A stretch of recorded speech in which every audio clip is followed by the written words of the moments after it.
Hello and welcome everyone. Welcome to the Predator European Pool Championships. We're here in Slovenia and we have plenty of pool action coming this week and for the next 7 days or so. All kinds of great games. We have straight pool, 8 ball, 9 ball, 10 ball, and the teams as well in action.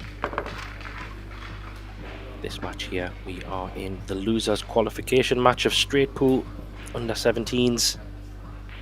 It's a race to 75. We have the young man from France, Luca Bernard, playing Germany, Linus Liedman. Let's see how these two match up.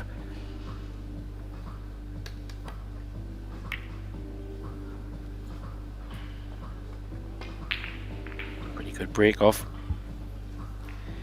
We have a lot of matches going on already today, and like I said, we're coming to the losers qualification match. These are fighting out to get into the last 32. My name is Graham Hickman and I will be trying to talk you through this match and see what we can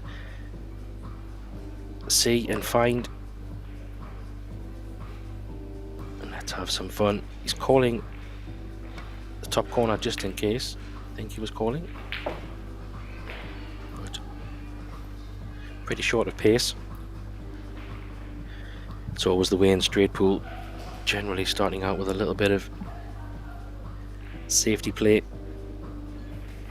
All depends on if it's a good break, and it was, so we just try and a little bit of a stop shot here. Use the stack as a covering angle. This is where it gets a little bit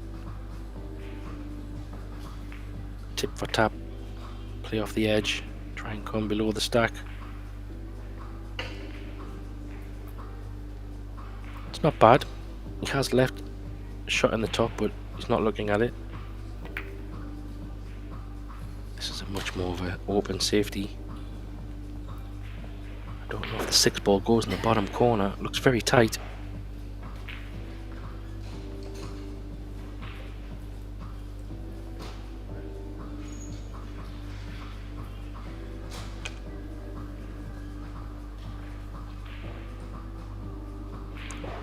Maybe it does go.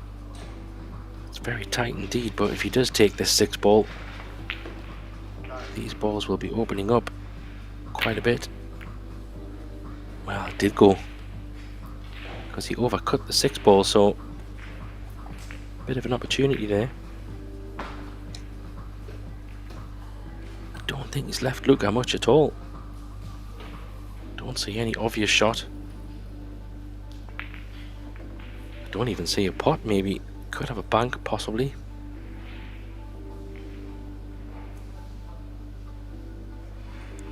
Yeah, it's interesting. Sometimes in these kind of situations, there's nowhere to hide. He's just going to have to play a little bit of a, well, kind of containing, but he has left a shot in the top left corner here. A little bit under pressure there from the shot clock, I think. There is a shot clock in operation on both of these live stream tables.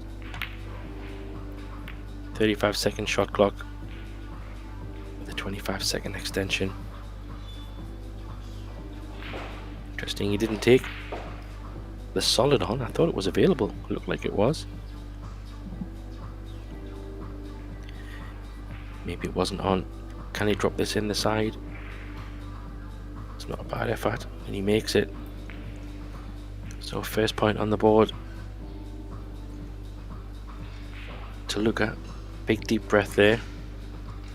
Quite nervous for a lot of these young players. It's their first tournaments as well, potentially, with it being the under 17s. Of course, they'll play many matches locally and other tournaments, but could be their first European Championships.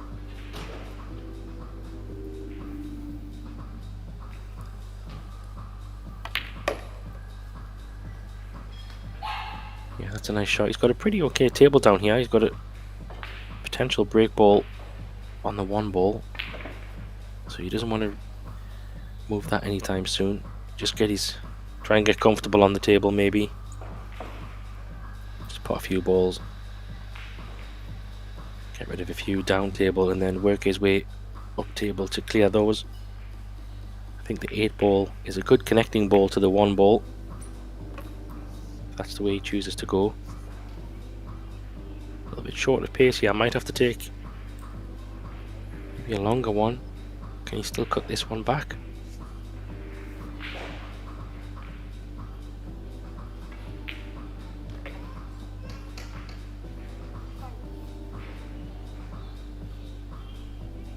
Yeah, he's called the top corner. Cushion first.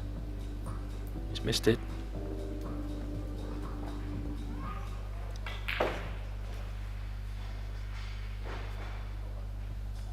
A little bit careless there. He had quite a few balls to play on, but early nerves settling in. The good news is though, he hasn't really left anything. He's left a long 11 ball. Might have to take this on.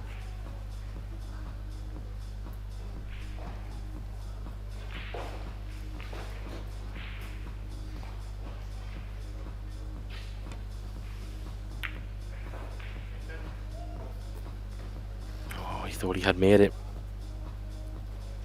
Did catch it relatively thick. It was very close to dropping in. Not on this occasion. Looks like Lookout will just leave that one there. It's a bit of an insurance ball for the time being. Don't blame him.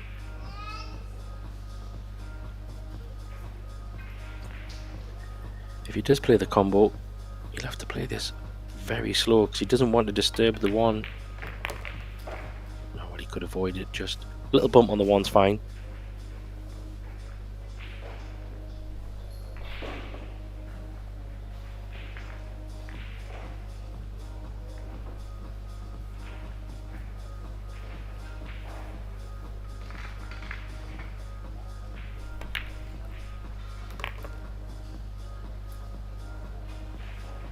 It's a pretty good shot. It does just mean that this position to get on that 1 ball will have to come from a ball up table.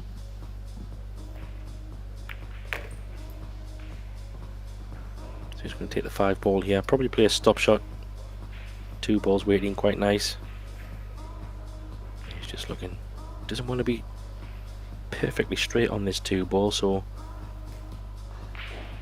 might even choose to run it forward a touch. Yeah, he's decided to come out. Good shot that. Squeezed the pocket and made an angle. So it's all going to come down to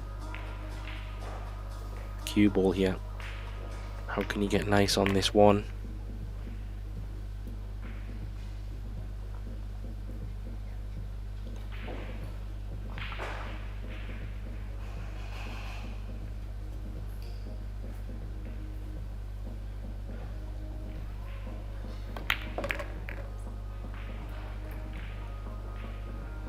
It's a good shot. It's got a nice angle here. You can just run this 10 ball forward.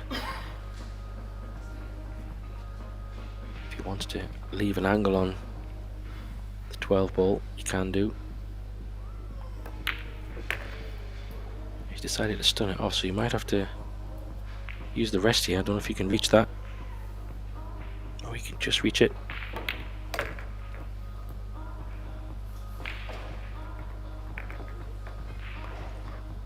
So he has left an angle on the 1, but he has left quite some distance.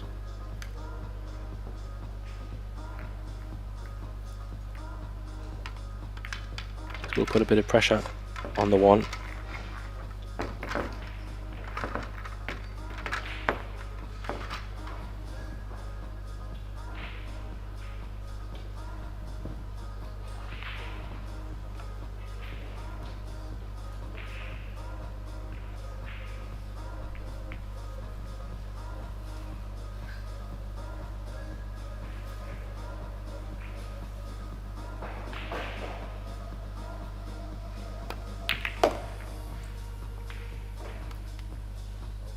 Oh, what a nice shot. Didn't really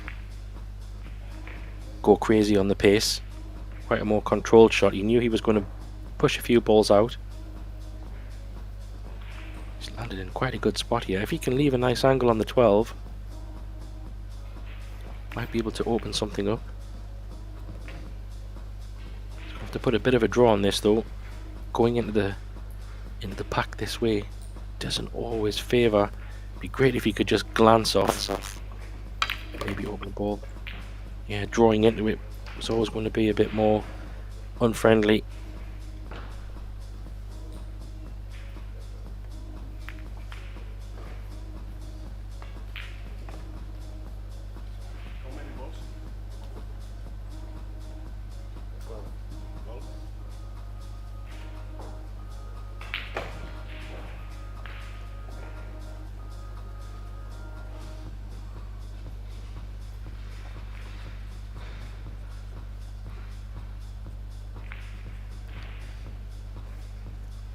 So it was a good little opener there just to get his arm going.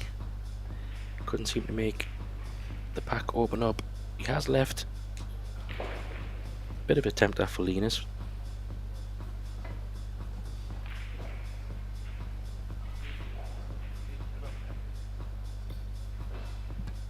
Decided not to take it on. How's the pace?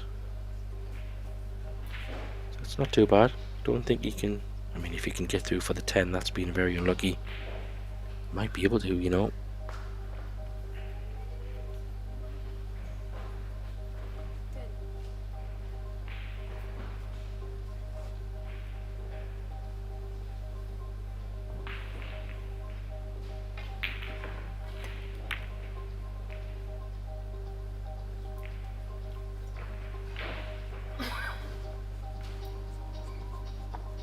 Yeah, so he did have a shot on it. Unfortunately, didn't make it. So probably the first real chance for Linus here.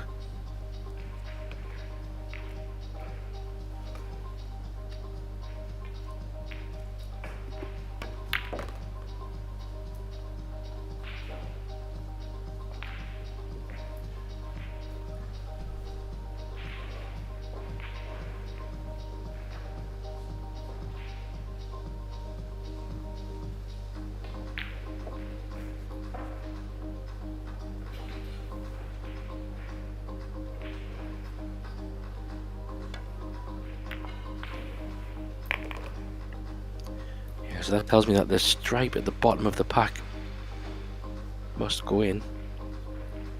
So he's just looking at the angle. Obviously the cue ball is going to go straight into that cluster of 7 balls. I think just playing this with a good follow through. Don't be scared to hit this. Yeah, I like the pace he played it. Bit unlucky to run away so far up table, but he does have a ball in the side.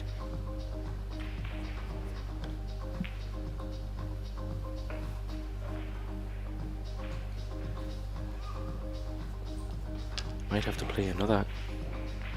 Maybe running into balls again here. Pop the one in the side. Go into that little cluster of 4 balls. Doesn't need to hit this too hard.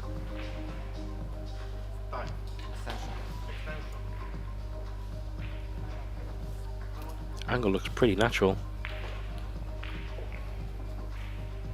He does have the 3 in the side as an insurance ball as well, so just playing this nice steady pace, nothing crazy. How's he look? He does have the 3 ball. He does have maybe 5 or a combo, which I don't think he'd probably take though. I think 3 ball is the shot here, and then work back down table.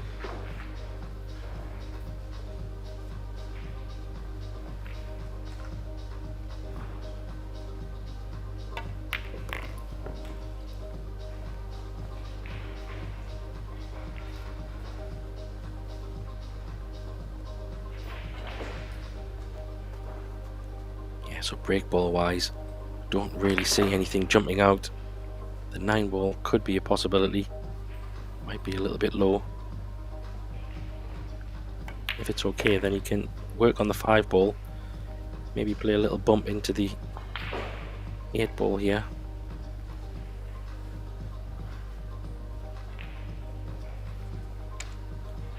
question is what happens to the 8-ball. Could possibly push it onto the bottom rail.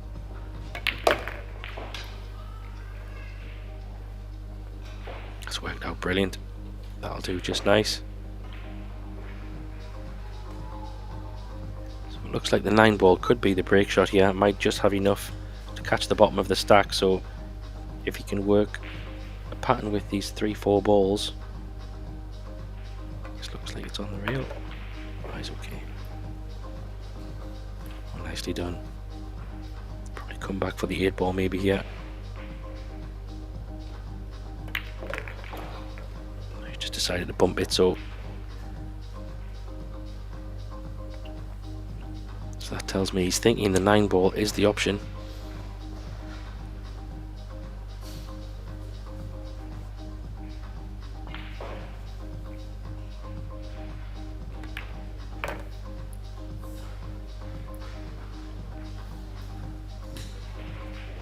So it's all about this shot.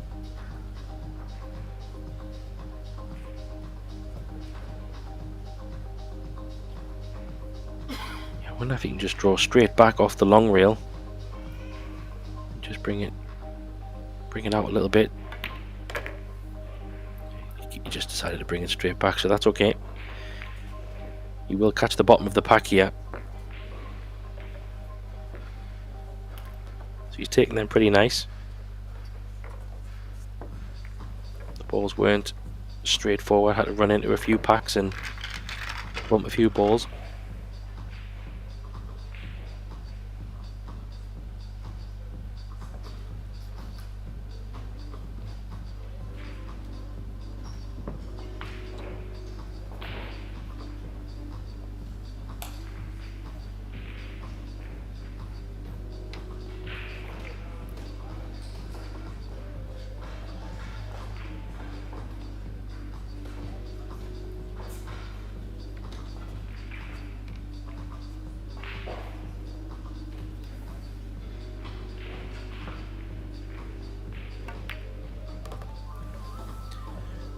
Go.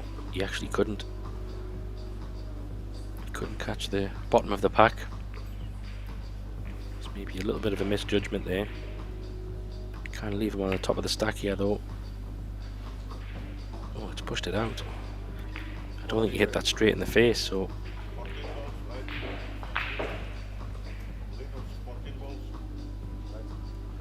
the question is, what has he left? I don't think he's left much. Maybe could be an aggressive combo, but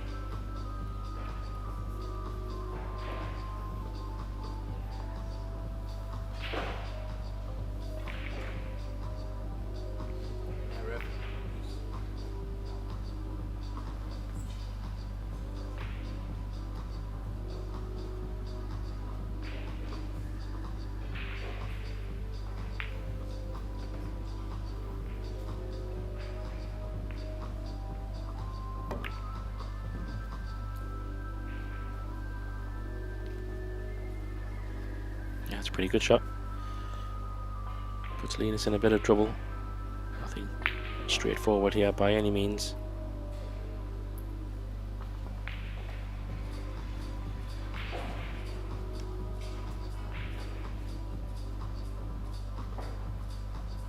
Could try a thin edge. Thin edge off the stripe and come back up table. That's what he's tried. It's not bad. Didn't move anything to the right side of the table, so didn't have to come all the way up. There is a possible cut on this 5. It's very tricky.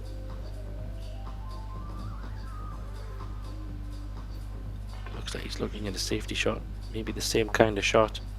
If he's playing off the 1, he needs to be careful of the 6-ball. Oh, nicely judged. A little bit more pace would have been even better.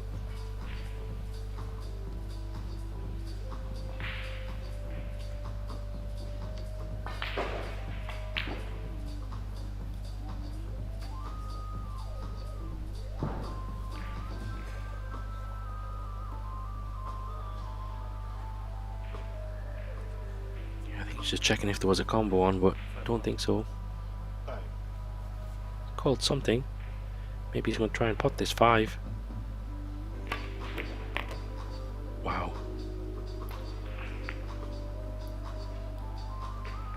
Goodness me, what a great shot that was, but must have couldn't see because he was standing there, but it must have just rattled in the corner. He's in a world of trouble now. Don't really see anything other than he could take a foul or try another thin edge.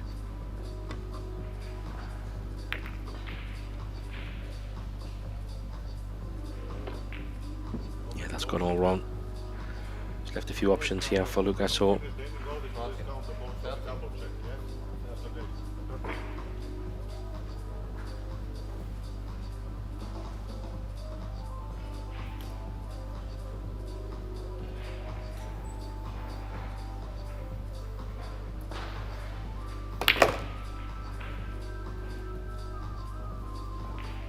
this might be tough to reach.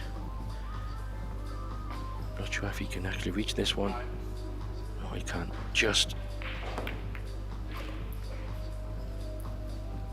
couldn't get any draw on it though, so he's left with a bit of a tricky one. Maybe the 8 goes in the top. Not sure about the 4 ball, but he's hampered queuing. Might have to take it on still. No, he's missed it. What has he left though? Maybe 8 in the side, judging by Lena's body language.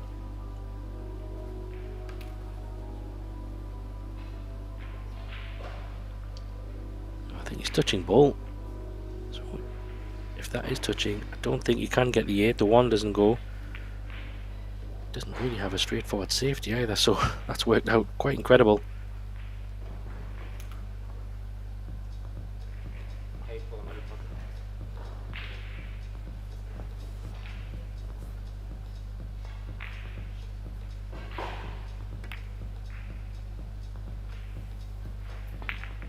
Well, he could have potted it, so there was a chance there. Unfortunately, he wasn't able to take it because he did overcut it, so it did go.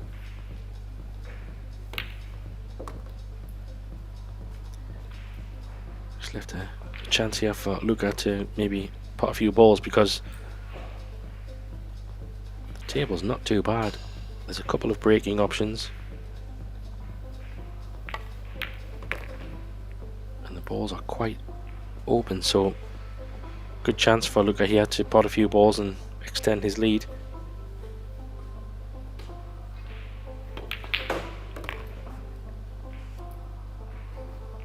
Yeah, these balls are sitting lovely.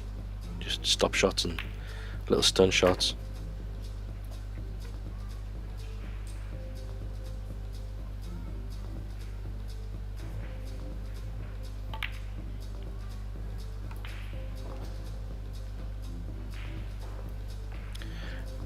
Sure what he was maybe trying to do there. Felt like he was maybe trying to do a bit too much.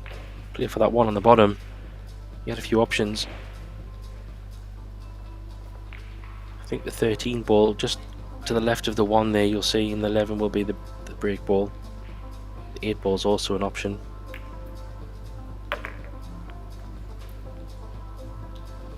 little bit of a gift there back to Luca. He had a good chance there to extend a bit further.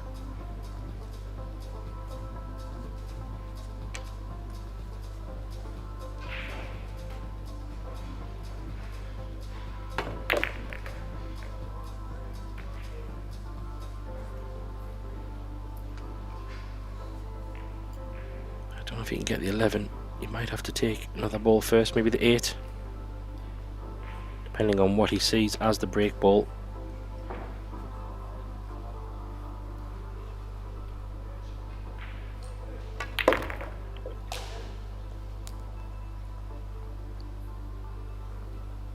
He put quite some spin on that to come back down to. That was a good shot.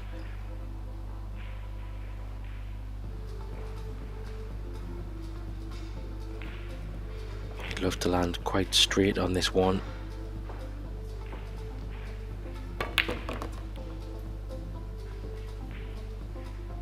He's not, but he's still okay. He can just pot this 1.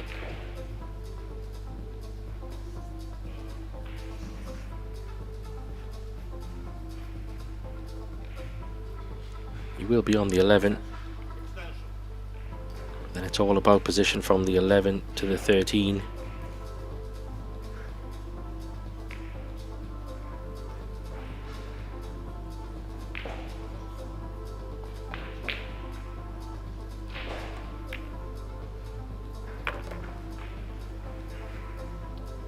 How's the angle? If he's pretty straight, it's not ideal because he can only really come back. If he's putting his cue there, that tells me he's got a little bit of angle. Might just be able to force it over.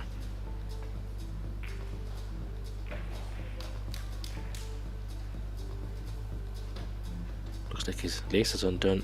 Needs to be careful. Okay, so the 11 ball might be an option. Looks to be quite close to the racking template, so maybe it's okay. Sometimes quite hard to judge from just watching. It's better to be at the table. We'll see very quickly. Oh, there you see, plenty of space, so he could have taken either balls.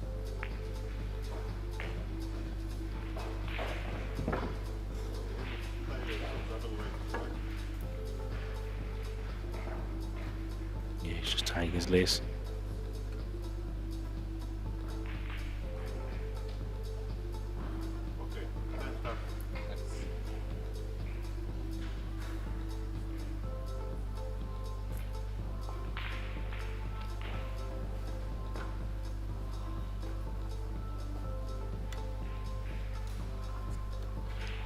Yeah, as you've seen there, quick glance on the other table.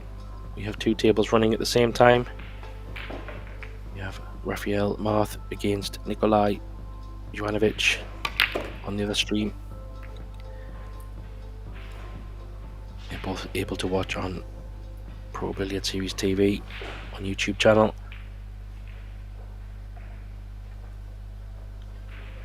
Let's get back to this one. Did open them up there, just haven't really opened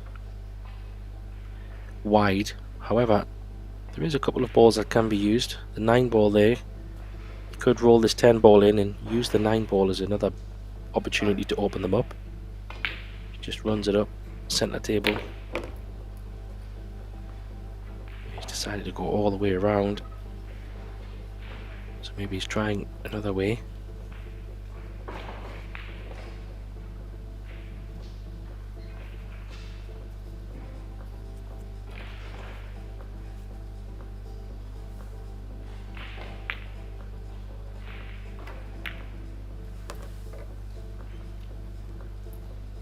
Yeah, that looks pretty good. You can just run forward, I think. Maybe hold for the 12 ball. Does have a 6 ball option as well, into the side. But he will have to go into the balls at some point.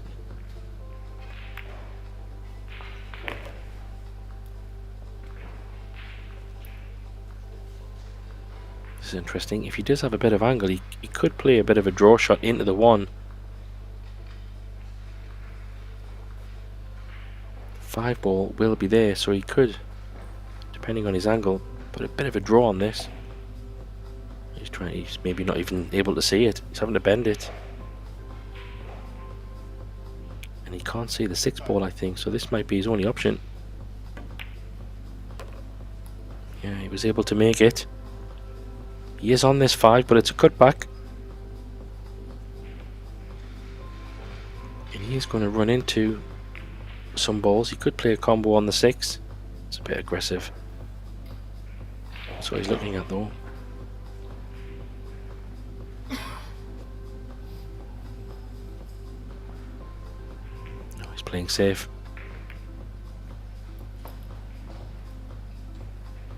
It's pretty good safety. I don't think he's left anything.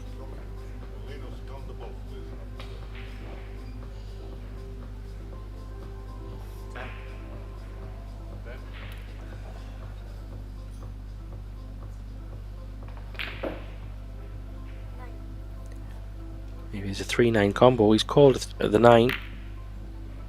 Looks good. Oh, what a great effort that was. Has he left the 6 ball in the bottom left? Hard to tell. I think it does go. He's quite a tall young man, so you would have to lean over the 9 if it was to go.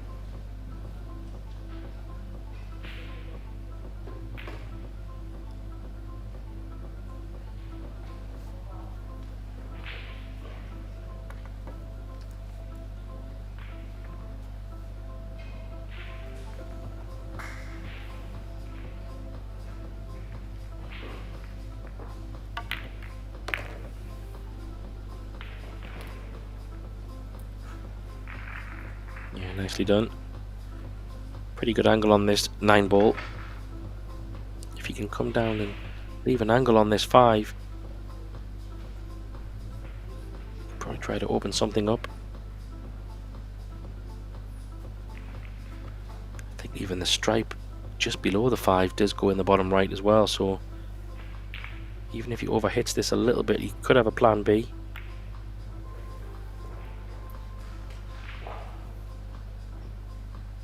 Let's see how the pace is. That looks pretty okay. Top spin into that 14 ball just below the black. He might even hit the black as well, so these balls should open up a little bit.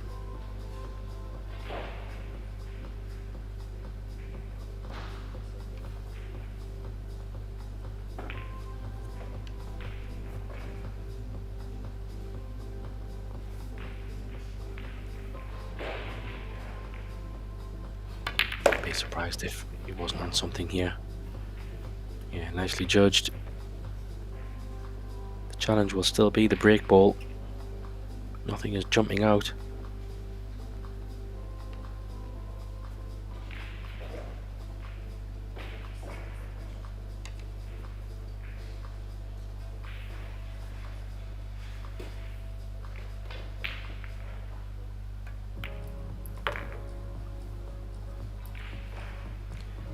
Yeah, he might have to opt for. He's going to try to get on that 2 ball maybe. Possibly try to open up one of those stripes into a break ball position. That might not be too bad. He's gone a bit far maybe here.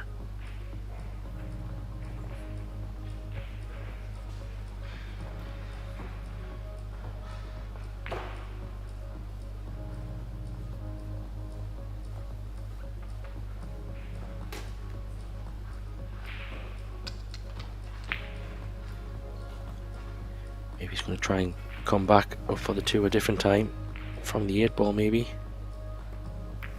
Danger with this is you're kind of putting all your eggs in one basket. He's played a bit of a loose one there though. Has he left too much angle? You can see from that view he could go up for the stripe just to the right of those 2 together. Maybe he can make a break ball from there, but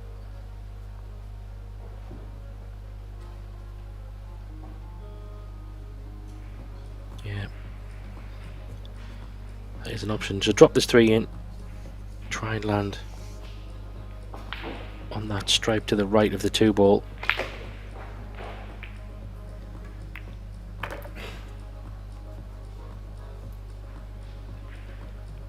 The danger here is if he draws the cue ball in between and hits them right in the middle, the 2 ball could go down towards the bottom rail. And realistically the 14 is the one that he's probably banking on leaving a breaking shot.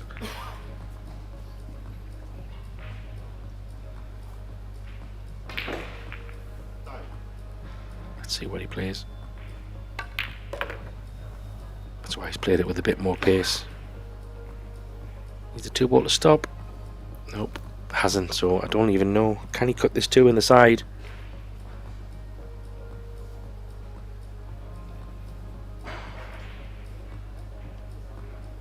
Maybe from that angle he might be able to. It's extremely thin.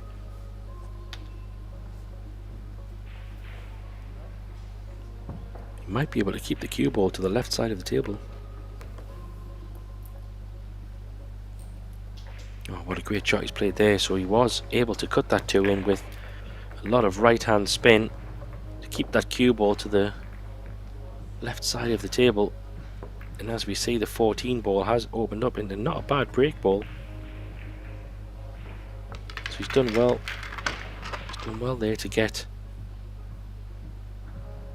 I would say, a breaking opportunity because there was nothing on before.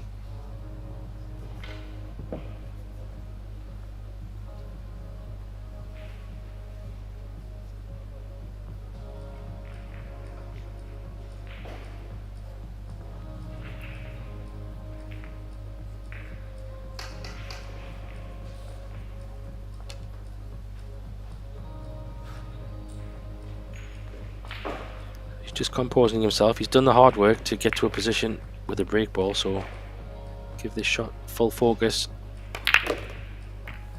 Ah, that was a good hit. They've opened up really nice. Does he have a starter? He does. The top left. I think the one ball goes in the bottom right as well, and he's got quite a few open balls.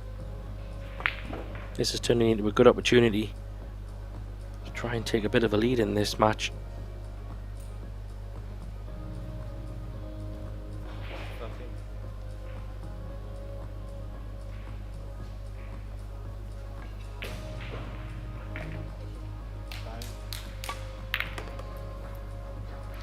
Starting with a combo. Nicely done. You can already see there is a couple of break balls just to the right and the left of the stack. 2 ball there is an option. 12 ball as well, so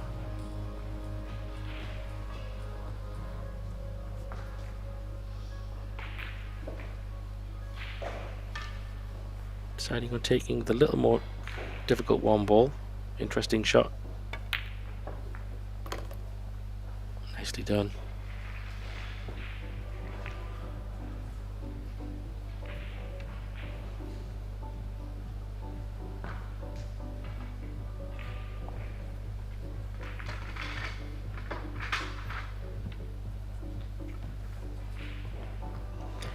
It's always such a difficult game from sitting in your chair point of view. Unlike rotation or 8 ball, you do get a chance to come to the table and break, or even just get to the table. Whereas straight pool, you could just be sitting for quite some time, even if it's not a long run or a big race. Even just, as we can see here, he's probably on 15-20 balls, something like that. And it does feel like Luke has been sat in his chair for quite some time, so rhythm and flow can be very disjointed in this game.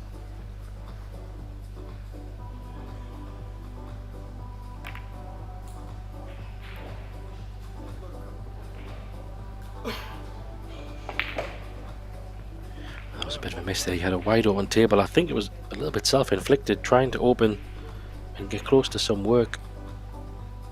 He could have quite easily picked off maybe another 5 or 6 balls there, and before he started to get into the cluster.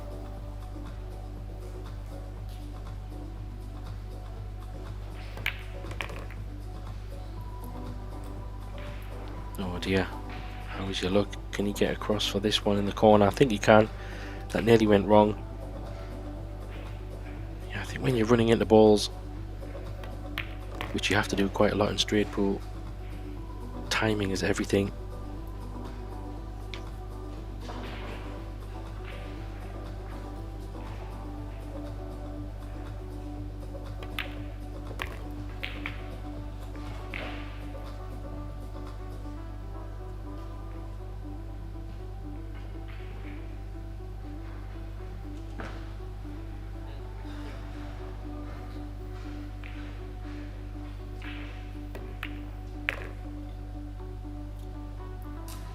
Oh, he's missed all the cannons. How's that cue ball come through there? That's quite incredible. A little bit of a tester now. This is still potable, but cue ball is also running a little bit loose. Oh, what a great shot there he's played. Nicely controlled.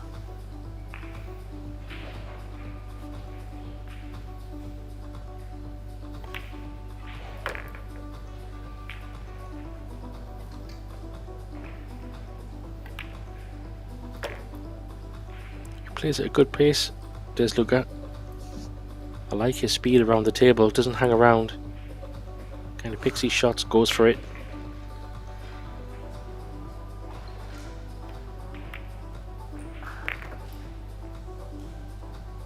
So maybe he's going to take the 5 in the side.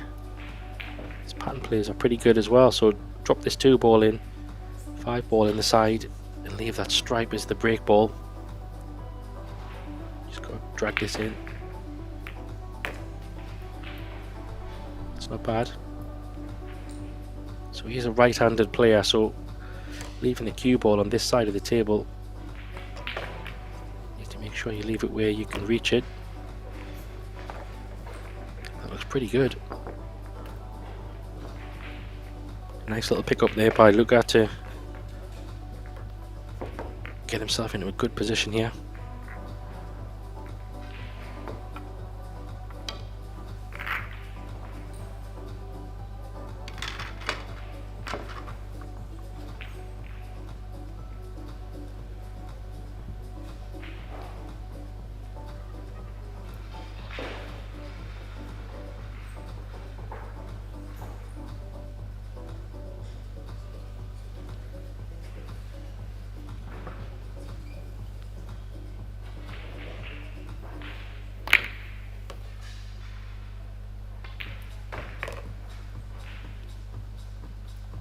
Oh wow. Yeah, it's a little bit, I don't know, those things you can say it's a little bit unlucky, but going into the stack that way, sometimes the cue ball can follow off the stack to the corner. Maybe it was better to draw that one. But ball in hand, still not much in this game at all. It's only a handful of balls.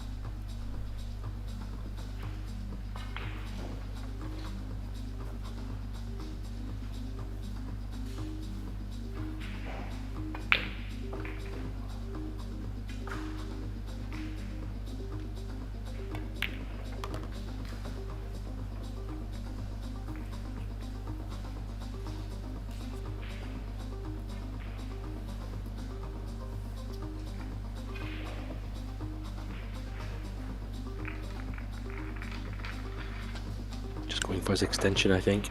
Just lean over.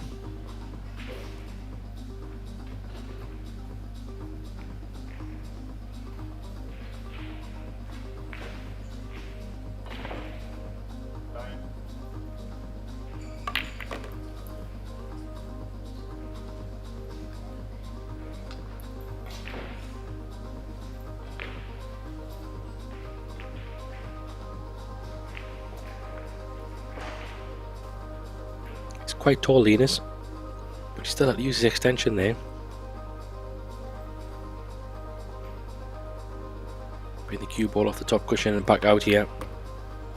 2 rails.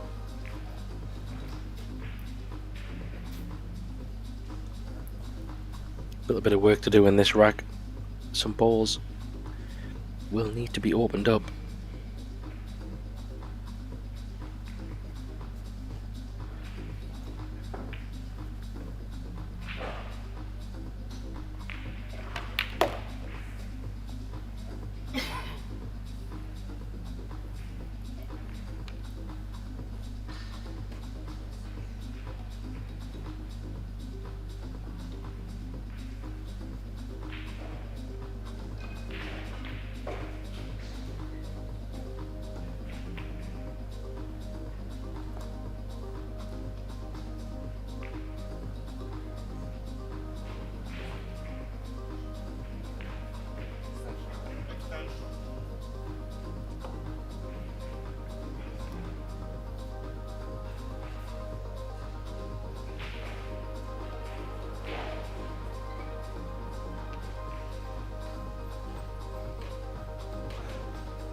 That's a pretty good shot.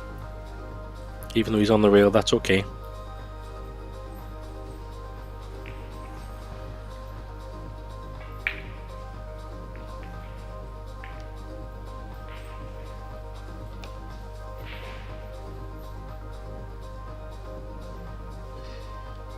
So he needs to give this a little bit of power.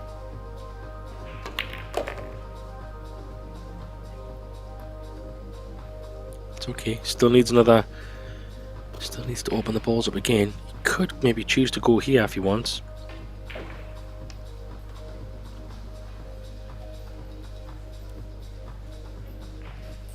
Yeah, that going into that 10 ball looks quite appealing, because even if he catches it on the thin side, the cue ball should run down table. So I like going into the 10 ball here.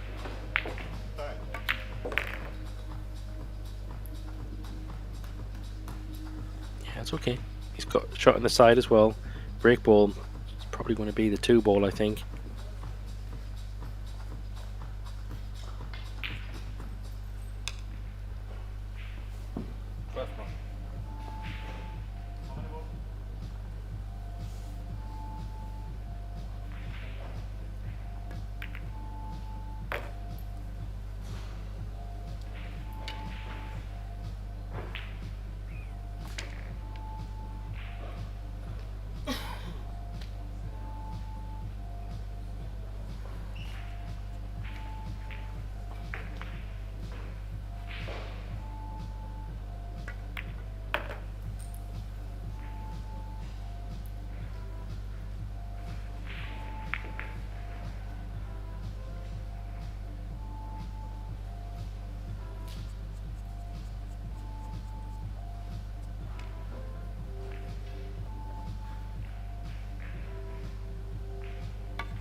I'm not sure what he's annoyed with there. Maybe he didn't cue it the way he wanted to.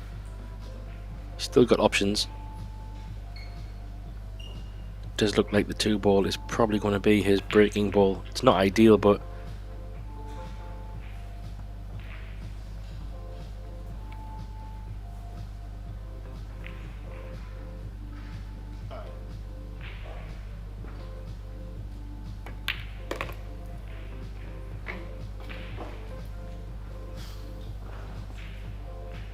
yeah, he's getting quite animated. He's letting it get to him a little bit. He's not in bad shape. It's maybe just a little bit getting a bit of pressure on his arm. He's still got plenty of options. Just roll this through. He's already made the choice on the 2 ball, I think, so he's still okay.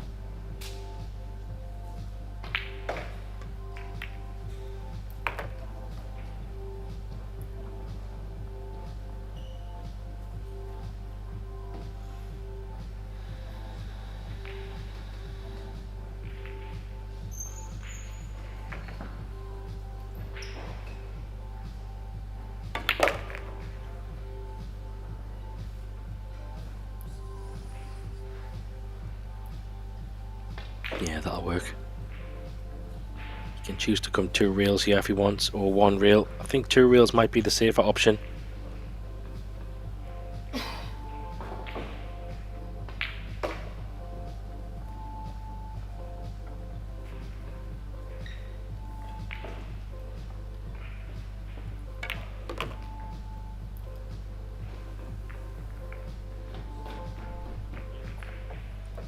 Well, talk about position. That's a pretty great shot from there.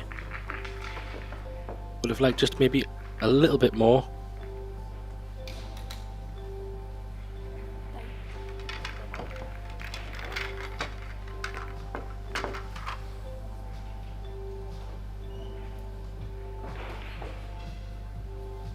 Can I play now?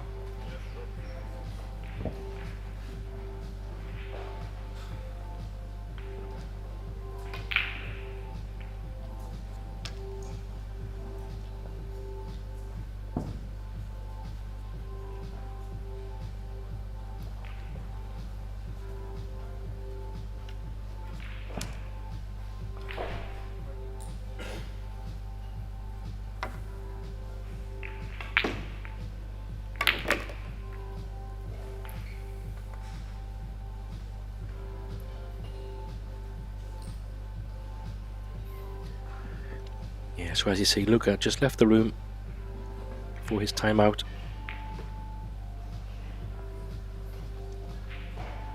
However, in straight pool, the player at the table can continue his run.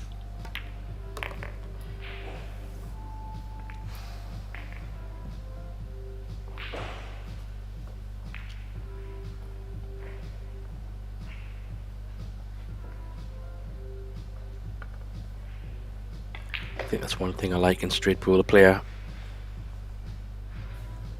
can continue his run.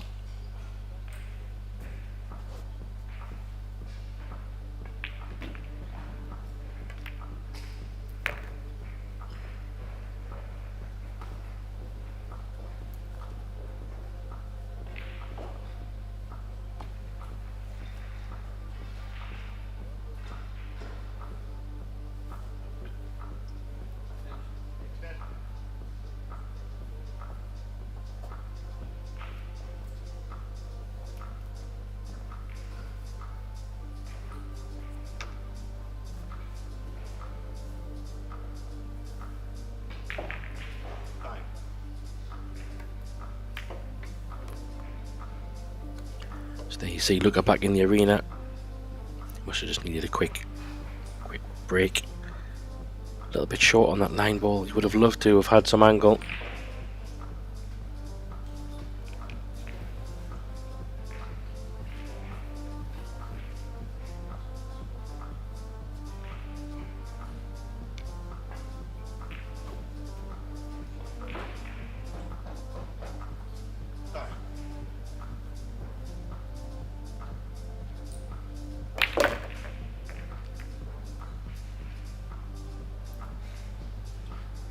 That's okay.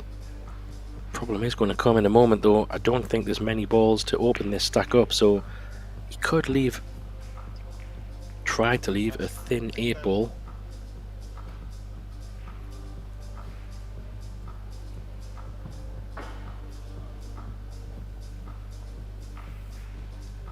Maybe there's a combo. Not sure. He could take the 6 ball.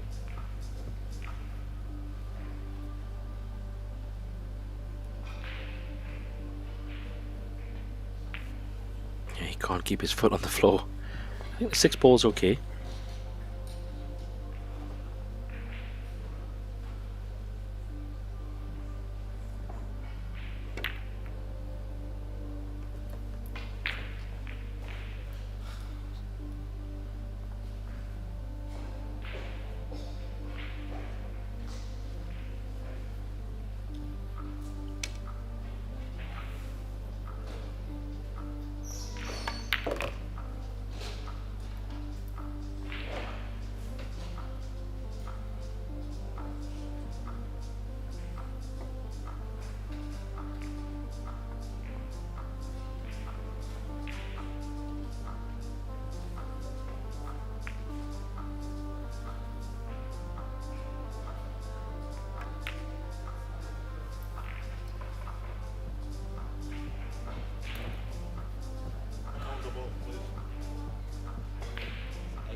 He's just pushed the ball out. This was always going to be the danger.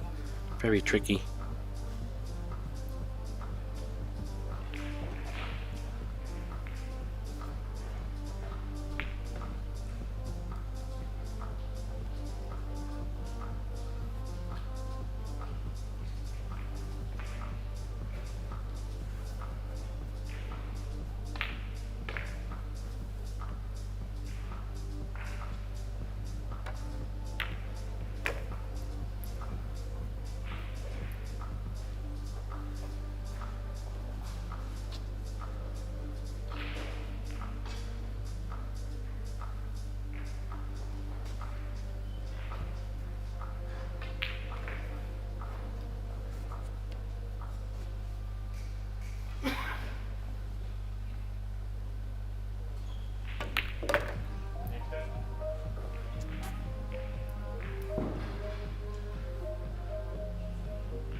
He does have a shot in the side. He could run through, or he could risk the 10 ball and go into them from the bottom. I mean, the 10 ball is obviously an easier pot. Yeah, looking at that angle, I wouldn't be taking the side. 10 ball is the shot. He does need a bit of luck here to open something up. He's playing for the 5 maybe. Looks like he's trying to pick these off potentially.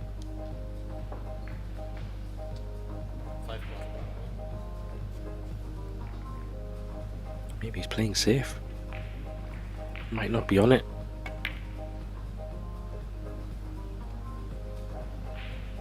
It's not a bad shot. He does have a shot on. Very tricky. He could play the bank or a thin cut. He might even play a similar shot. He could draw the cue ball into the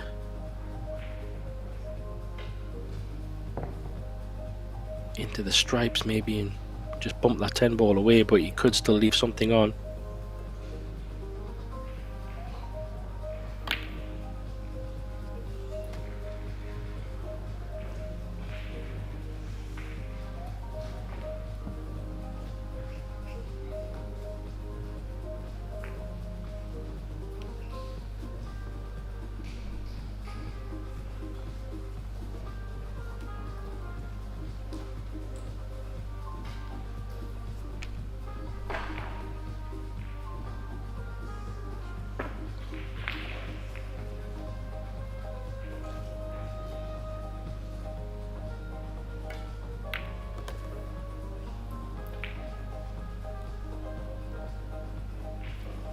He's got a pretty good angle on this 5.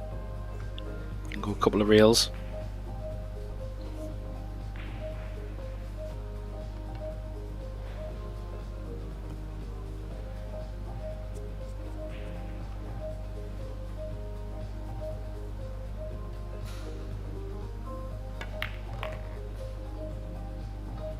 There's a cue ball. Where's it going? Oh, wow. Just got into it a bit too much. Needs to put that solid back down table. Ref, can you stop for?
Yeah, getting the referee to put that back.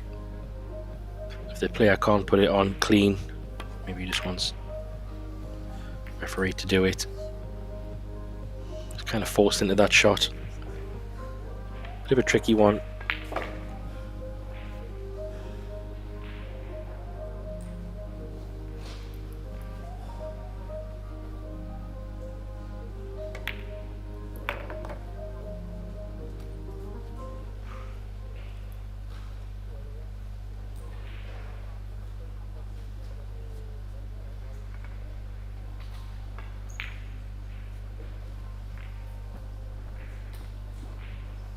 The 12 ball is probably the break ball here, so you can pop this 5 ball, then play the stripe in the side. Just run this off. Maybe stop shot if you want, or you could run it off the long rail and back out. But he's in pretty good shape here.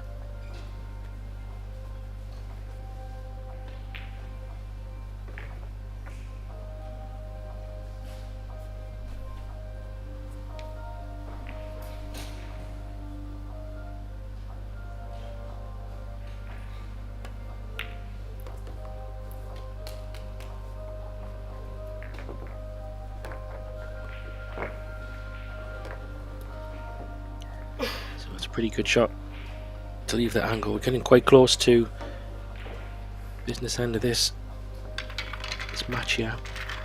He's on 61 and he's just put out a handful of balls there, so he's probably only this rack away from getting in this last 32.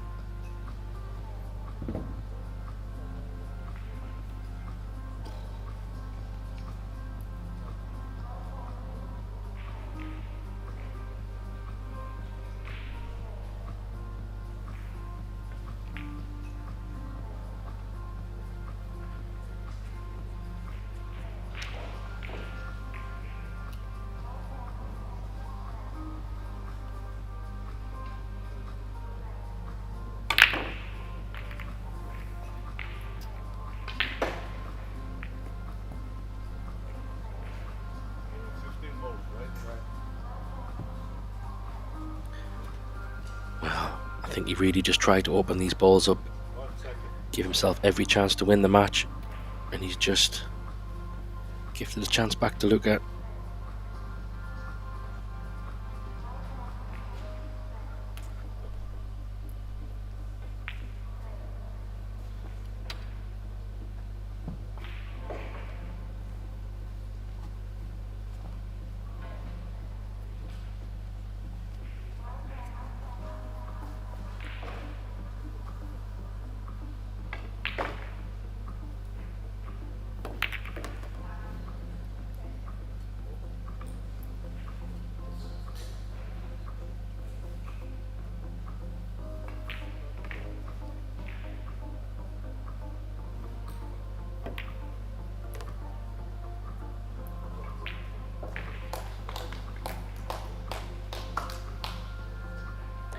this will be a great chance for the young Frenchman to get a few balls in here and try and close this gap.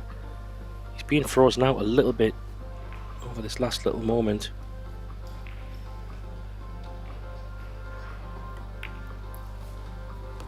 These balls are wide open. It'd be great for him just to not do anything crazy, just pot the balls, see if he can close this gap and put the pressure on, get himself back in this match.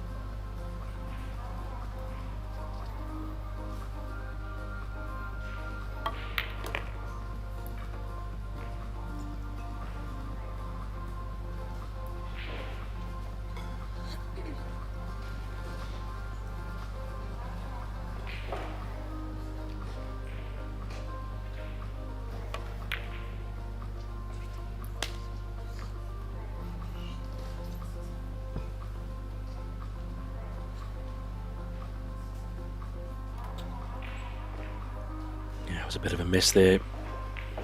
Chance for Luca to get back in it. He's gifted it.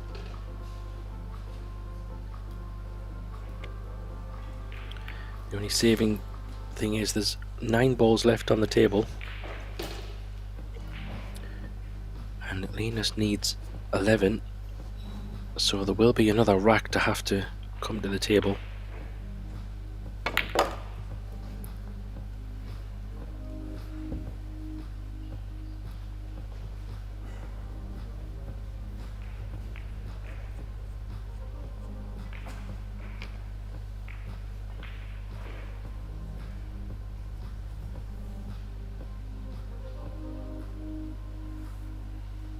Extension.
He's stretching a bit. Again, you have to get his extension on his cue. It's a little bit close to this one, but he should be okay.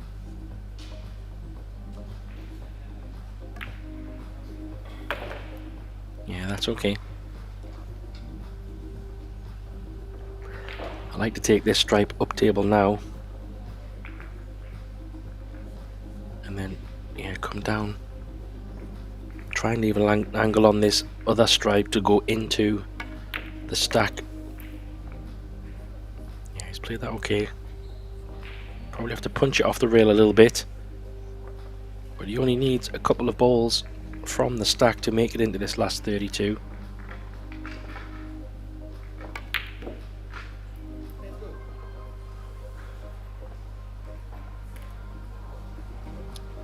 Well, maybe it's the pressure. I don't know, but that was a bit of a miss. You only needed a couple of balls after that to make it into the last 32, and Luca's a bit short here. So safety shot coming up.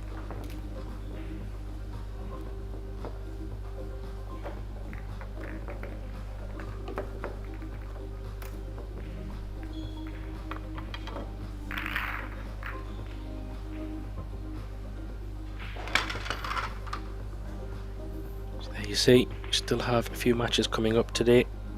Matches currently under play at the moment. And then we have 2 more sessions coming up at 7 o'clock and 9 o'clock local time.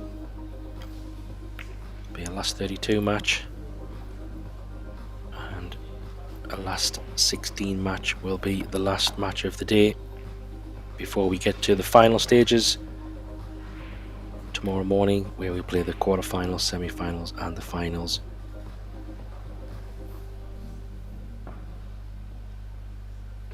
Oh, has he left this 9 ball at the bottom?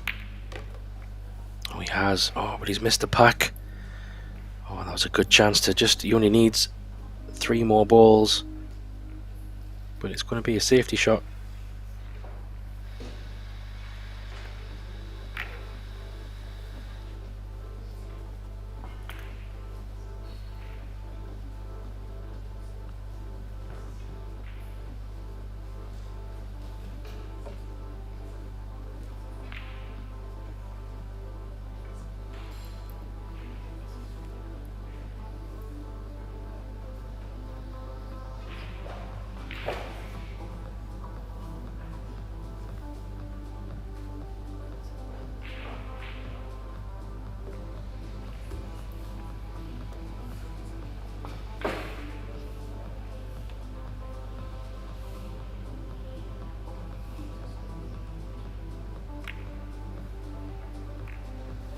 That's pretty good safety.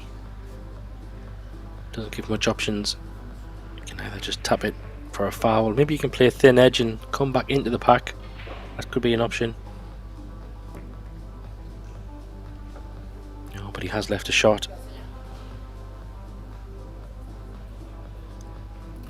And he is coming back into the stack, but he won't be playing this at any kind of crazy speed, I don't think.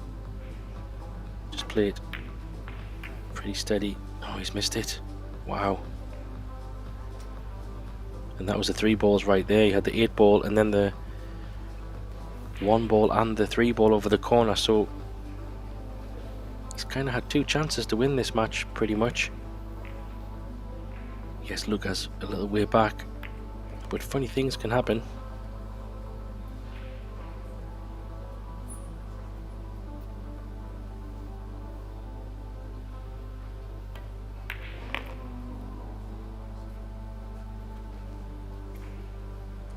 Has he just ran a little bit too far on this 8 ball? He might have a little bit of angle. If he does, he'll have to play with a bit of pace. He wants to be careful he doesn't scratch.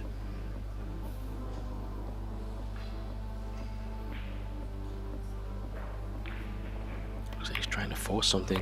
Yeah, he changed his mind.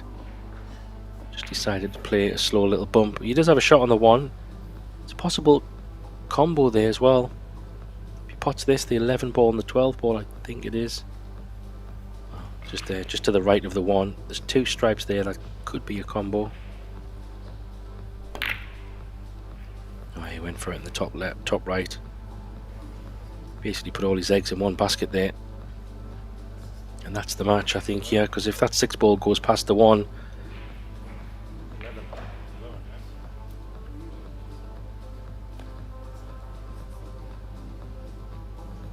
judging by his body language.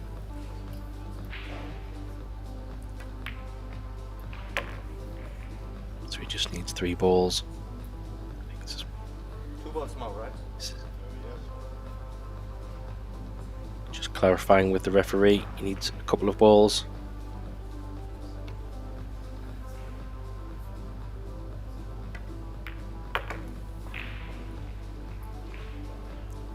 And this orange 5 ball for the match. And congratulations to Linus, who makes it through to the last 32, single knockout.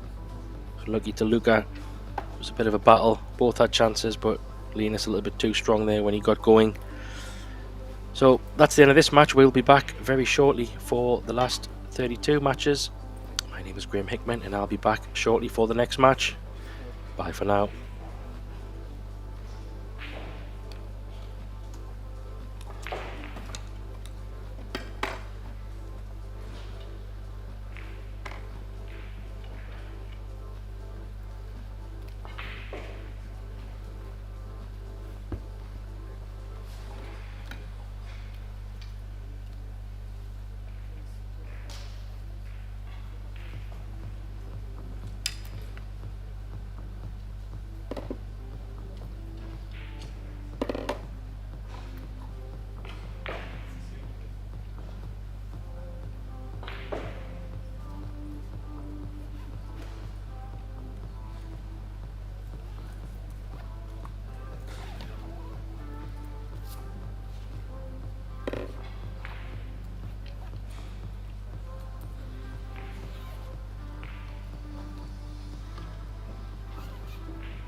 So I will be timekeeper for this match. So we are playing with on the start court from the start. So you have 60 seconds after the break. After the break means first shot after you open the rack. You know, when you make the rack, let's start with the time, but then it's only 45 seconds. And when you open the rack, then it's 60 seconds. So you have then normal shot is 35 seconds, you have one example rack 95 seconds. I'm not active referee, so if you want to do something suspicious, you know, some issues, you know, you need to call me on the table. I will not call even a foul if I see him like that. So what I'm asking for you, so we can dub, I will make the score and everything, but I'm asking for you, whenever you finish the inning, please count the balls, so we can double check it, so we don't make any mistakes, you just don't let it on one ball on the table and that's it. Other than that, I mean, it's nothing. So you write it. I will make the score and everything, but please, after you finish the game, ako si lijevo na ekranu tamo, ako si desno na ekranu vamo. Pogledaj tu na ekranu tamo.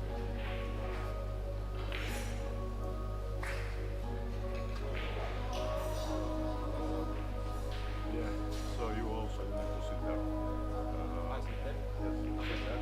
Yeah. Then you take over everything. And then in case please put it somewhere on the rack. I suggest even the jump cue.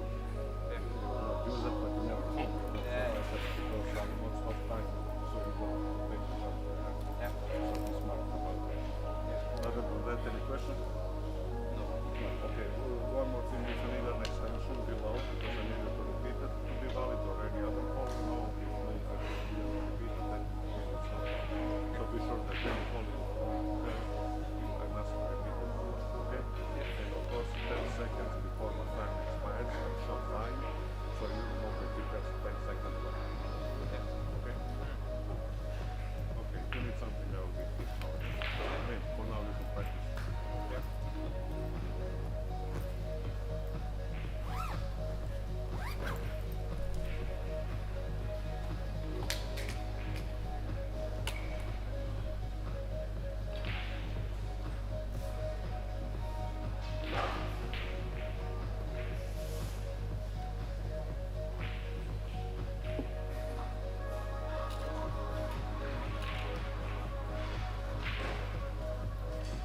You have the young Polish player Jakub Kraup racking the balls to break.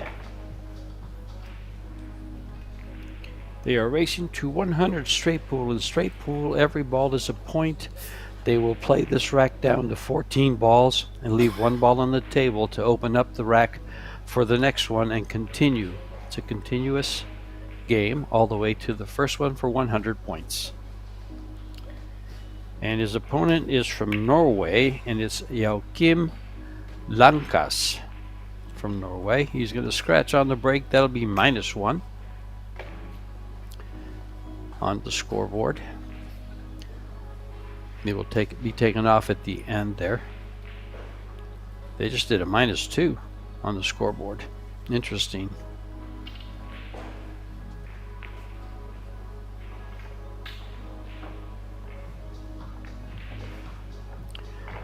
Joachim to continue with ball in hand behind the line. Every ball is worth a point regardless of the number on the ball or the solid or stripe. They are all just worth 1 point. They may as well be all red as in snooker.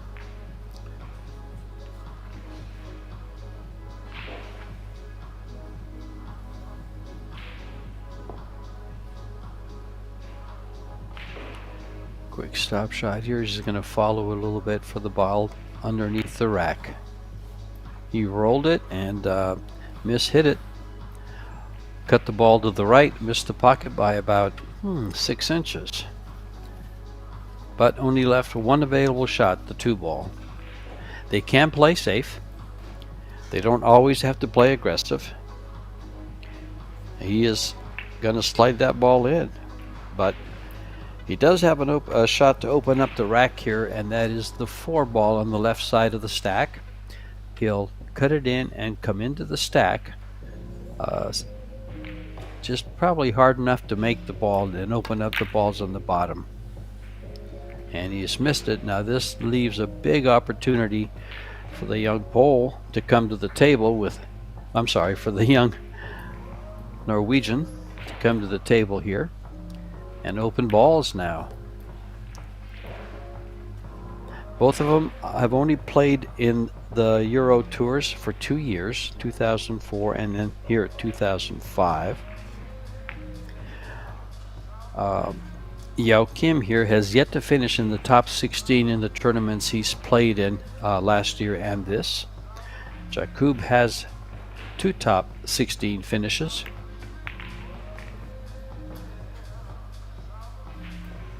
All information for these tournaments is available on epbf.com. You'll find the tournament, whether it's straight pool, 8 ball, 10 ball, 9 ball. And that's one of the great things about the federations here in Europe, is their players are very well rounded and accustomed to playing all games, all disciplines.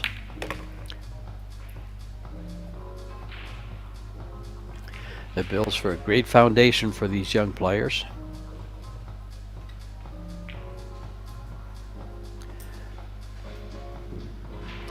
I could not find a Fargo rating for Joachim Lankas, but I did find one for Jakub from Poland, and he is ranked at a 604. If you're familiar with Fargo, we'll watch him work through these balls.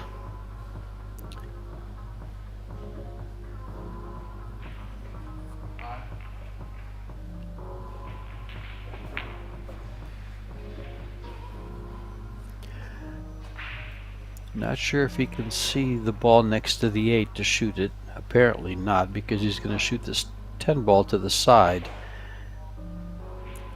which would only leave him 1 shot, and that'll be this 4 ball up on top on the left side of your screen.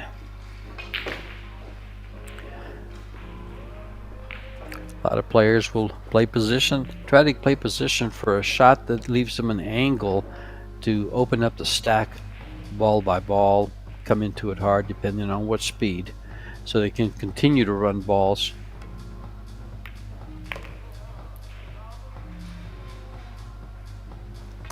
If the 6th ball goes, look for him to take a look at the angle.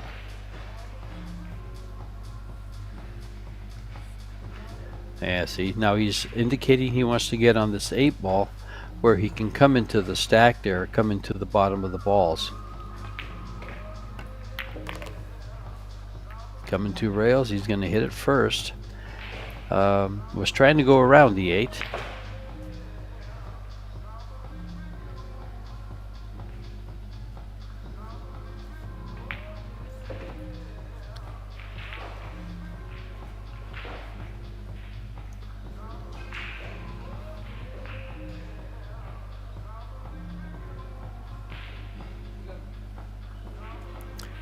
They will post a score more than likely at the end of the rack when there is 1 ball left on the table, and it'll usually add up to 14 balls.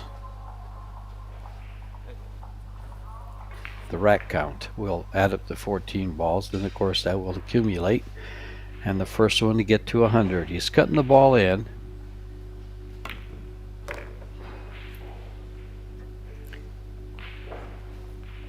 Now here's where he'll probably look to play safe.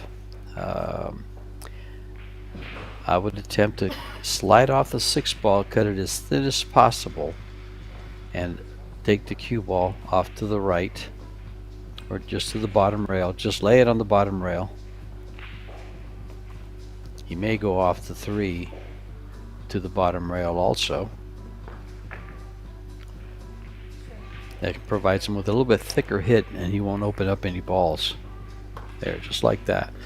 But that ball, well, it's leaked out if he chooses to shoot it.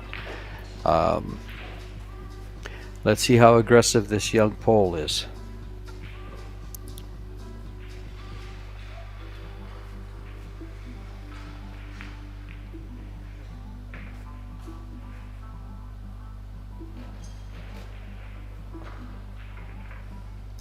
He's cutting the ball all the way down to the corner, or is it to the side? All the way to the corner, and he pockets it and brings the cue ball around for position on the 7. Good shot.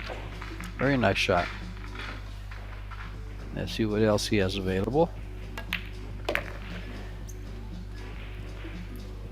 This young Pole is from great lineage. The Polish Federation produces some fantastic players. They usually send 7 or 8 players every year over here to the US for the World 10 Ball and any other big tournaments. And they have, oh, barely missed that. Caught the corner going in, stayed up. This will be a big difference here. But Lankas has 8 balls to 1 so far.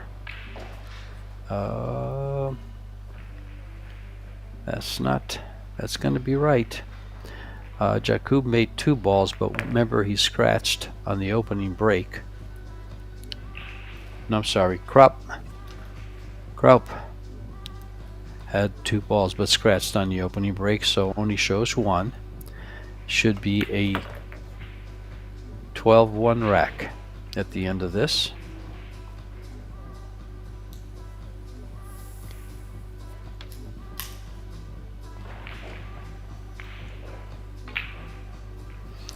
He'll try to come up just above center, right there. Nice shot, nice speed. He'll play this 3 ball and then the cue ball into the stack to open him up. Open up a few balls.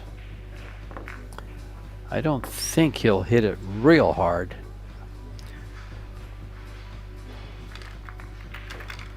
Just depends how much he wants to open it up and how aggressive he wants to be.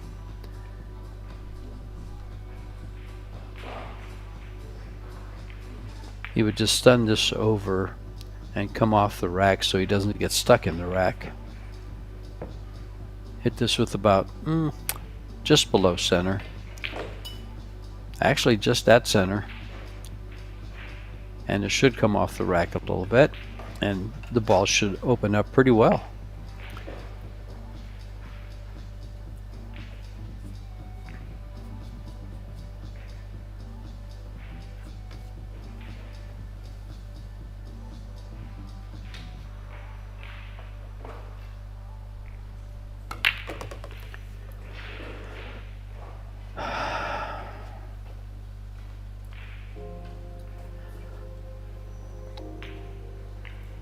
If you're confused, I am too. The score shows 8-1, but that was a 12-1 rack. It would have been 13-1. It would have been 12-2, but there was a scratch by the Polish player, so he was deducted one. And now we are at 12-1. Score will catch up. Good opening break shot.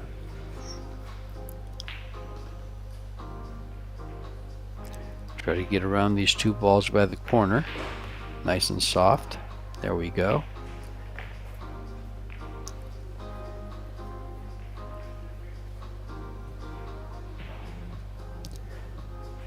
The 2 ball is a nice shot to get on after he clears the apparently what looks like the 13 and the 6 from that pocket. You'll be able to open up. I'm sorry, he clears this ball over underneath here at the bottom of your screen. He's going to play the combo first.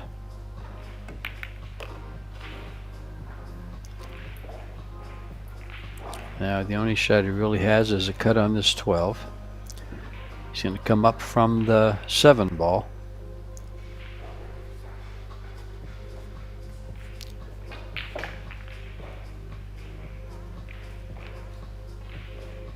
That 8 ball might have a shot. That combination 11-8 may have something there.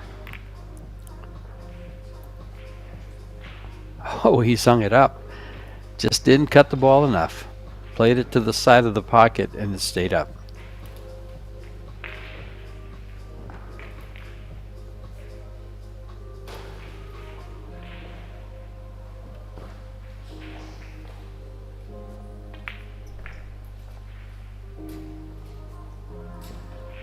I believe he pocketed 3 balls there. There are 5, 10, 11 balls on the table.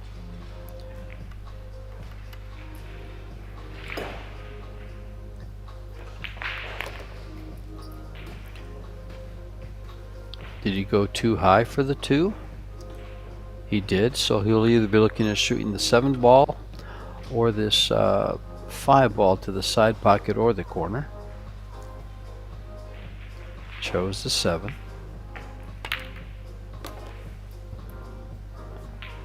Nice job getting a shot for this 4 ball. Can he go into the stack softly? Doesn't want to go in hard because he's going to glance off the 1 and go up table too far. Oh, he decided to just come straight over. He's going to use the 9 ball to open up the rack. Coming straight across into the balls. He'd like to hit the 11 and the 14 at the same time. So he might do this with the tip of left English. Cut it soft. He went a little bit too far, but he has a nice shot on the 2 or the 8.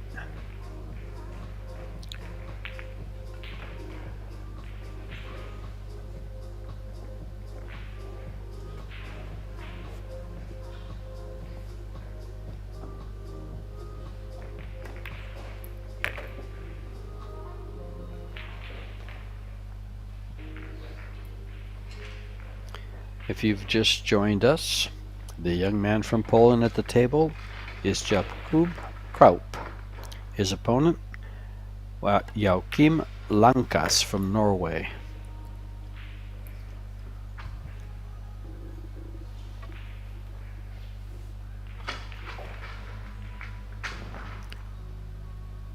He's going to want to push the ball just a little. There you go. He's just developed a nice break shot with the 14. And by that, if you're not familiar with straight pool, you'll try to get an angle to the right side of the 14 for that corner pocket so that he can come into the rack and open up some balls to continue his run if he's able to complete these last 3 balls.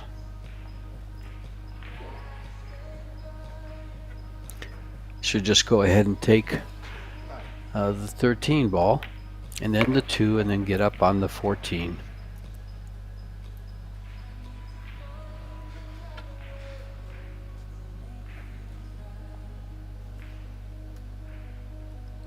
Just wants to make sure he can get up parallel to the rail, like from the 14 to the 14. so I have an angle to go into the rack.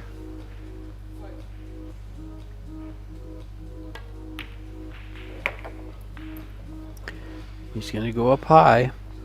The tougher the angle, the tougher the shot.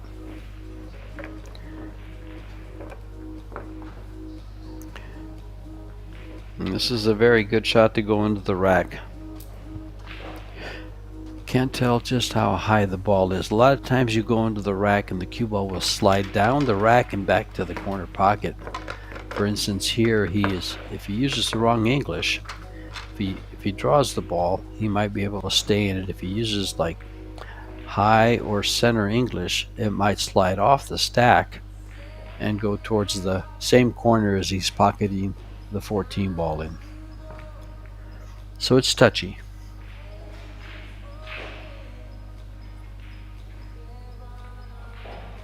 Although he's going to hit it rather low, so it shouldn't. He could use a medium speed here and open the balls up. Very nice.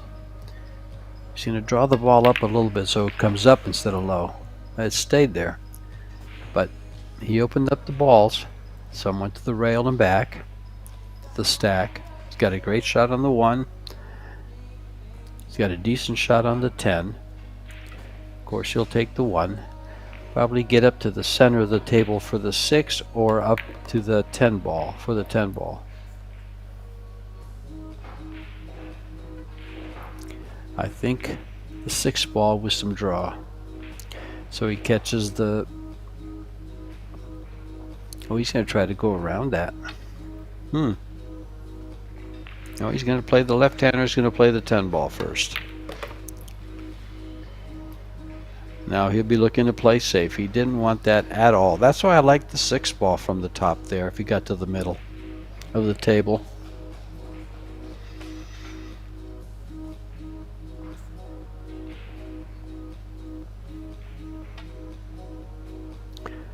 About the only luck you'll find in straight pool is when you're breaking out balls. If you get a good bump or if you make a good bump and get a bad roll, he's not going to catch a rail. It's going to cost him a ball. But there's no ball in hand on a foul unless the cue ball drops in the pocket, and it will always be below the stack. Now he's counting balls because he wants to make sure he tells him how many balls. Joachim pocketed 3 balls this rack. So the score is correct and shows 15. Oops, I'm sorry. Jakub. Those two, I should just call them Jake and Joe.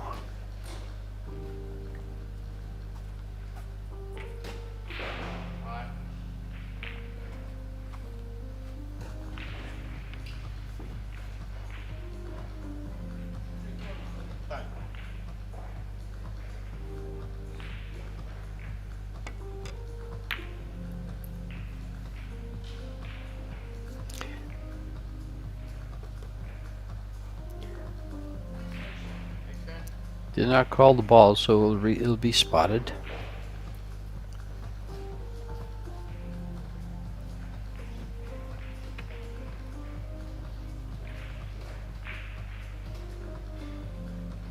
He has a shot, nice safety shot. He could just hit the 15 that he's looking at right now and catch a piece of that 12 and stop the cue ball right there for a nice safety. And he'll open up the 6.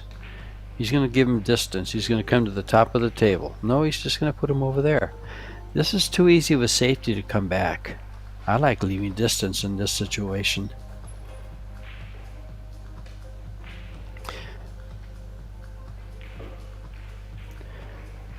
The ball at the 13 ball might cut into the corner. It does. He might choose to play this. Nope, he's going to play safe.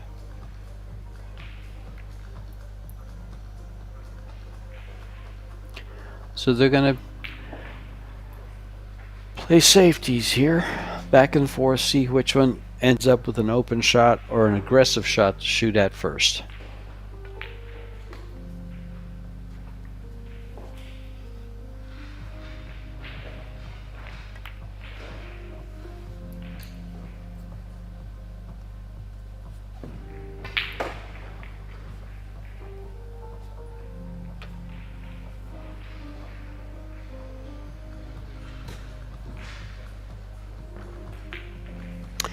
The young Polish player is left-handed, and there are some notable pool players that are left-handed. Someone like Jason Shaw, Joshua Filler, Miszko Fortunski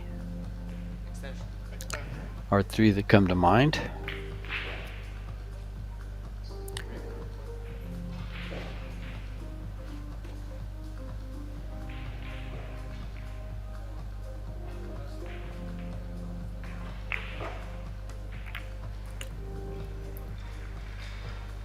Oh, he's given up quite the shot on this 5-ball.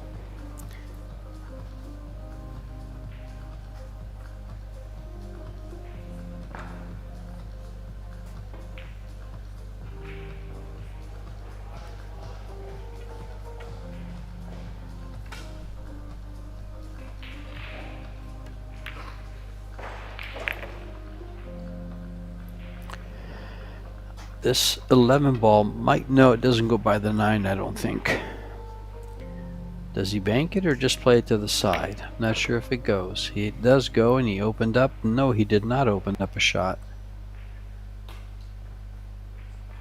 Does he go for the long safety, or does he just cut off the ball here and come back into the stack or underneath the stack with a little bit of English for this cue ball to come down just right? That's a good shot.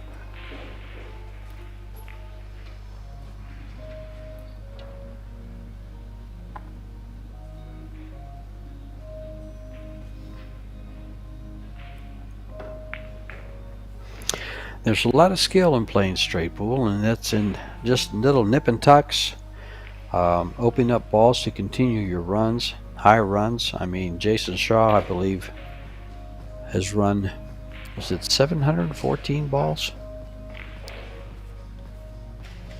Willie Mosconi set the record at 526 balls, and stood for very many years till John Schmidt from the USA broke it for the first time, and then Jason Shaw came in and just pulverized that record. And he's trying to get to where he can run 1,000 balls, if I'm not mistaken.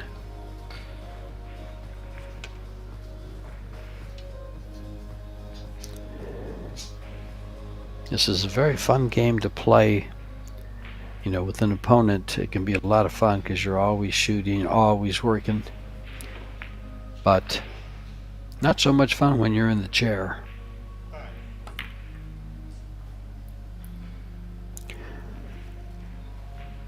This ball's going to come around. It did not. He would take a look at this 6 ball.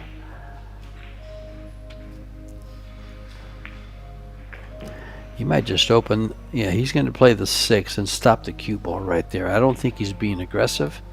I think he's just going to play a safety. He might just open this 6, 7 up and draw the cue ball to the bottom rail.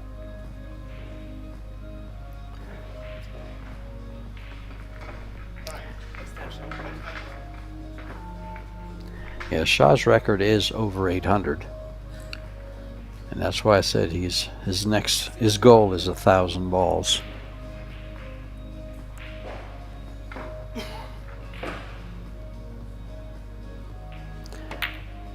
But the impressive, and there is the 6 ball. It did go. He did bring the cue ball back. Now he's got a long shot if he chooses to shoot it.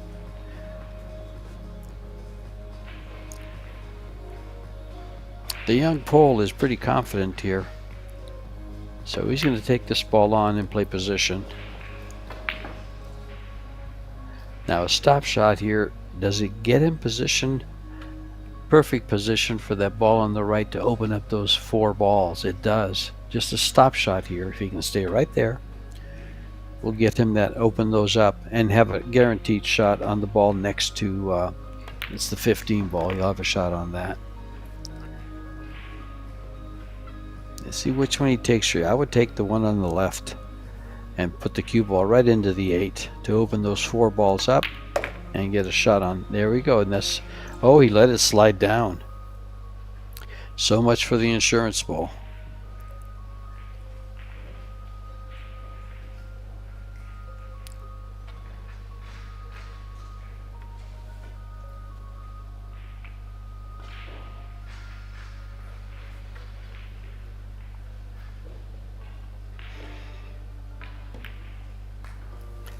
Now, there's a lot of skill to play this game. 8 ball goes by, I believe. If not, the 4 ball goes to the corner pocket. Does he want to take it on?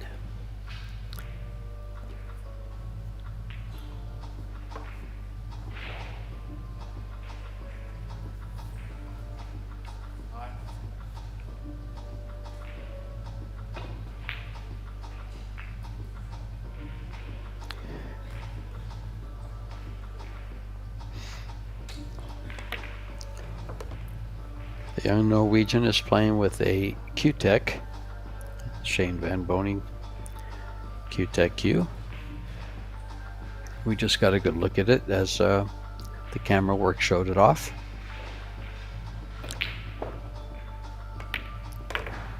One of the sponsors here this week in Slovenia is Longoni, Italian-made Q sticks. Another sponsor is Predator Group. They are playing on the Predator Arc table, but it is covered with Iwan Simonis Cloth, as that is another sponsor for this European Pool Championships in Slovenia.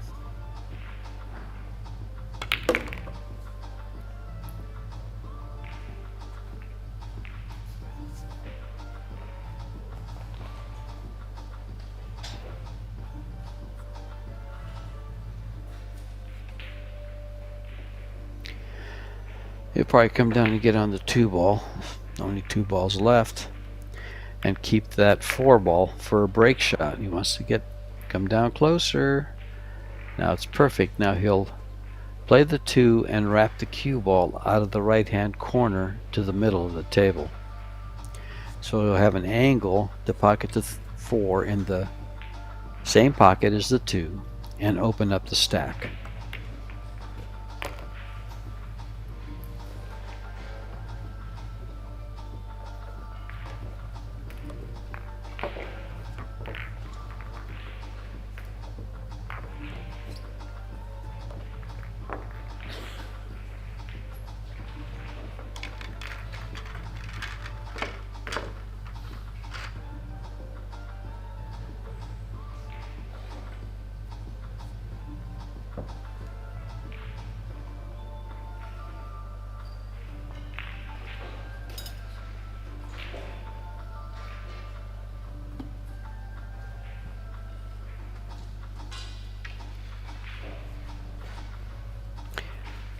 It is a race to 100 if you've just joined us.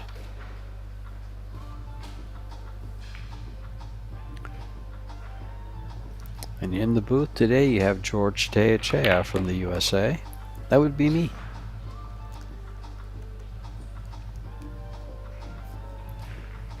Welcome everyone.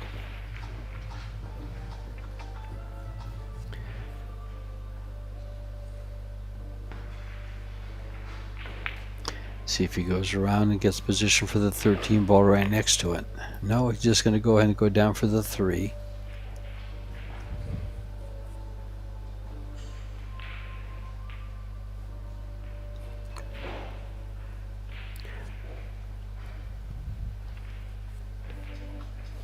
Kind of like playing the 13 next and getting on the 8, then the 9, and opening up the stack a little. But he'll probably use the 14 ball, which is on the upper right of your screen there from the 8, straight across from the 8. Now here's where he wants to come around as he's just walking around the table to just past center to play the 14 into the right hand corner and go into the stack.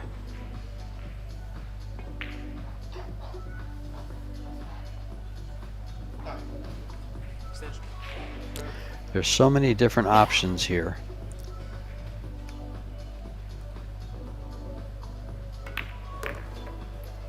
Yeah, I was going to say, one of them is to let your stroke out every once in a while to remind yourself that you're playing pool, and go around the table 3 rails there for position on this 14. And he ended up pretty much perfect. Now he's going to want to go into the stack here. He should be guaranteed a shot on the 8.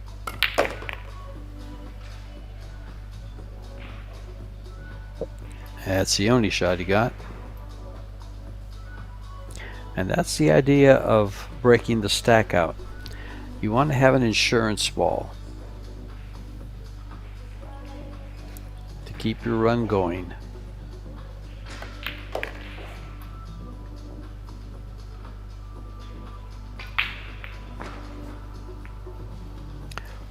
Another shot he has, he wants to develop the, I believe it's the 12 ball, so he can open up the 7, 2, and 15 that are close to the spot there.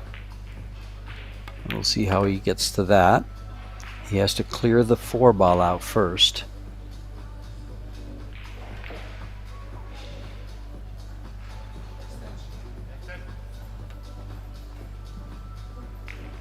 So he'll work his way down to that.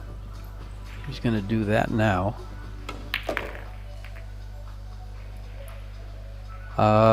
I didn't like breaking the rack like that. Now he has to draw the ball to open a shot, possibly open up those balls on the bottom.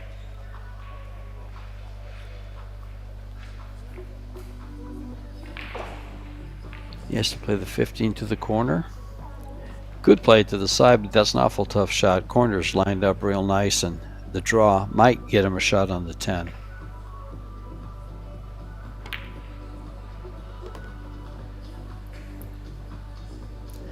And that's why I said he just didn't have a good line. He's going to have to play the ball to the corner there. It's a nice shot. He can do this rather well. Just hit it with center English and come to the middle of the head rail and come back towards the 6.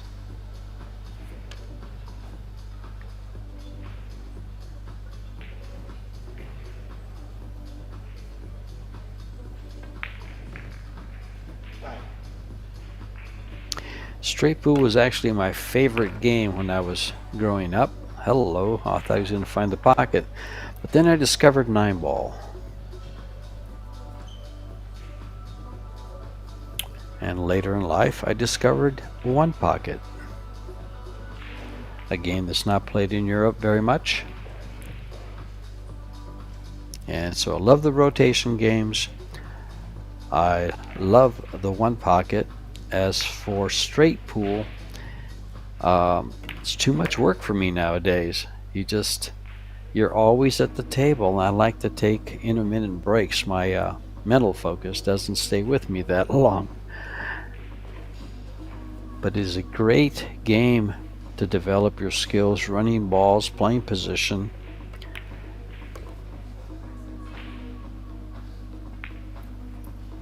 Making decisions. Pattern play. It develops you well for the rotation games and for 8 ball.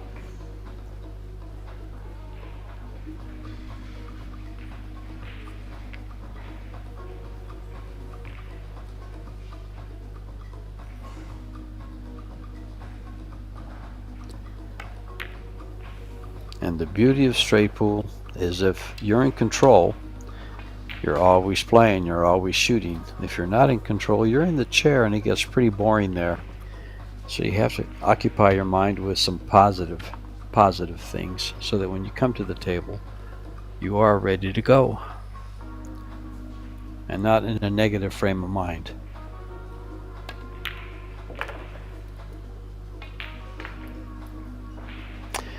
Well, he's straight in here. I don't know what he wanted to be. He wanted to come all the way across for the 6 to just pocket it and stay in the area by the 6 to have an opening shot. He may be able to go twice across here. Actually, he might want to go 3 times across. It wouldn't be a bad shot. I kind of like the 6 here. It's going to stay, and the cue ball is going to stay on a straight line going back and forth. It's a matter of speed. And if you don't get a shot, you can pocket the ball, then play safe. Or set the ball up in a corner and play safe.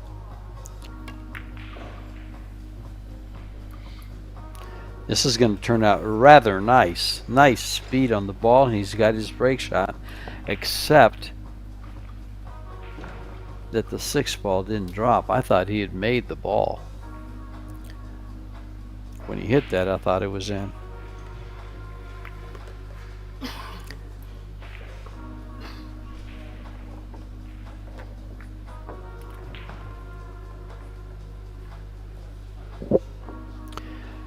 scorekeeper is right on top of it. He's got the score at 32-20.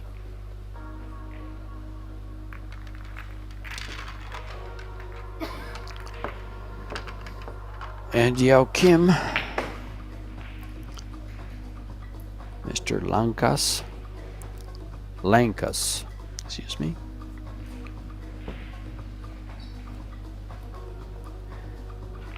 has a little bit of he may be able to nibble the corner ball of the rack. I'm not sure. To take a better look at it when they change the camera angle. Yeah, he's going to draw the ball quite a bit, but it's quite a cut, so he should be able to catch it. Cut it up high, drew the ball well. Cue ball came up. Had a little bit of draw on it, so when it hit the rack, it powered up the table.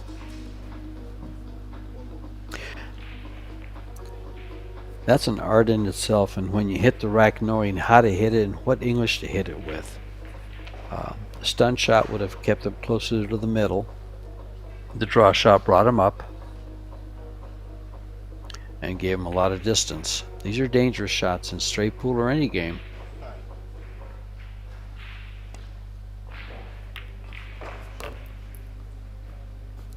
Good shot, stayed with the stroke, but he came up too high.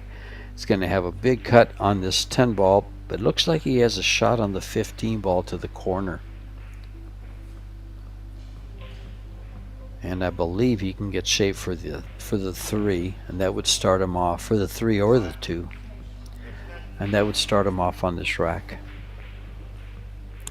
He's going for the cut, all ball fouls, so leaning over and stretched like that, you touch a ball, you give up a lot.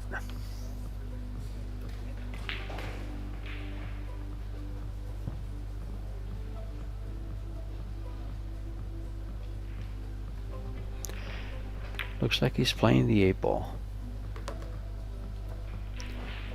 And that was the problem with the 8. I think he got a shot on the 10 though.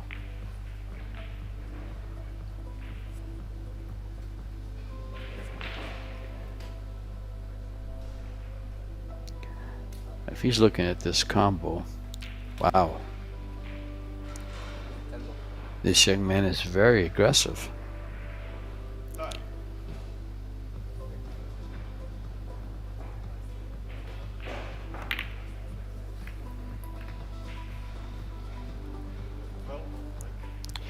And shots like that can be very costly.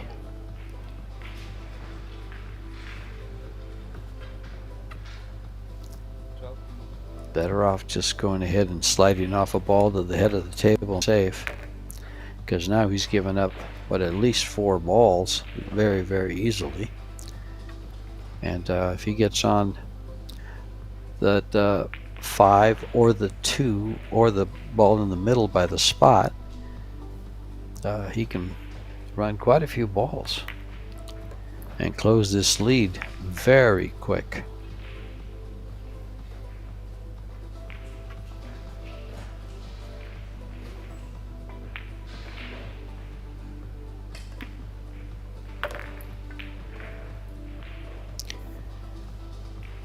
I like playing the 3 ball here, not the 2. The 2 ball is a good break shot.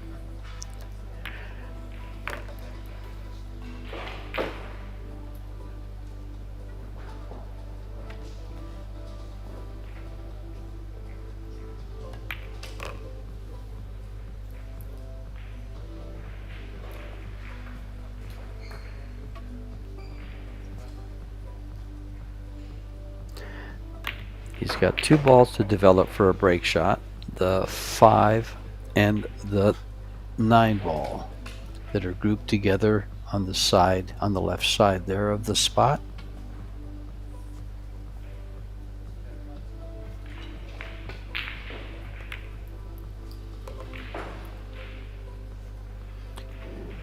Probably the 5 ball, and then he's going to play this one first. Either one. He could have played that ball to the side. But he has a good position to get on this ball. Those little angles are so hard to see from the monitor, and the player has the best view, of course. He's right at the table.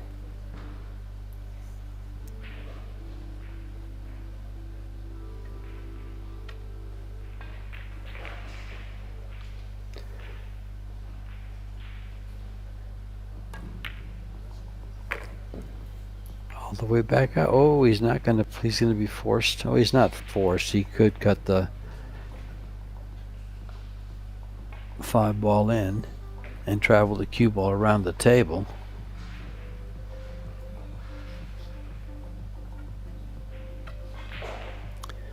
But more than likely, he'll just go ahead and rack the balls. The 5 ball will come to the head spot.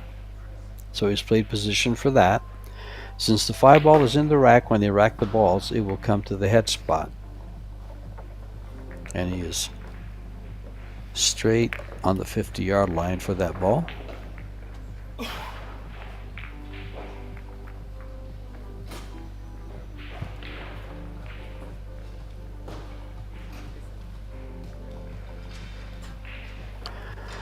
The pool world has been saddened and shocked by the death of Chang Zhongling from Chinese Taipei, one of the top players in the world, and probably for the last close to 20 years the man has been fantastic. I've gotten to commentate a lot of his matches in the Austrian team championships, in Austria and Puerto Rico. He had a great big match against Shane that kept everybody on the edge of their seats at the end of, in the last, 5 or 6 racks of 120. They were within a couple of racks. He was the first one to ever give Shane a very, very tough game. Both of them were exhausted at the end of that. But he's passed away in Indonesia. Wasn't feeling well after his first match in the morning, went to rest, and when he didn't come up for his next match, his roommate came to found him, and they could not resuscitate him. Apparently a heart attack or stroke. But at 40 years of age, he's left the pool world very sad. He was quite the guy. Great ambassador for pool, sponsored by Predator.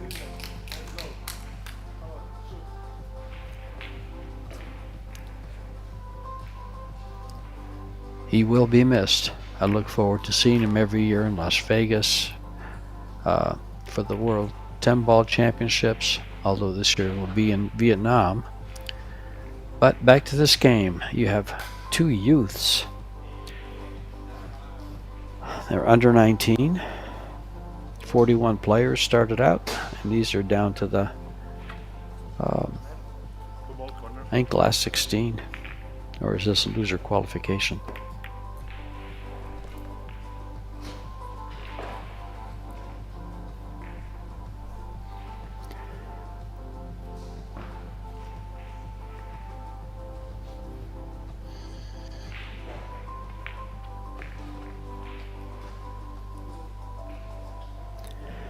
Coming straight across to open the balls up with a draw, and he does.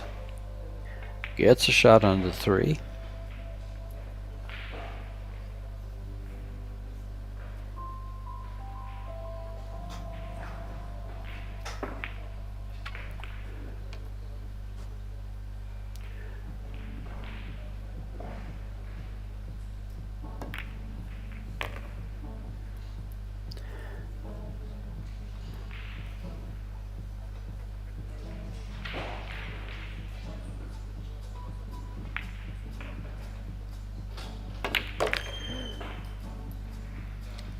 The players are playing with the Aramith Pro Billiard Balls with the red Miso ball. This is the TV set of the Pro balls, as the 4 ball is pink, as is the 12. Personally, I find it harder to pick out the 4 and 5 from the lighting on the table than if the 4 ball was purple.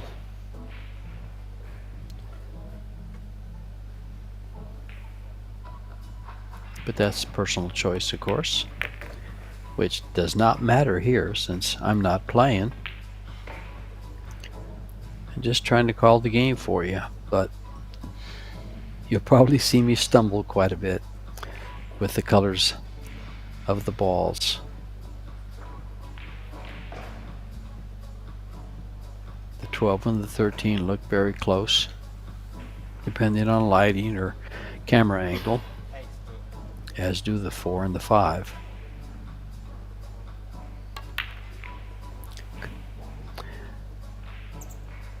Chose the bank, and it trickles in. And now a long shot on this. Well, he's going to play the 1 ball. I was going to say a long shot on the 12. Now he continues his run. This is looking good for the young Pole.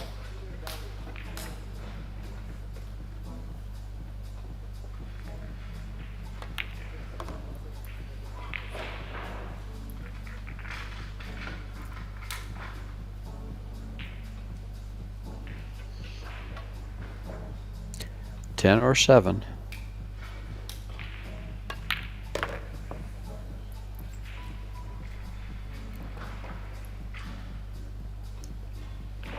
Now here's a decision. Does he back cut the 6 or does he play safe? Is he looking at a combo here in the 6-10? It's a gutsy shot. It's lined up pretty good. But notice he played it with a two-way side to it. He brought the cue ball back against the rail to leave a tough shot and leave his opponent on the rail. A very effective way of playing two-way shots or even playing safeties is to leave the cue ball as close to a rail to limit your opponent's cueing.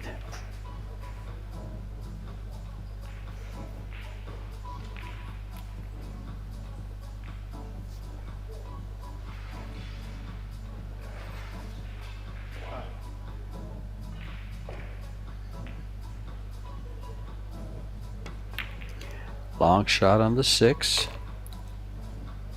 Executed very well, stayed with the stroke very, very well. He's got a good shot on the 10, but what's he going to play afterwards? I don't think anything goes in those 3 balls. Some players might play safe here and try to get the break shot, especially in a very close contested match like this is. But what a beautiful shot he just played. He was very unfortunate not to come up with a shot there. It took everything away. He's going to have to just hit this 9 up table and bring the cue ball back on the foot rail, right where his hand is. Actually, if he can get it a little to the left to make it tougher.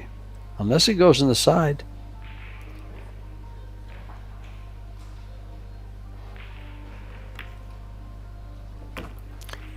It does go in the side, and now he's really developed something here. The 15 is out for a break shot, so if he chooses to shoot this 14, his position won't be optimal, but he'll get the extra ball and probably be able to pocket the 15.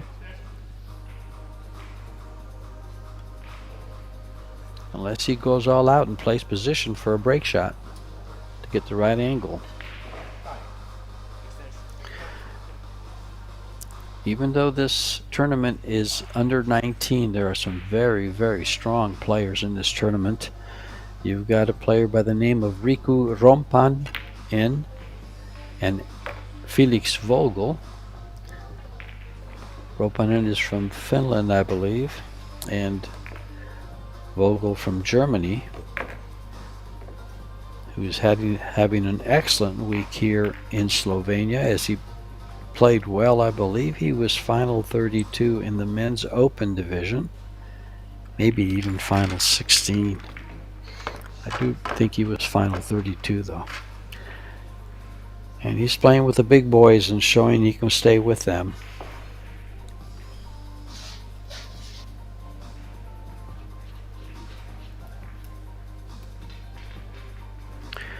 And I see a player by the name of Alessio Heibler, and I wonder if, well, he's German. Roman Heibler is Chechen, I think.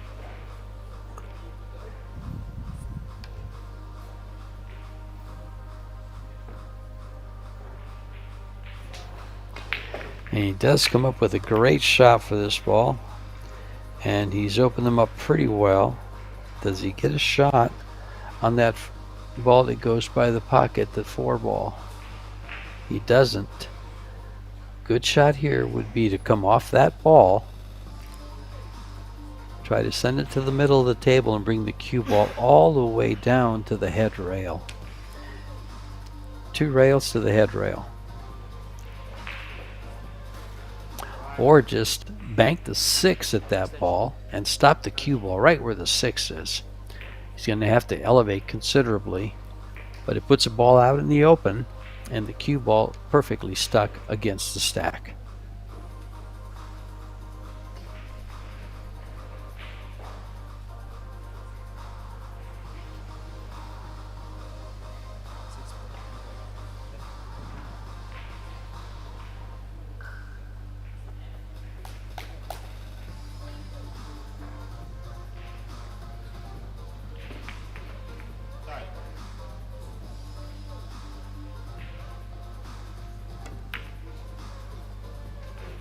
He played it in the corner.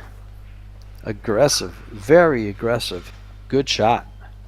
Confident shot.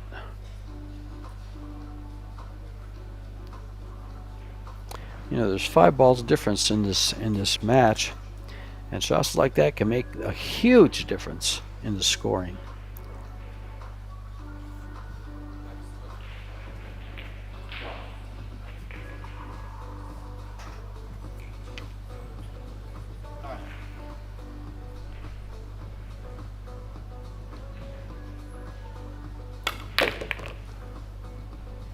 He was coming back into the stack. That was pretty aggressive. He's got the 7 and the 8 that he can open up the stack with.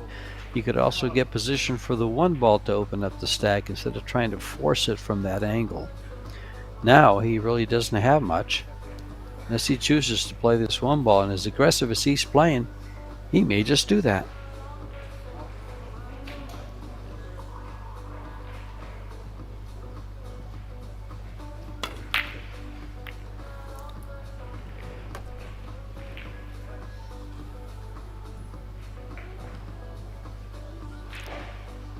Now he opened up this rack pretty well. There's 5. This could be an 11-3 rack. And all of a sudden, he's down 52 to 39 instead of just down by 3 balls. Aggressive shots like that can be very costly. And of course, they can reap a big reward too.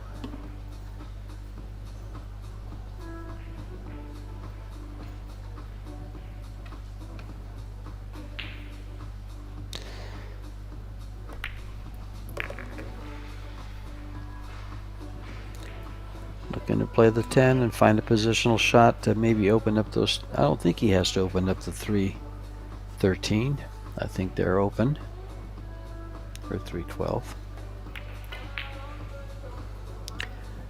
The 2 balls by the corner pocket there. Yeah, I think this stop on the 1 ball gives him the 3 ball, and then the 7-8. The 7 next, and he can choose what he wants to shoot next.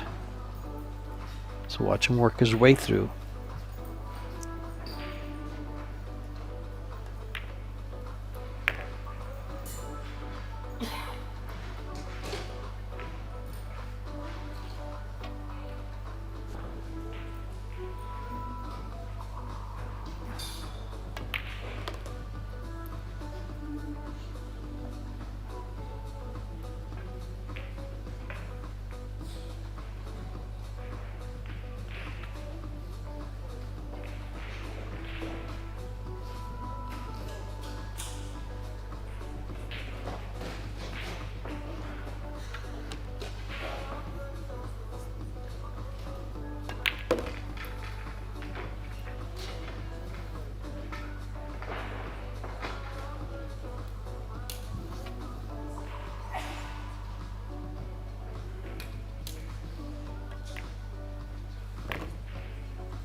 He's going to take care of business at the top part of the table before he works his way down.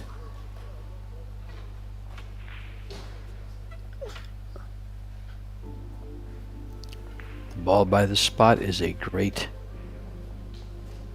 break shot. He's looking to see if he can pocket the 3 ball from that angle. Apparently he can, and he has a 7 next.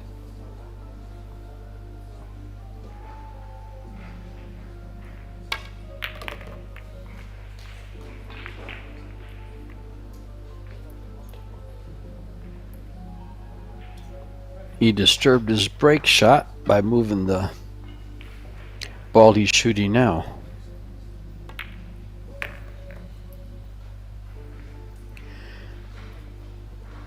I don't think he can develop a break shot. He'll have to use the 7 from the back part of the rack. Those are usually not quite as effective as going into the side of the rack with the cue ball. He could try to come off this ball and nibble the 7 to just like this. If he gets the cue ball out just a little more, he would have had a break shot. He hit it too thick. If he'd have nibbled it, he could have developed a shot there. Very delicate, and he gave it a good go. Nice try.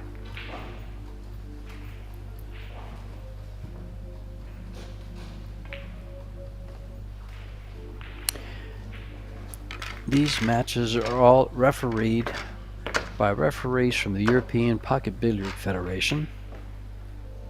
These guys go through classes, they work hard, and they're treated to some nice trips around the world. They work quite a few tournaments in Europe. They've been working the tournaments on the Pro Billiard Series now this year, as they have a contract with them, and they've been traveling the world. Coming over to Puerto Rico, the US, spending 10-12 days in Las Vegas. In the spring,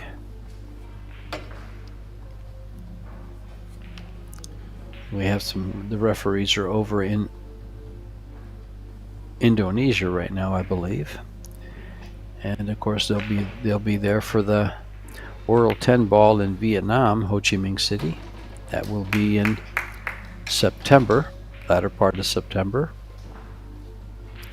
He's got a nice safety here shooting the 10 ball out, and it's just stopping the cue ball, but he's probably going to choose to shoot this 7 ball and play aggressive.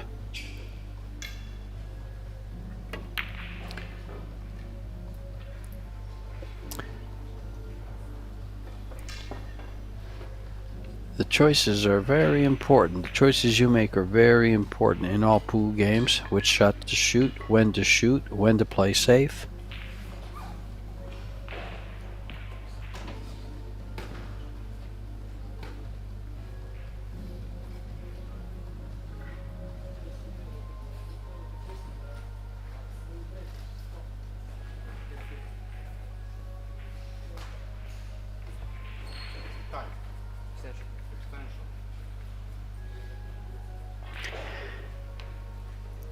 If you've just joined us, we are in Podcetrtek, Slovenia, in the Therme Olimia, and this is a race to 100.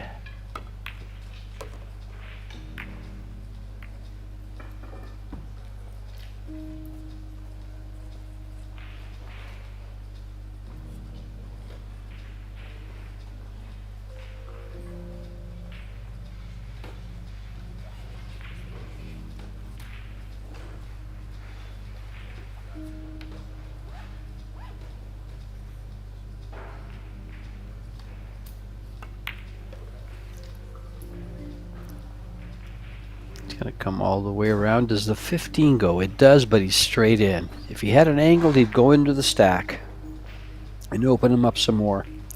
Doesn't have an angle. He's dead straight in.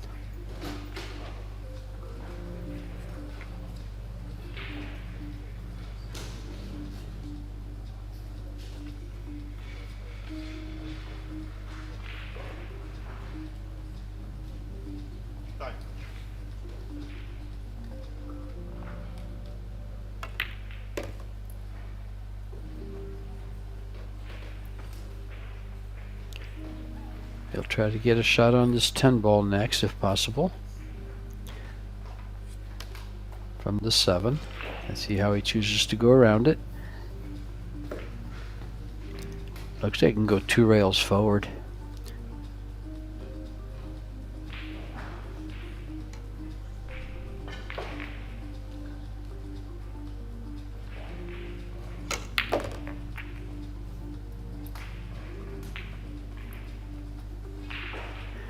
Second prize, he's going to have to play safe.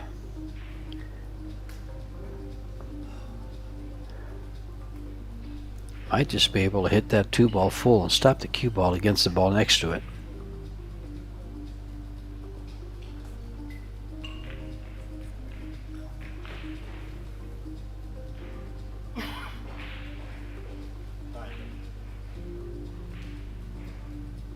He's going to come right back into the stack very softly. Didn't get there.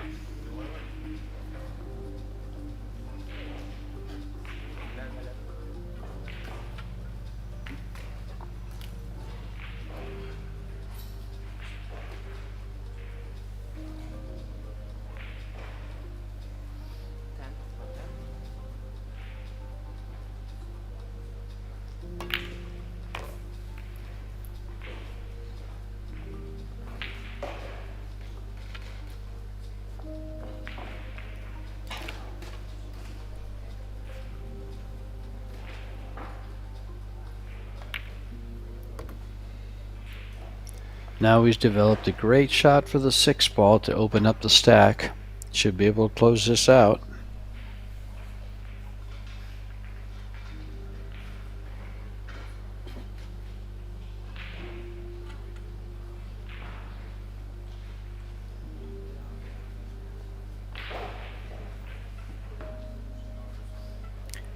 And on the back of the billboard there you see Billiard Beckman. It's a man from Germany that moves the tables around and provides the tables. A lot of times when these tables are shipped to certain tournaments, he'll buy them and then resell them so that the Predator doesn't have to ship them around as much. Gives him a base of tables to sell, and it makes things easy for Predator.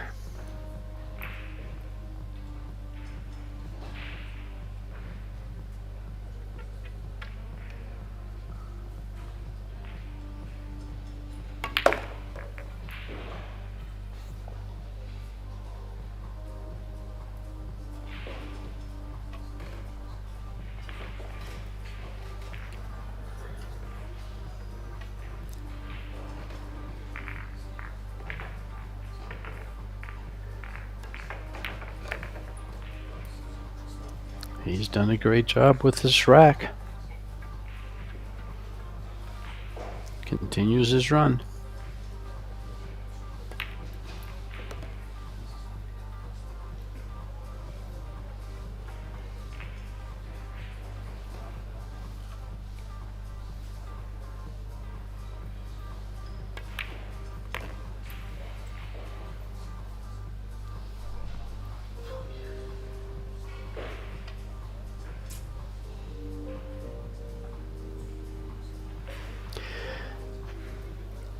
$15 balls the breakout. So you play position for this 4. He's straight in. Can he cheat the pocket a little bit? No, he's going to draw back and over. Nicely done.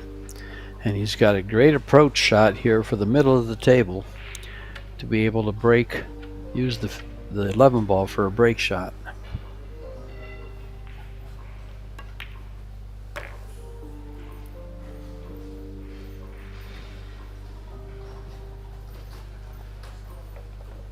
Overran it just a little bit, but I'm sure he's going for it.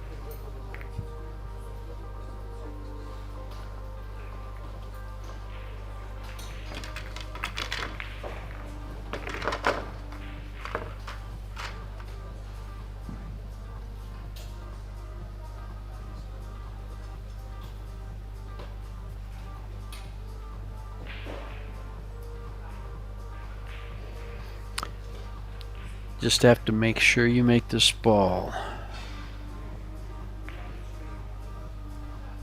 just above center. Good, perfect, and he does.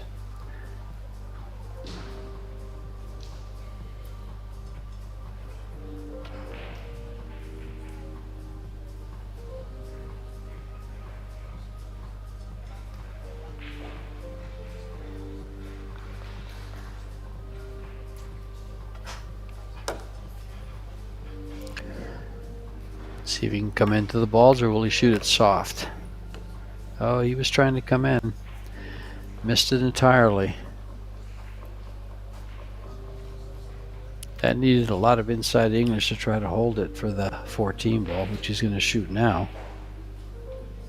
Go back and forth.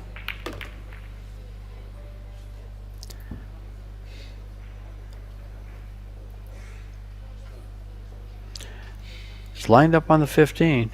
Let's see if he shoots it. He's very, very aggressive. Nope. He's going to take the safety. And he's given up a shot, and a very good one on this 10 ball.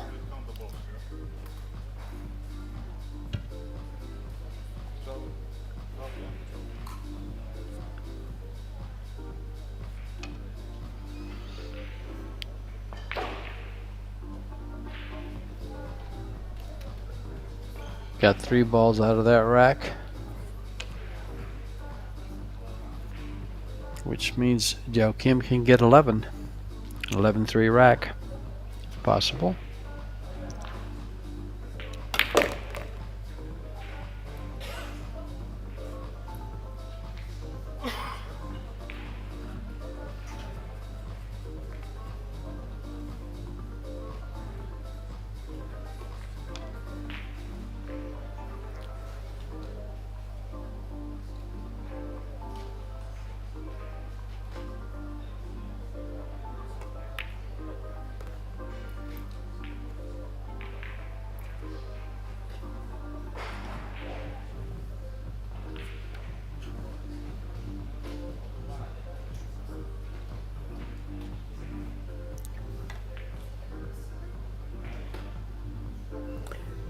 Shooting the 15,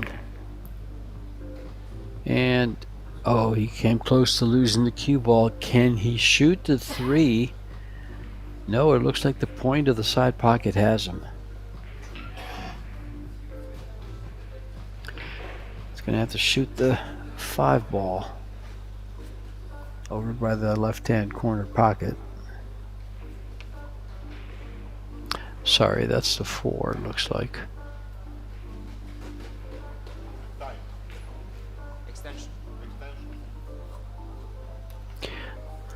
Players are on a time clock, so don't know if you can hear them calling for an extension or not.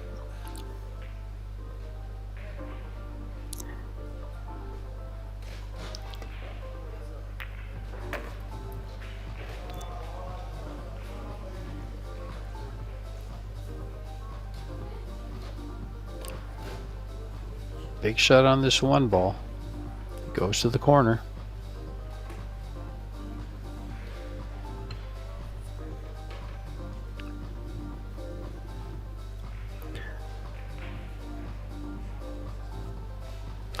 Trails in balls, and he is playing the 1 to the corner.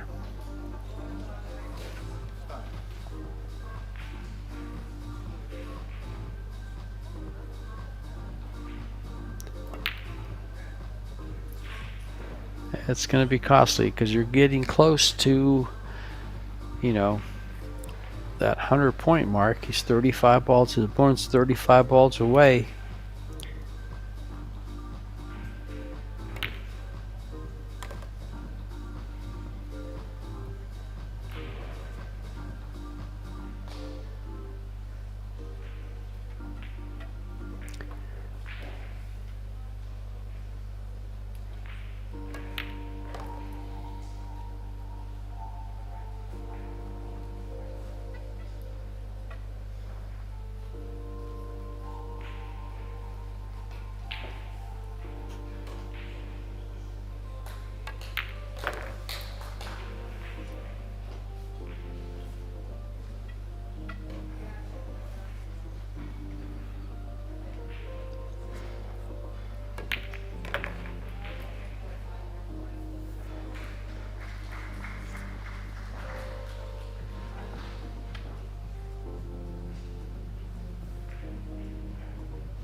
Jakub is able to get all 11 of those balls for an 11-3 rack.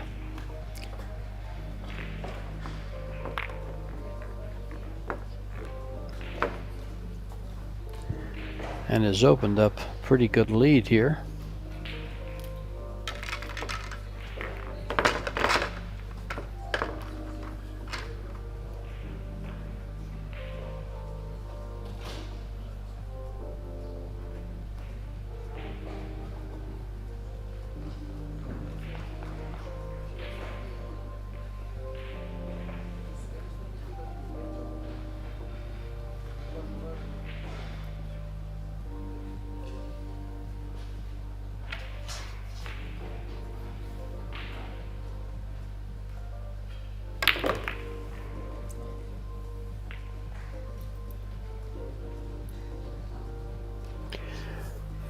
Good break shot.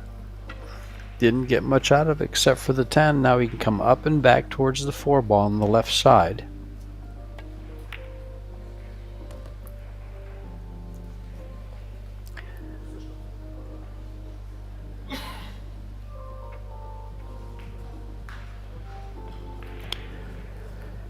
Doesn't have a lot of angle to do too much with it.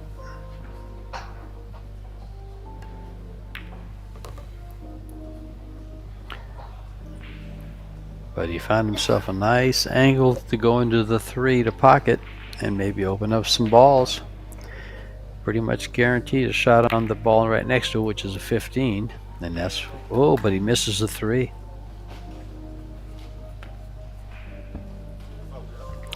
Little mistake by the left-handed pole.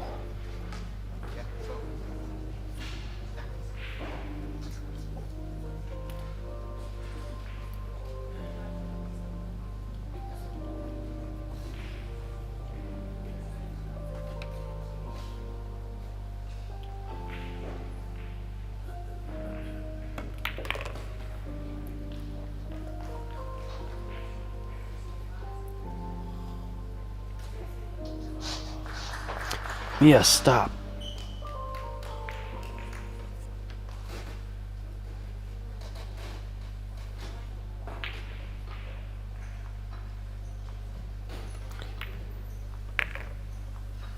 Soft and easy. Got a good shot on the 7. Can also play the 11 or the 2.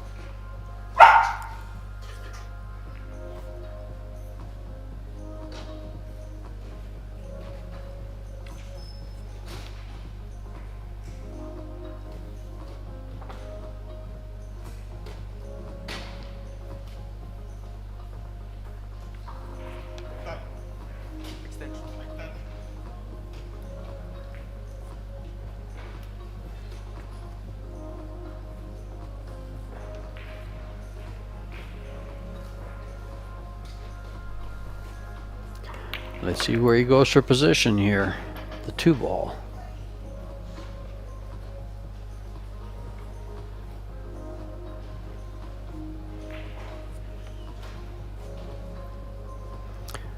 Two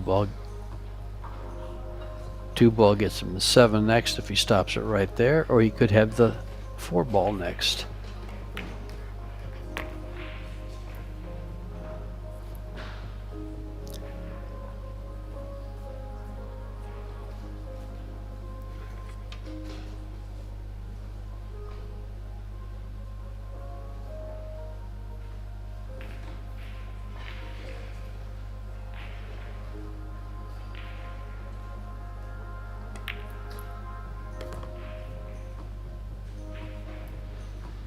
Yeah, Kim running some balls to close the gap here.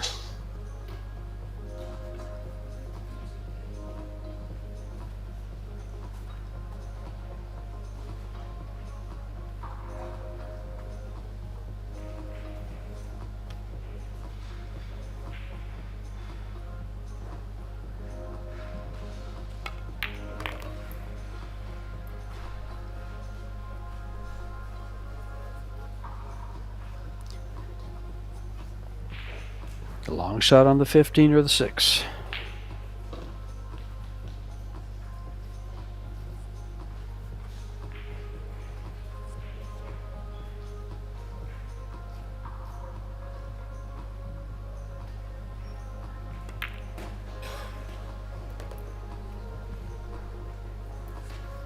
Now, can he catch the top of that 4 ball with the cue ball? Off the 15. Or does it travel around? He might just go ahead and stun the ball over and try to hold it on that side for the ball at the bottom of those 4 balls to the same corner. Oh, he's missed it. That was a good run of balls. Trying to close the gap a little.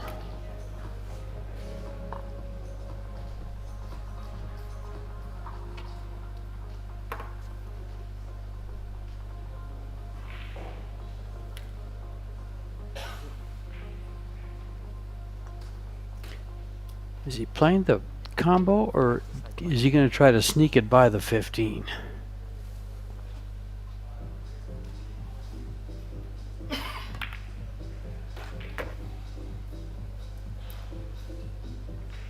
Surprised me.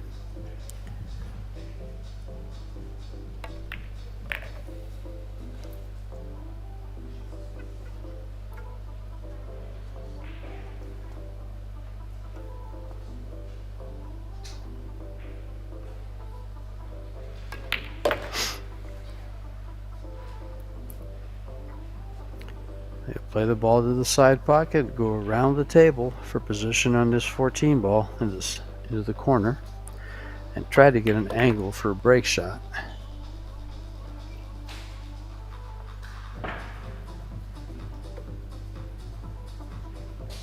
No angle for a break shot. Probably pocket the ball and play a safety.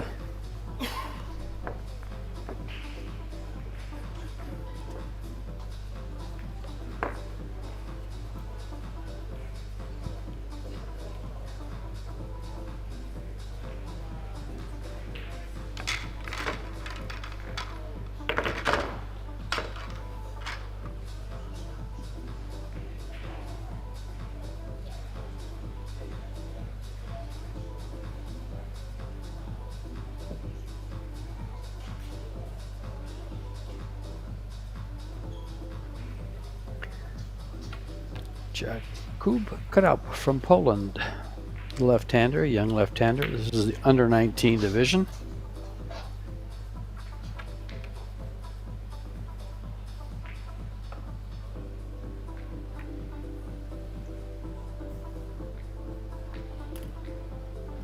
Well, when you play that safety, you got to come up against the rack, otherwise you're going to find yourself right up against the 9 and the 8. Right there.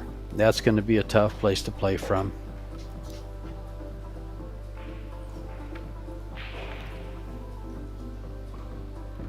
This is up again to the bottom and back up to the rack.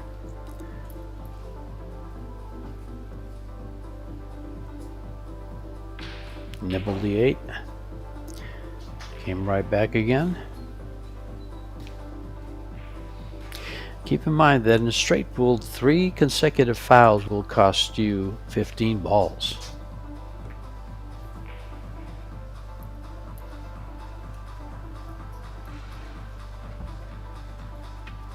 How aggressive is the young Pole? Will he shoot this and open up the stack?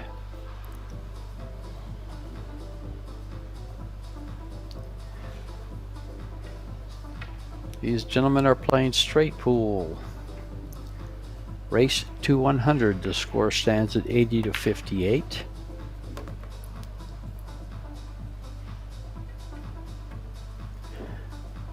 He has a straight in shot on that ball on the spot. Yeah, he left it out just a hair. Is he saying that he touched the ball? Not sure. Alan Buyas, the referee from the EPBF.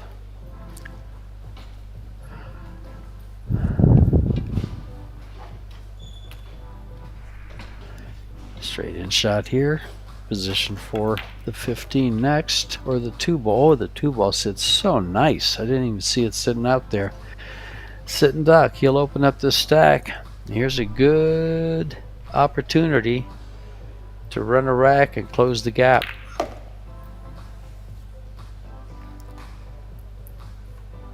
He can get into the 70s here with this rack.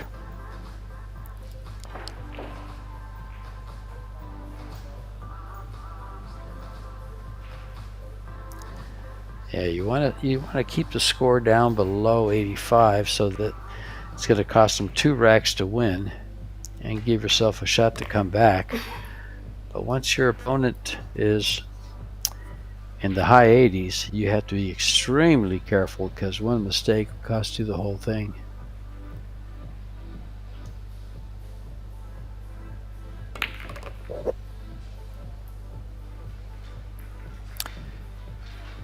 In straight pool, all balls are worth 1 point, and it's the first player to get 100 points. You'll play it to where you pocket the first 14 balls, and you'll notice they leave the last ball on the table, unless it's in the rack, and re-rack the balls and try to use that ball to open up the rack to continue the run. And it's the first to 100. Beautiful game. It lays a great foundation for all your rotation games, for 1 pocket, for 8 ball. It is one of the best games to practice in every possible way to round you out.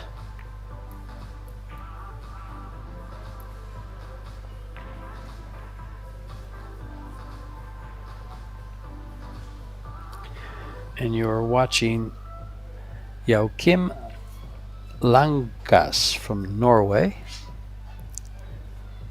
Both these players are under 19 years of age. They've both been playing Euro Tours for 2 years. Lankas here at the table has yet to finish in the top 16 in his tournaments. The young Pole has 2 top 16 finishes in the 2 years of playing Euro Tours in the pool championships. In those pool championships, they play 8 ball, 9 ball, 10 ball, and straight pool. Really rounds out the players very, very well. And you can see the way they pocket balls. They're just, this young man has a 604 Fargo compared, I could not find any Fargo information on the Norwegian Langas.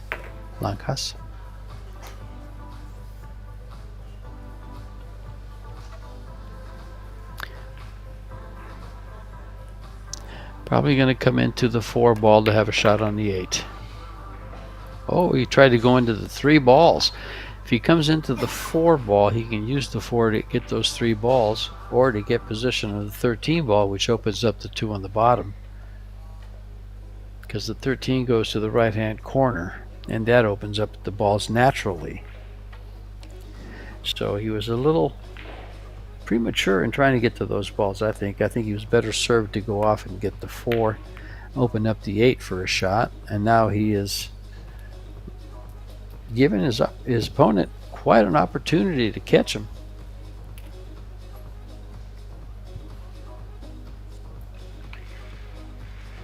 He's only able to get a few balls off this rack.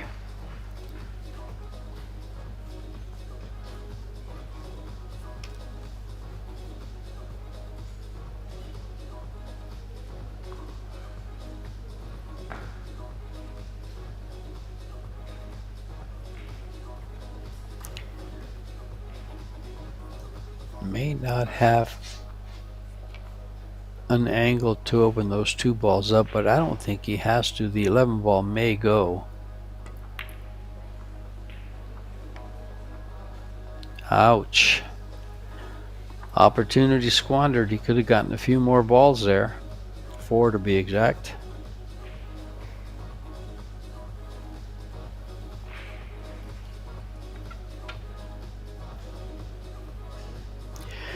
Pocket the 8 and come straight into those 2 balls.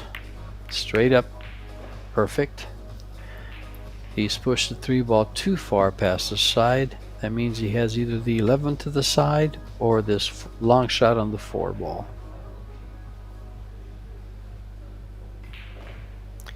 Chooses the long shot. Probably leave the 11 ball if he can. Yes, he will. Now play this straight in and stop it for the 3 down the rail. And try to get just a little bit of an angle where you might be able to open up the rack. I would just pretty much, since I have a lead, and this gets him over 85, I think, and into 1 rack from winning. Oh, that's dangerous and maybe costly.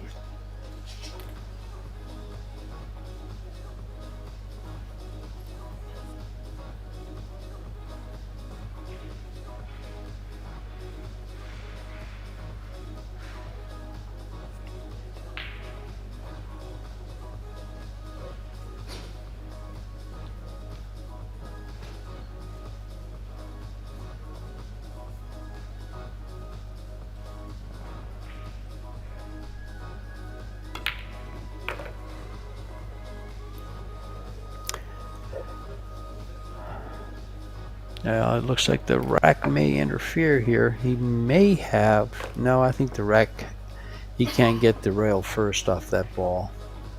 This is a tough place. I would just kind of roll up to the corner ball and keep the cue ball against the stack for a safety here.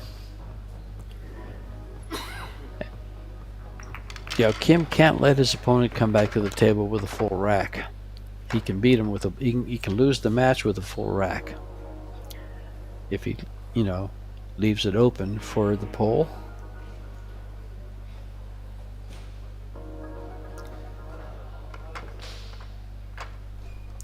We do not have a counter to keep track of the innings or each individual rack. We have a scorekeeper that is keeping the total score.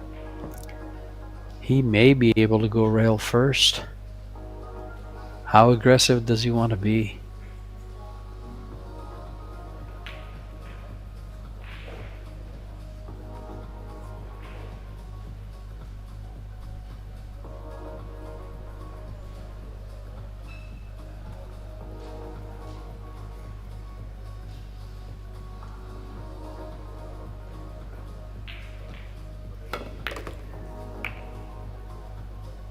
Oh, not rail first. He was able to hit the whole ball and come into the stack 2 rails. What a shot. Nice control.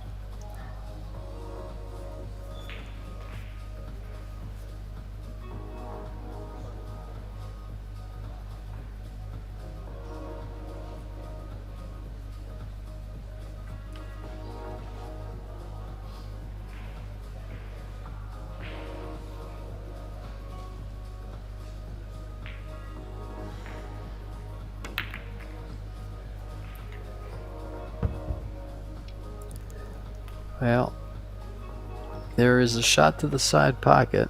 There's 2 shots to the side pocket. All ball fouls, so he can't touch a ball.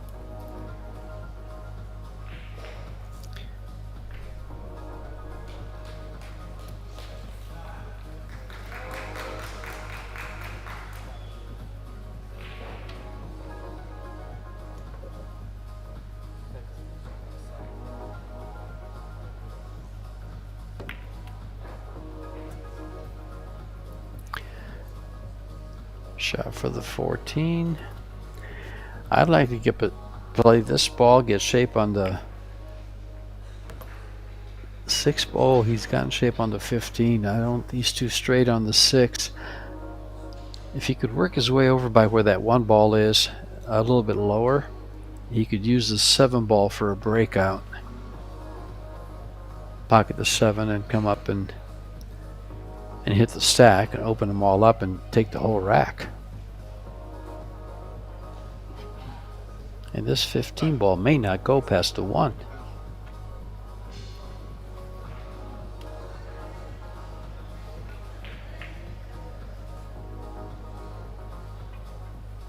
Does the 10 ball go past the 8?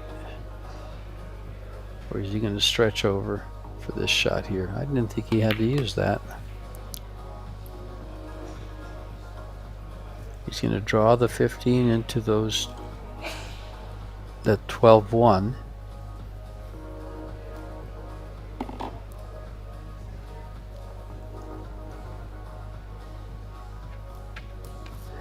just wants to brush that 12 ball and open up the one first shot. He wants position on that 7 ball. I would want position, like right there. He's got the position, but he's missed the ball. So he's given away his break shot for the stack.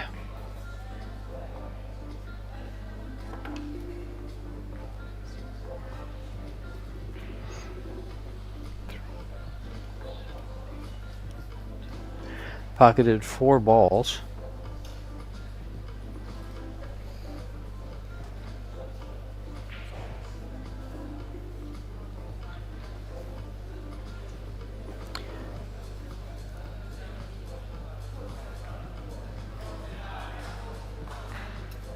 Which means that Joe Kim has 10 balls available to run this rack.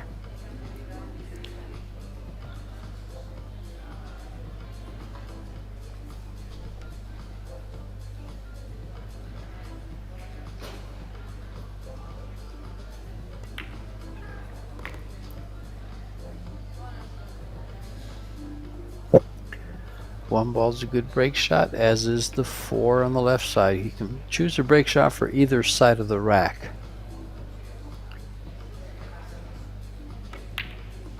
The 1 ball is the better of the 2, but he's missed a straight in 11 ball. And he took the eye off the prize there with his Shane Van Boney Q-tick. Q, the young Pole is using, I haven't seen what Q he's using. He's using a carbon fiber shaft and a wooden butt.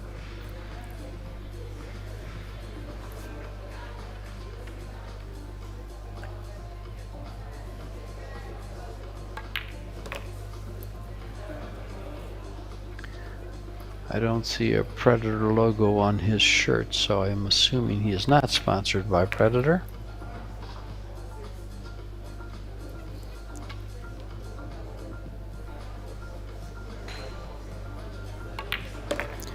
Well, he got rid of both his break shots, but the 11 ball is a very nice one too. Just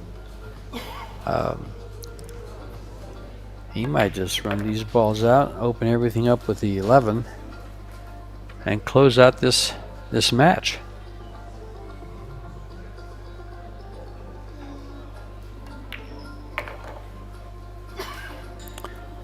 And the 9 ball leads him right where he wants to be for the 11. So he wants to be pretty close to straight in, not too much angle. He just wants to be able to bring the cue ball right about where the head string is, to the right of the 11, so he can go into the stack. On the rail, he's perfect. He's perfect. Bring this over to the right a little bit from where he's at. He's going to follow forward to it. Slow down. The better the angle, the better the break.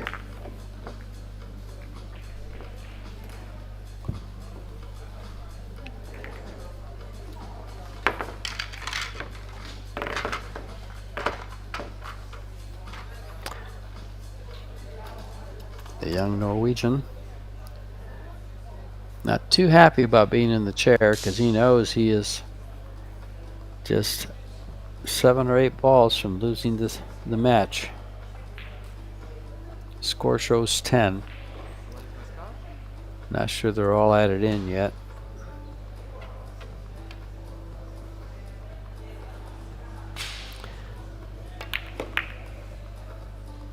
And there is the big danger of shooting a break shot from balls to the side pocket, especially when they're in the middle like that.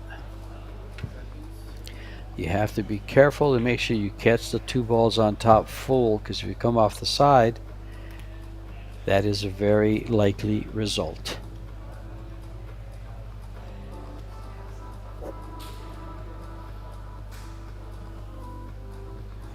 Ball in hand behind the head string. Needs 33 balls. His opponent needs 3.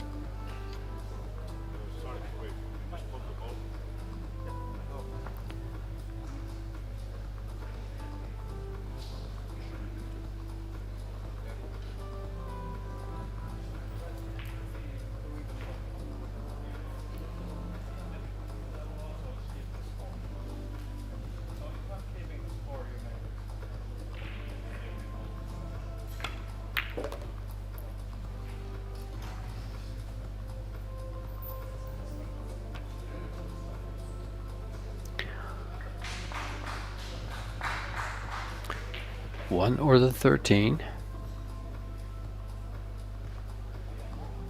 Chooses the 13.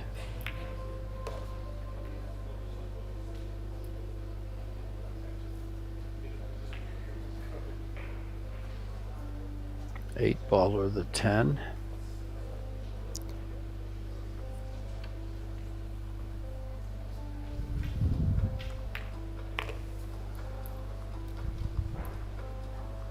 I'd be looking to open up the balls with either the 9 or the 3 ball. Well, not the 3. Next shot will be the 8.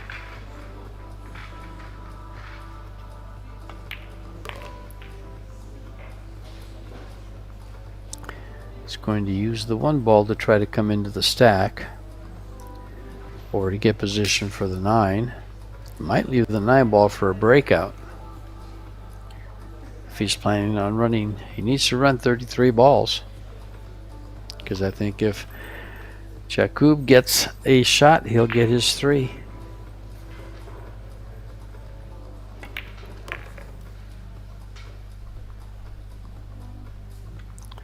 He's on the 9. He's also on the 3. How aggressive do you want to be, young man?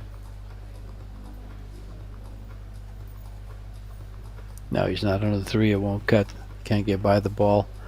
By the oh, never mind. He is. He can get by the 11.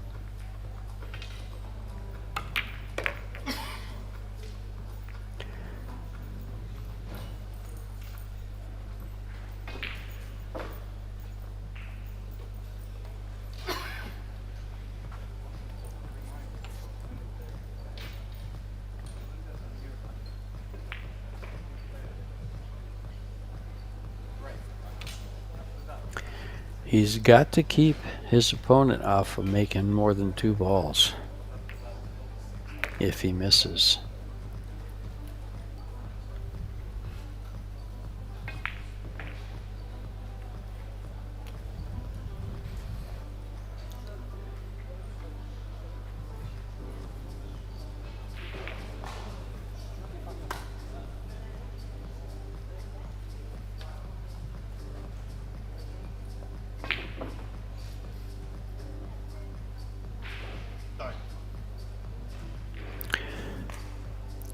$15 to the side.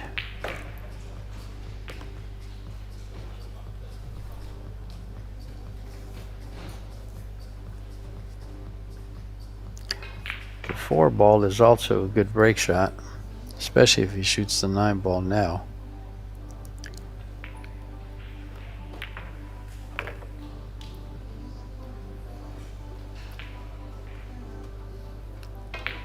The 4 or the 7 will probably be his break shot. He'll probably come to the left side here with a little bit of left English.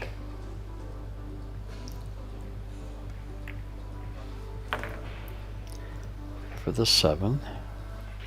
Doesn't want to be straight. He's got 2 balls to choose from. That's nice to have when you're playing straight pool.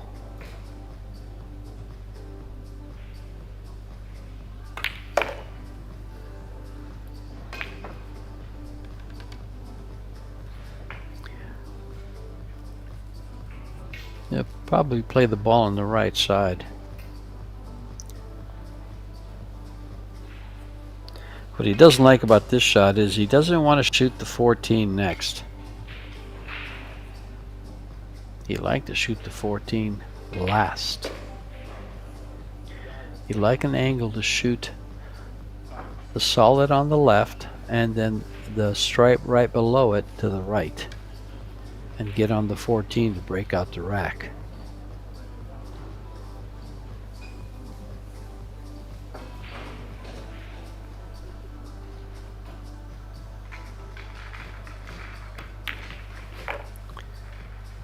Back and forth. Is that enough? It is. Nicely done. Now this bump is going to be very important. How he bumps this ball. That's exactly what I meant. He had to hit that higher because he wants the 14 last. I think he just has to take this 14 in the side and get position to use this ball to break it out. Use the ball in the back rail.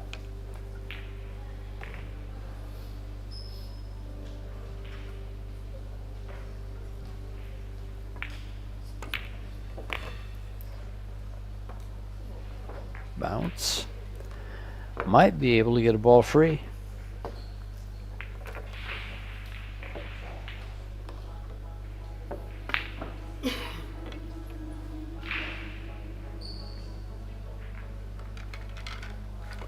That was a, I believe that was a 14-0 rack.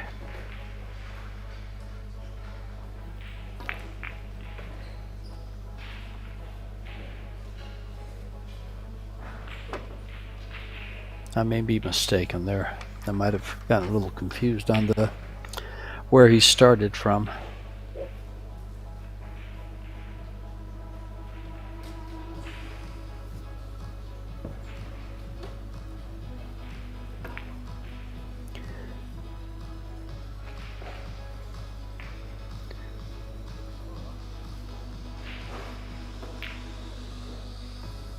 He's going to try to catch that ball. He doesn't want to catch the middle of the stack. He wants to catch one of the two corners. Both are available. He's going to come into it with draw.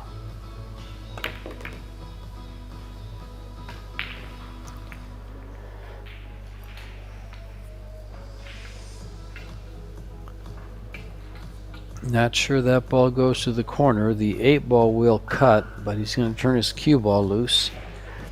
And the 14 cuts, but he turns the cue ball loose. And of course, this ball up by itself by the middle of the table goes. So you have to play good position for the 14 to open up the stack.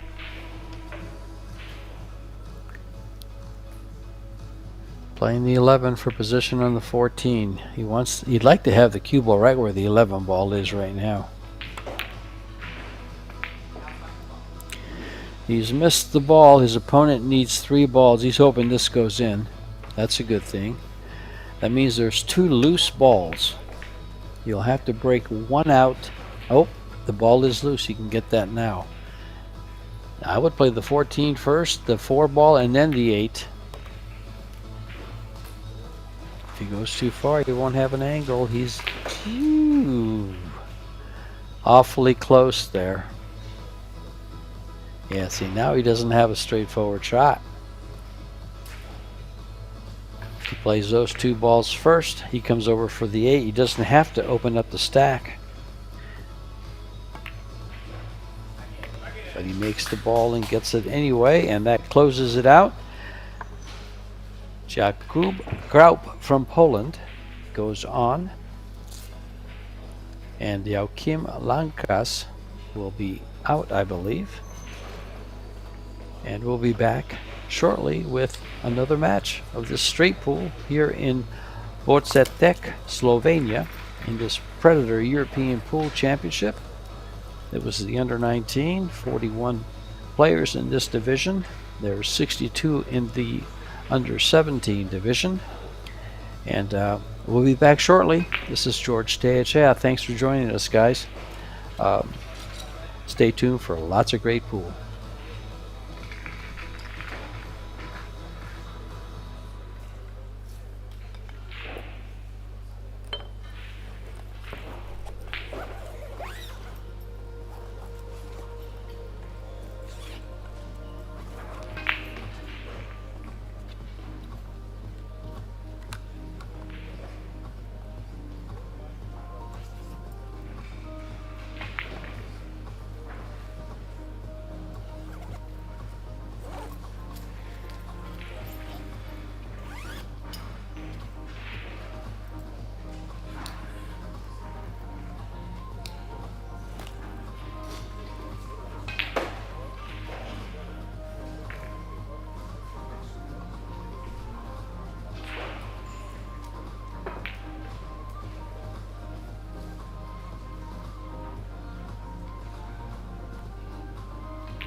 Apologize, guys. Just joining the match a little bit late here. We have Felix Vogel against Attila Seyman.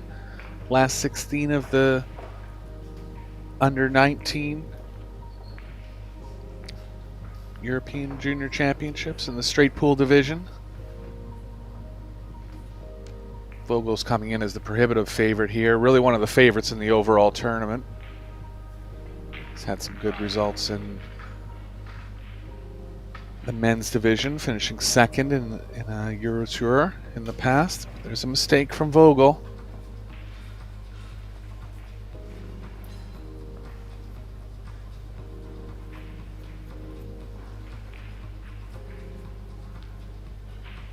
Gonna get a chance to see Attila's level here. Not a player that I'm particularly familiar with, but he does have a top 16 finish in the under 17 European Junior 8-Ball Championships.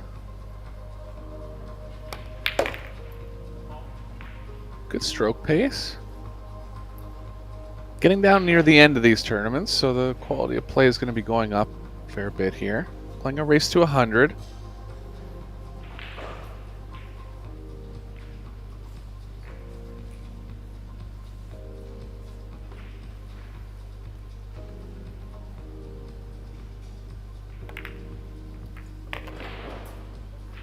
Both players coming from European countries with many world-class players on the scene. Brought up around other talented players. Most notably Alvin Ocean, Mario He, Max Lechner from Austria. Germany, of course, you have Josh Filler, Moritz Neuhausen.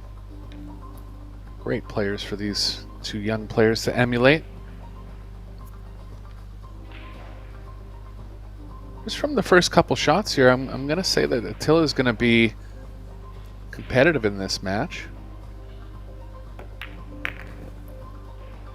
Textbook fundamentals, as is to be said about most European junior players. Vogel really is at the top of the junior game, and even almost sneaking somewhere into the top 100 in the men's game. So it will take a very good effort from Attila here.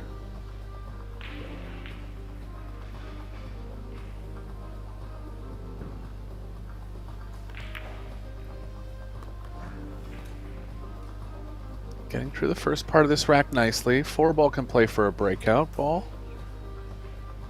It's going to want to shoot the 9 before the 8 to open up the top left for the 8.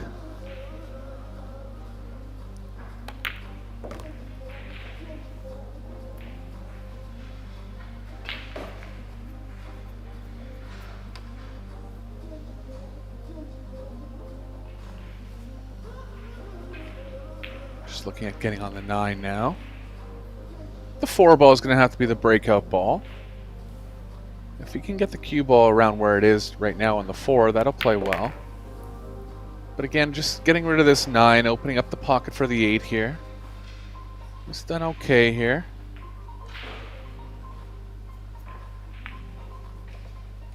Ideally would want to get almost perfectly straight on the 3 where he can roll through to the right side of the table for the 8.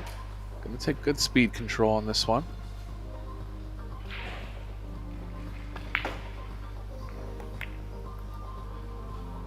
Watch out for the overcut here. It's into the top side of the pocket, but he's okay. Because he's overcut it a little bit, he got a little more energy in the cue ball than he expected. This angle was always going to be a bit of trouble. He can still play out of it. Has to think his way around here for the next couple shots. Possibly drawing over to the left and playing the 15 in the right middle. Can go into them as well. Looks like he's going to choose that. Again, using the whole pocket, but he's okay. Looks like he'll have to use a ball that's below the 4 to get the proper breakout angle on the 4. But it really is in a good spot. Anything over on the left side of the table will play well for a breakout.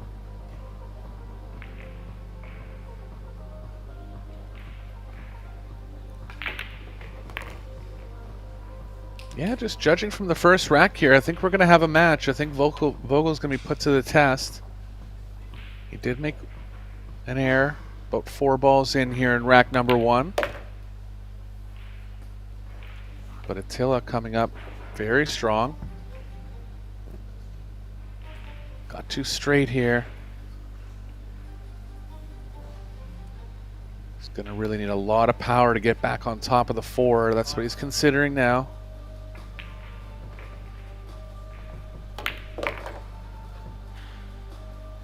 Decided to stay below it, kind of in between, and that's not going to work for the breakout. Yeah, just those last balls at the end of the rack when you're playing straight pool, sometimes getting real small angles, and again, you know, shooting a ball, not faulting him, it's just the way the rack ended up going. But shooting a ball that's underneath the breakout ball is always dangerous because you're playing with so much negative space below the ball.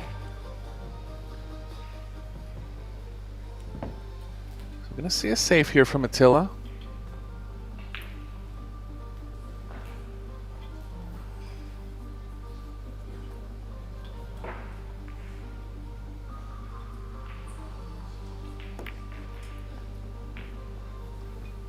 Nicely played. Blocked all offensive possibilities. Think it'll be similar to a break shot type save here for Vogel. Oh yeah, he can play right on top of it. This is a shot that comes up in straight pool. Just freeze the cue ball to the top of the rack. Nicely done.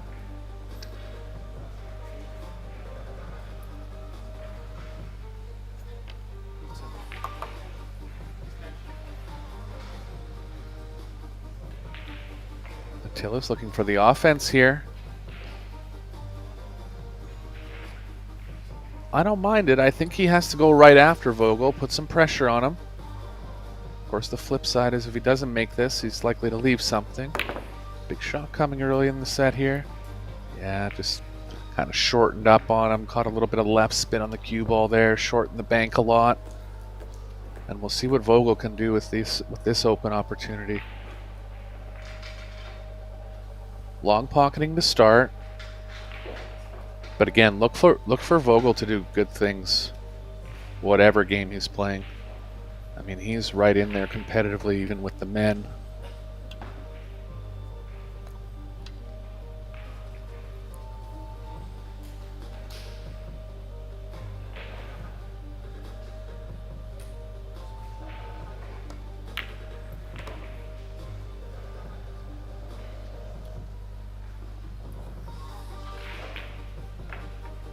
Looking okay to develop something at the bottom part of the table here.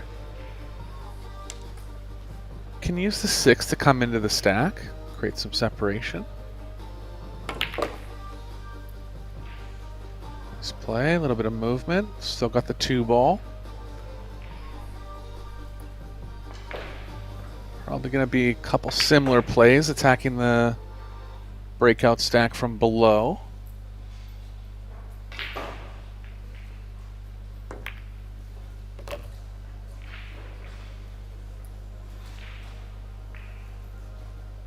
Four or 5 will play okay into developing some more balls. There's 2 different styles of play. You can kind of pick off the open balls first, or you can kind of get right at opening everything up right away.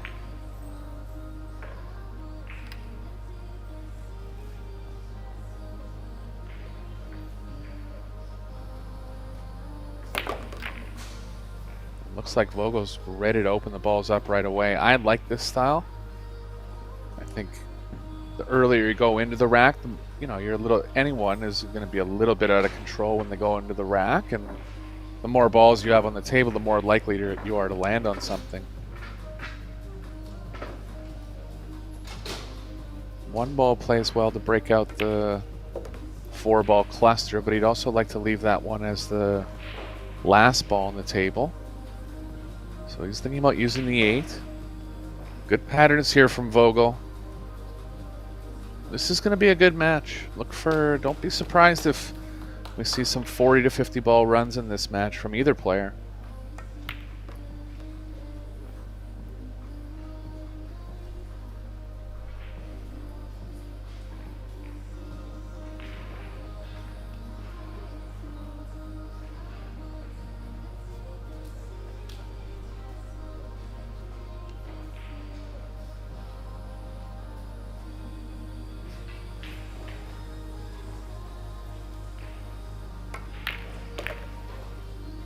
Just had a quick peek over at Vogel's Fargo, and it's all the way up to 764 now.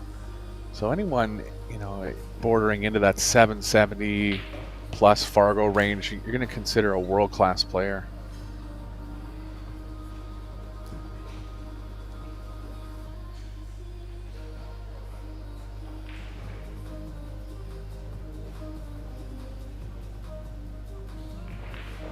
No current Fargo listed for Tilla. Likely playing more in Europe, where it's not the #1 rating system. But again, from his first visit, he's definitely a capable player. Vogel's just making a 7-ball plan here of which ball he wants for the breakout. Actually didn't mind the 5, but I think he might use the 14. Even go 9-4, 14 last, can play okay.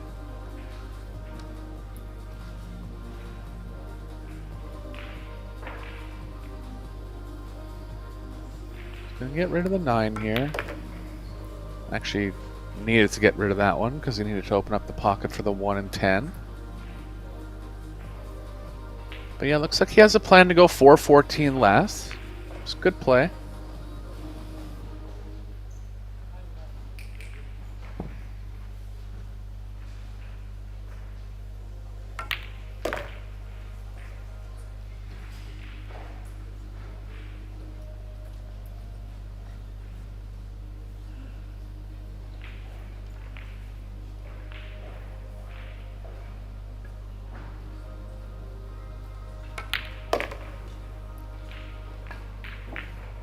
So 2 racks in, and looks like we'll have our first double-digit run of the match. Vogel looking to put something big together here. I think he's on about 12 so far.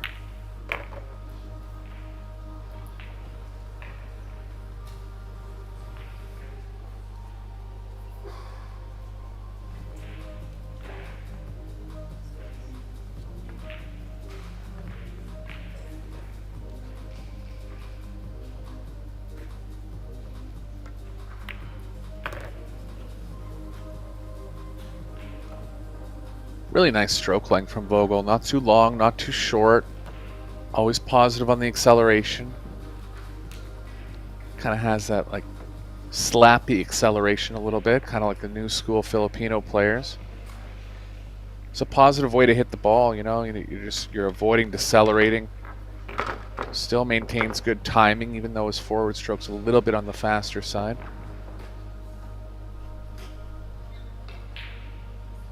But yeah, the first time I saw him play was the World Junior Championships in Puerto Rico last year, and you could just see the talent exuding from his game right away. I think he's improved about 30 Fargo points since that time. Gonna kind of look to go off the far edge of the rack here. Typically don't want to get right into the middle of the rack when you're playing these breakout angles from below. Cue ball can tend to get stuck in the middle of the rack if you play that. Nice shot. Beautiful. Looks like he might have only landed on the 9, but he is on 1 ball. Judged it well there. Knew that if he stunned the ball, he had a risk of going off in the same pocket with the cue ball, so he played some high. Even confident enough to hit it with some running spin to get the cue ball running away from that corner pocket.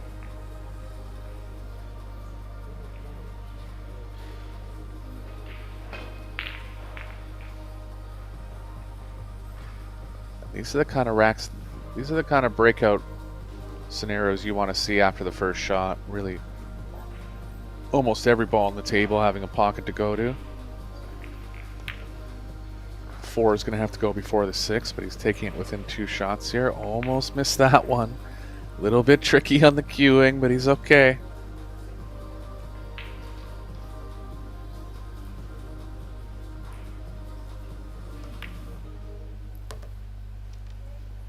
Just that little nudge on the 6, making it a bit of a stronger breakout ball now.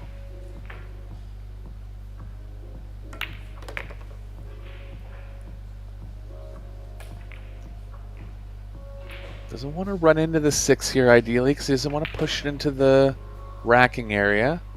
So even though he was playing for the 2, which is the proper ball to play for, he might back off of it. He is going to. Still has lots of balls to get the cue ball in a similar spot that he is now. But recognizing properly that if he does play the 2 now, the 6 could push into the racking area.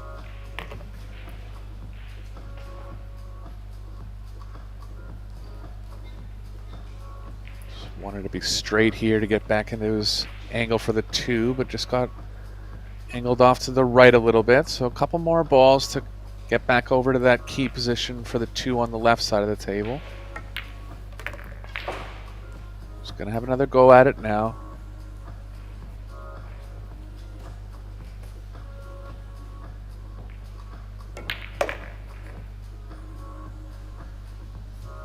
There he is, and he's okay this time. Now the 2 balls on the long rails, less importantly the 5, because the 5 does pocket in the side.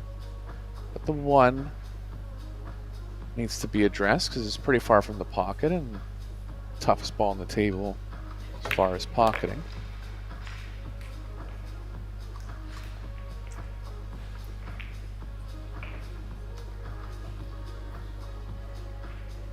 Just trying to think of the key ball to get on the 6. Really there's a number of balls that'll work. I don't think he has to be too worried about it.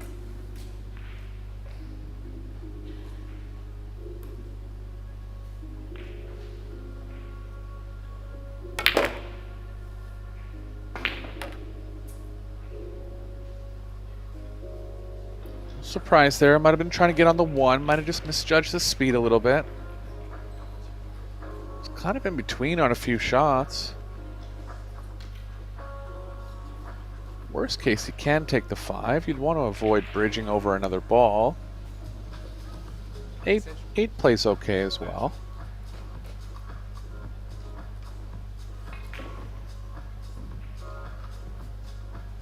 And it's right in between the 5 and the 8 here. Really his preference if you want to just get down to a little more awkward cueing or a little more distance on the 8. So he's decided on the 8.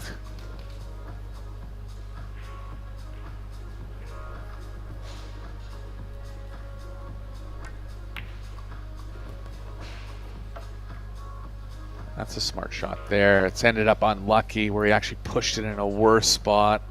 But that was a smart shot, trying to get the 1 into a spot where he'd be 100% on the pocketing. He's going to have to take it up into the long pocket now. But it is a little off the rail, so he doesn't have to be too leery of the point going past the side pocket.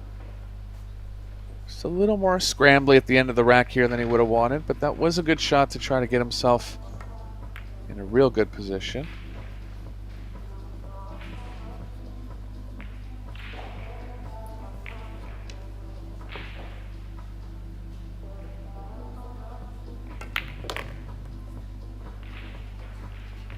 Doesn't want to be too straight here. Looks like he's gonna be stuck on the rail.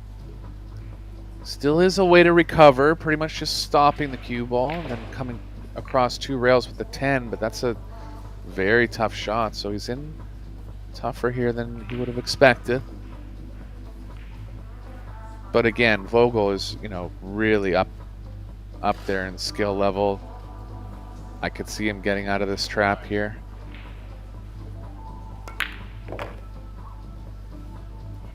Nice play just to get the cue ball a little further off the rail there, make the cueing a little more comfortable.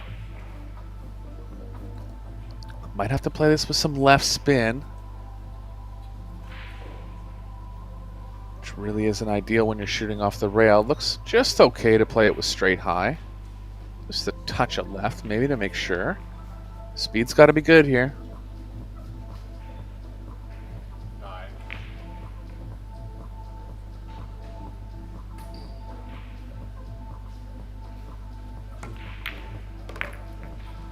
Nice shot. How's the speed? It's over hit. He's going to have any kind of shot at it. Oh, it's going to be a gutsy play if he wants to keep the run going here. Did his best to kind of try to recover from that weird roll on the 1. Just never really got quite back in line, and now taking a second look at the pocketing angle on the 6, I think it's just too aggressive to try to stay offense here. But Vogel getting out to a pretty decent start. Third of the way there to his total now. It's on about a 25 ball run currently.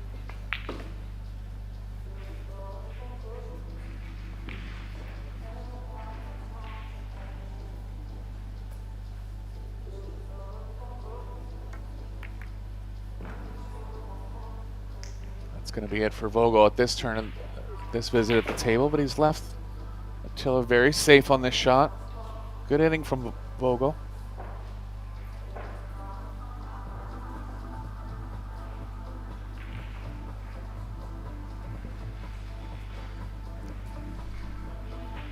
Really nice to see the junior players being brought up on all different types of games. Over in North America, where I'm from. Straight, oh look out for the cue ball here. He's still okay, he hasn't left anything. Ball in hand behind the head string for Vogel. But over in North America, straight pool is kind of neglected as one of the games that we're brought up on, but definitely one of the better games. Works on precise cue ball movement, planning of multiple balls ahead, particularly at the end of the rack.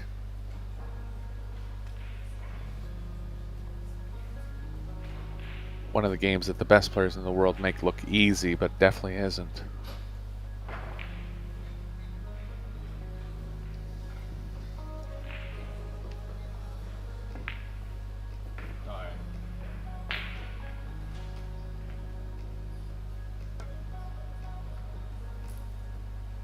Safe there from Vogel.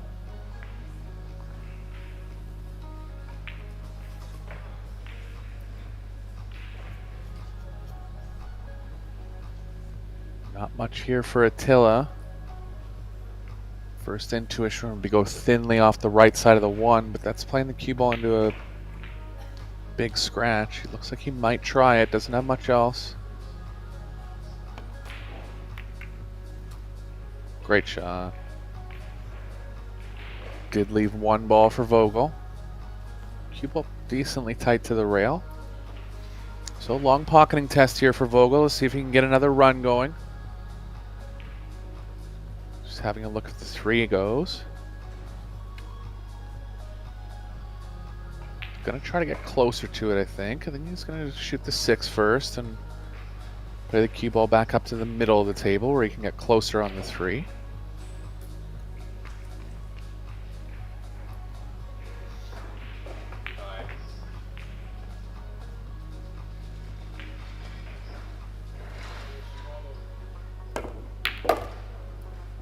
What a shot.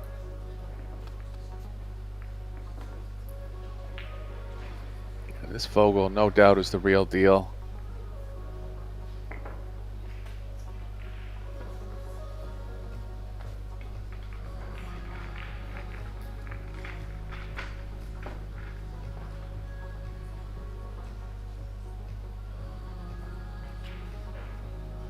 Just a little hampered here with the cue ball being so close to the rail, so I think he might be thinking about, not quite sure here. See what he has in mind.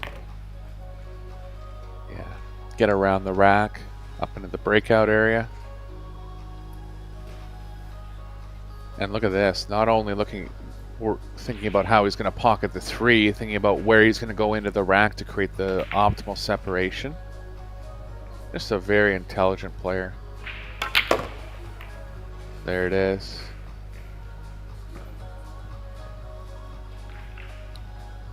Separated about 5 or 6 balls from the rack. Still got a cluster in the middle, but plenty of balls to think about how to develop that.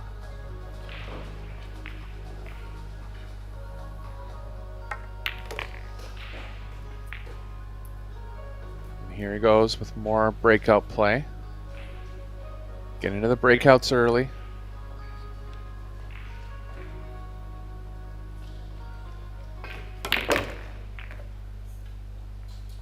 Nice. I think he's on the 13. He's not. He's actually in a slight bit of trouble. He's got another wry smile on his face, just not quite getting the perfect rolls off the breakout angles in a couple situations.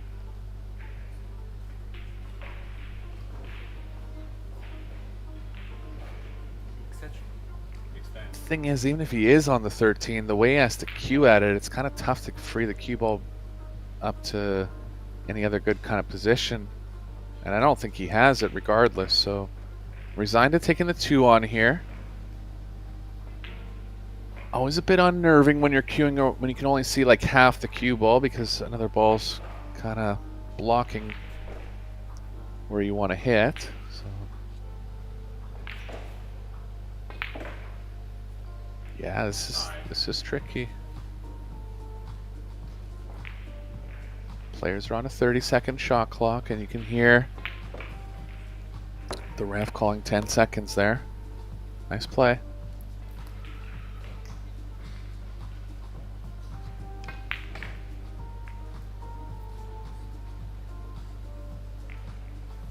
Still looking for ways to develop that stack of 5 that's kind of over on the middle left part of the table.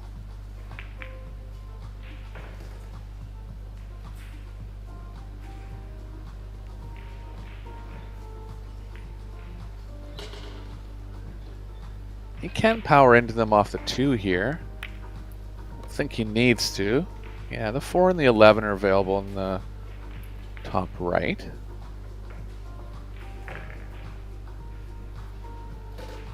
The 13's inside the rack, so that won't play as a breakout ball, but still has a bit of work here.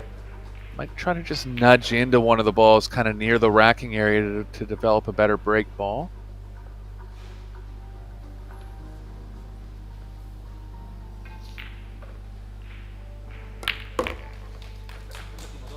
Just like that, but didn't get them out of the racking area again. Let's take a close look at where the 13 is. I think it's too close to the rack to really be using it. If he can get onto the 9 here, he could push the 13 into an optimal break spot. I don't mind 11-9, move the 13. He might have something similar in mind, just taking a couple more balls down here.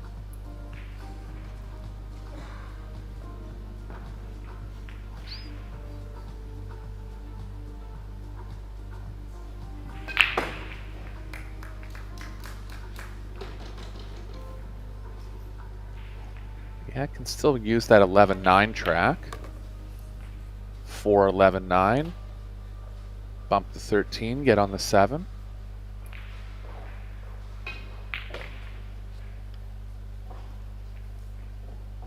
I guess actually, pardon me, the 11's outside the rack. He could use the 11. That's why he hasn't disturbed the 13 yet.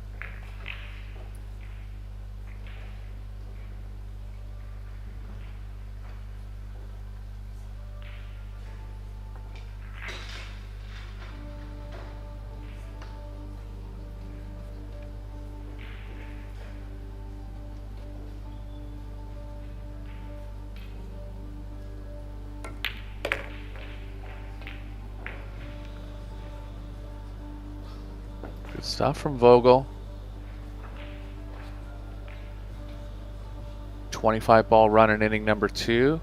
Had to play safe, trapped up his opponent for a couple shots and got right back in and ran 14 more. Almost halfway to the total now.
Pretty ideal on the breakout here.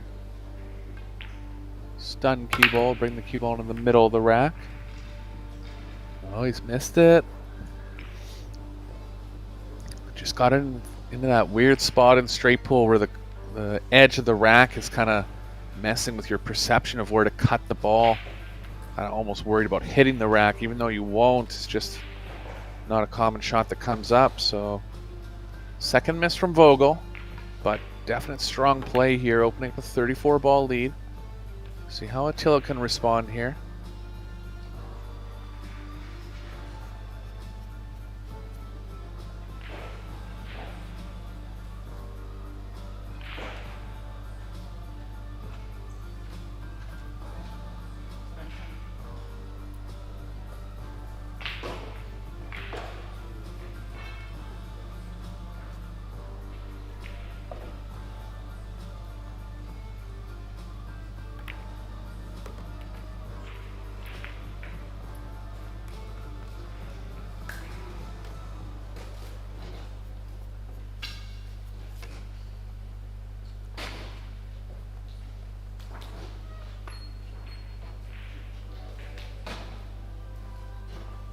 Attila wanted to be on the 4 here, but the 13's blocking that angle, so gonna have to take a couple balls up table. Get back into the 4. Looks like the 15 can play as a good ball to kind of create some more space down near the 2-9.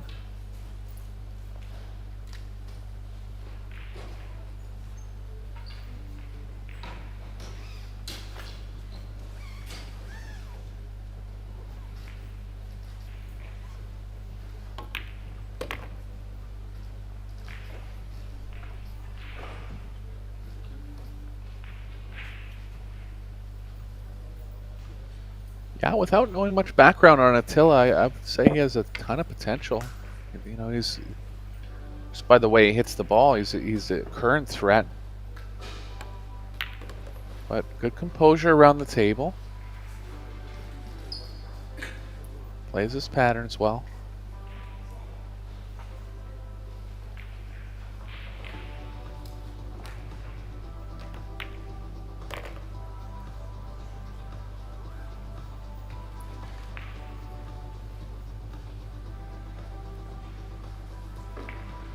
Two and the 9 will pocket in the same pocket as the 5.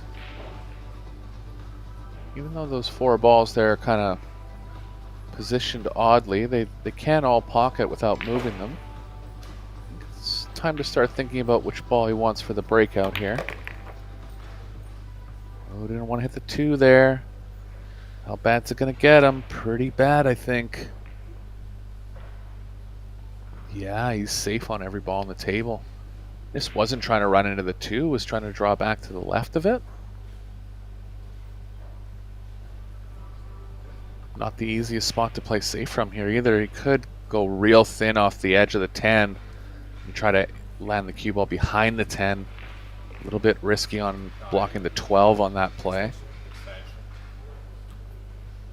Calling his extension here, knows he's in a tough spot. There is a real thin back cut on the 2, and it looks like he might be considering it because the safes are so tough. So big shot here for Attila in the mid-match. Would still think it's a long way to go, but Vogel's such a dangerous player. He's capable of running 50 at any time. That's so tough on a blind pocket that thinly. Yeah, I lost the cue ball too, so advantage back to Vogel.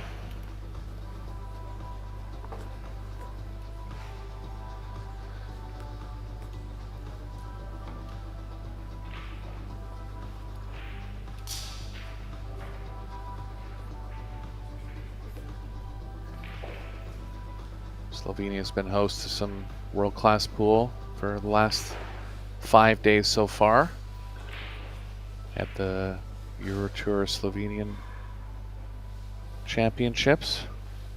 Played out last weekend. Playing 8-ball in the Eurotour for only the 2nd time.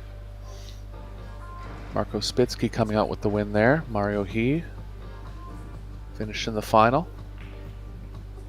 Likely a training partner of Attila.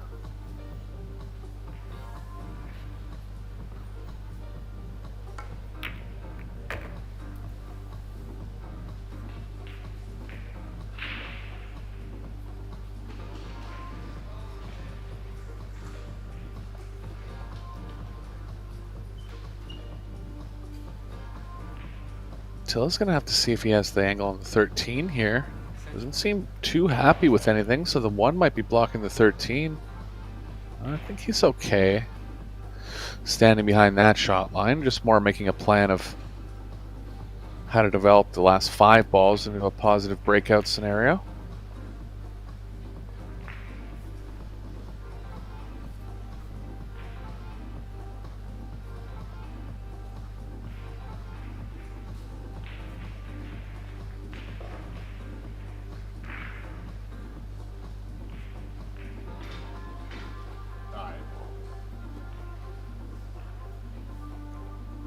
Well, it doesn't like what's going to happen off the 13, so might even be running into the 1-9 area. That's a smart play. Those balls were lying kind of funny, and he just wanted to rearrange them in a way that maybe they could lie good for a breakout. Also getting rid of the 12, which didn't have, you know, the 10 was hampering the easiest pocketing on the 12, so smart play there from Vogel. Could use the 10 or the 1. Not ideal balls for breakouts, but I think it's getting too late in the rack to really think that any other ball is going to end up better than those two.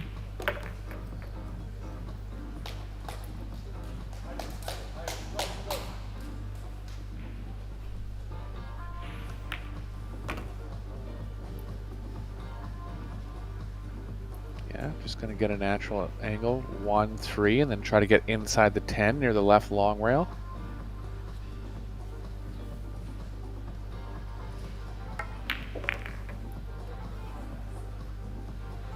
Look for Vogel to be a force throughout the week here. All divisions of the European Junior Championships.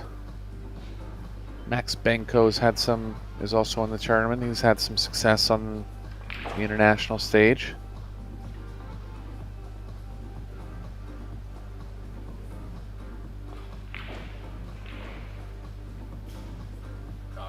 Might be just a little worried that the cue ball's playing a little too close to the 10 here, so he's considering if he wants to soft draw it or just accept that he's rolling at it. Wow, must have been a funny angle. The cue ball must have been going into the 10. Still could have soft drew it at that point and kind of got a little more to the left, but just shows how confident he is, taking on a bank out of nowhere. Just nails it. Great shot. He's got the slightest bit straight on the breakout angle here. Looks like Attila's going to go for a break. The breaks are only about 5 minutes long, so...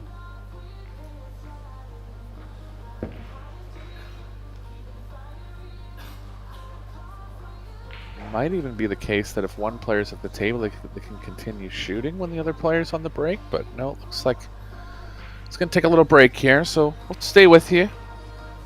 And, you know, exciting stuff from Vogel here. Till he'll be working his way back from a 35 ball disadvantage. Stay tuned, we'll be right back.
Vogel just sizing up what he wants to do on the breakout shot here. Looks like he is able to continue without the opponent being there. just decided to take a little break himself, but getting back on with the action before his opponent returns.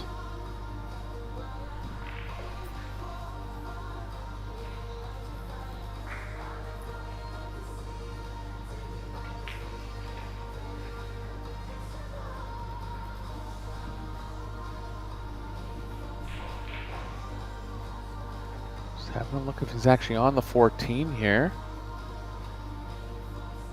Throw it in with some right spin. Nice play. Got below the 1. That's perfect position to get into the stack of 7 there.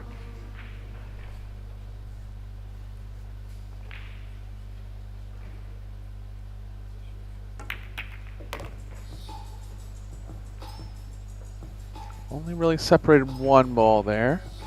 Could try to go into them again right now off the 8 or the 3.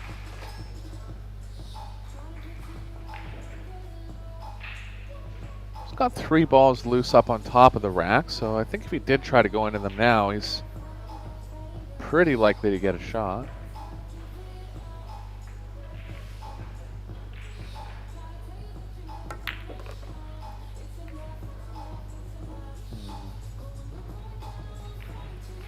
I have a feeling he was trying to go into the rack there, just caught a little too much fall over. The cue ball kind of bent off the rail a little bit.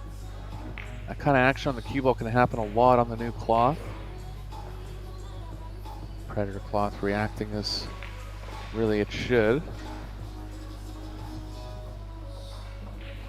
Not left with a shot here though. Come up with some kind of safe play.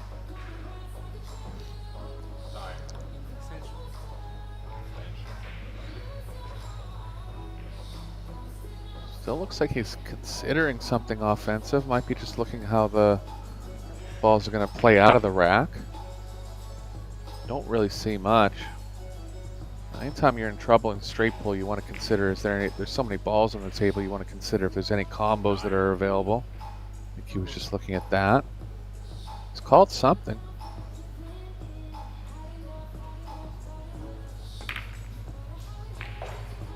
What a recovery. Is this ball going to go down? What a shot from Vogel.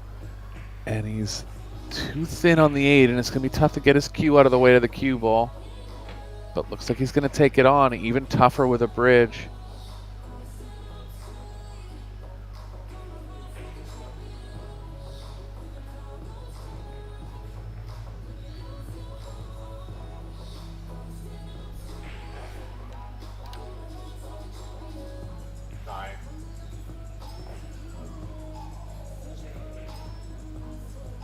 Super high level of difficulty here. Got the bridge out of the way, made the 8.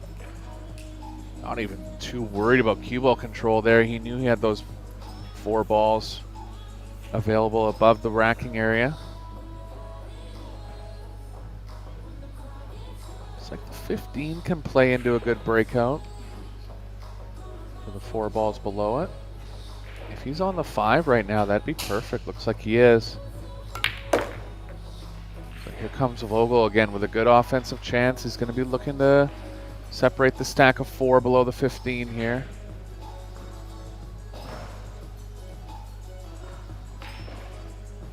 Yeah, this player just continues to impress me every time I see him play. Nice shot. 13's in a perfect breakout position now. Ideally, we would want to shoot it next, but look for him to leave it.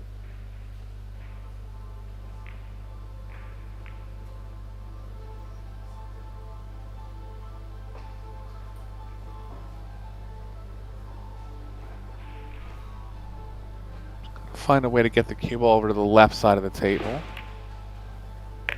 A little bit of work to be done on pocketing the 4.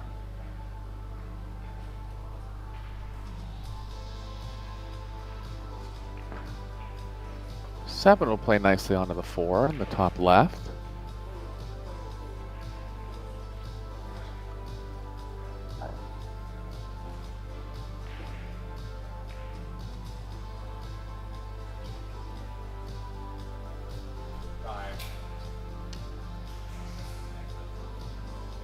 Opposite-handed here.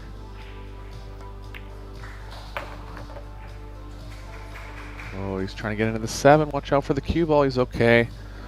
Yeah, I think he was trying to get into the 4-7 there. Just kind of alleviate that problem, but he's still okay on the 11.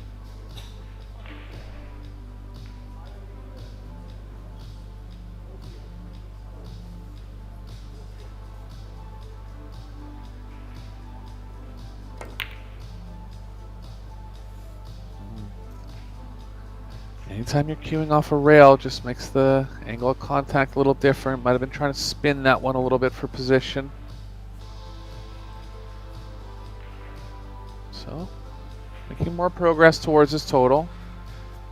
Up to about round 65 now, I think. 61. So 45 ball lead now for Vogel. Tilla's going to have the same problem with the 4-7. But really, the 7 in the top right will play. Just get onto the 4 after that.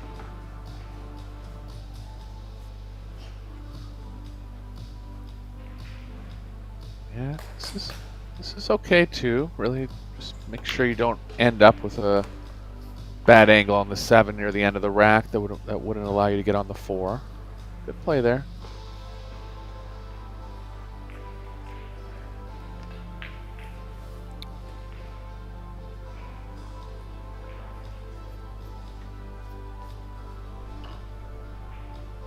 I like 7-6-11 here. Looks like he's considering the 13, which I'm very surprised about.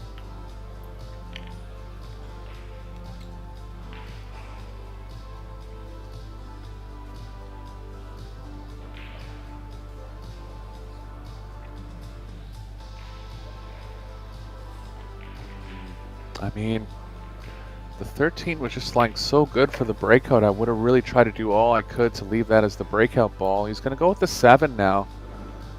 But that can be tough because the ball's above the rack like this. You kind of need a thicker angle, and it's tough to develop any kind of real separation into the rack. See how he manages here. A little short on position right now.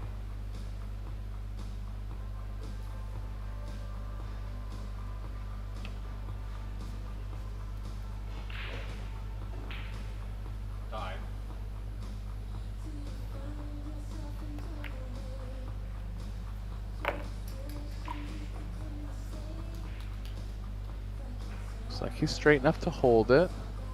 Might have to run through a little bit. Just want to make sure he doesn't have too much angle going to the left. He's gonna have to feather this one in softly, but he's on a decent line. Oh, it's gonna be too thick. It's got some angle going to the left, but he's gonna have to really power at this ball to get any kind of separation in the rack.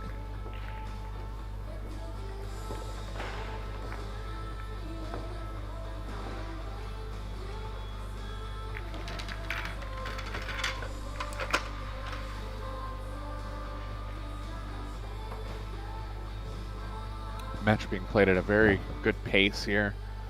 Both players taking enough time, you know, taking a couple extensions when they're in tough spots, but good rhythm around the table.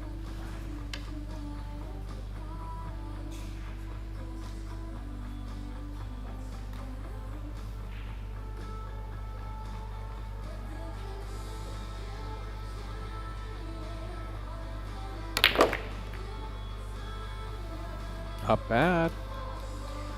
Did about as good as he could there, and he's on the 1 if he wants. He will stay on it.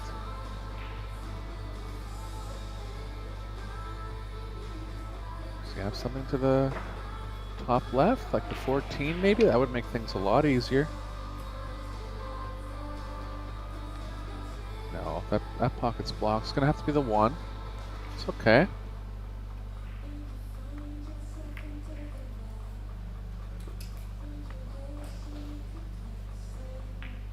Nice play, and he's in decent position now.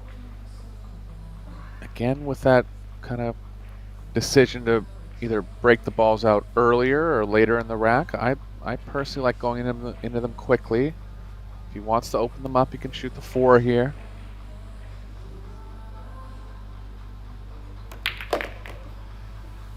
Nice play. Bit of congestion happening on the right side of the table.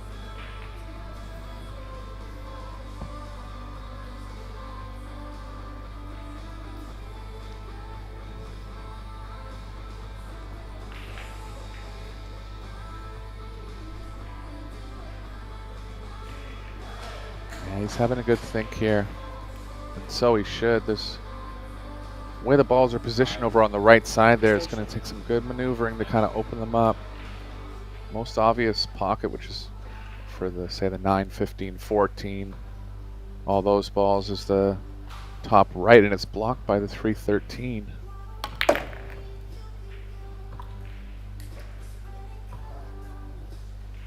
This is good here. He can get onto the 15 and then play the cue ball into the 3.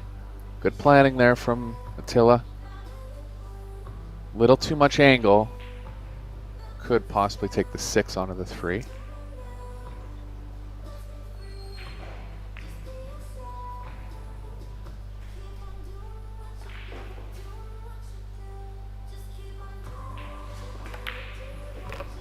Yeah, a lot of angle. So he wanted to be straighter on the 12 there and then kind of play those shots I was talking about, but he's going to have to wait a couple more shots to get into that position. It looks like he's planning it out now. 2-11 onto the 15.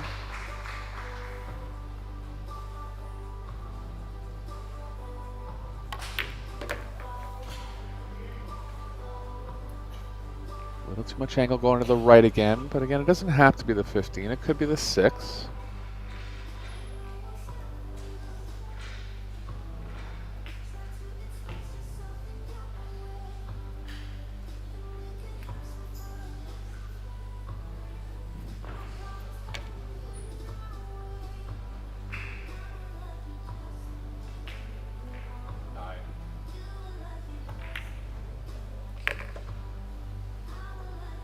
Overhit this.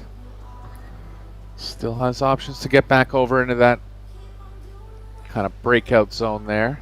Can come one rail across here, but he was trying to hold more for the 6 in that spot there.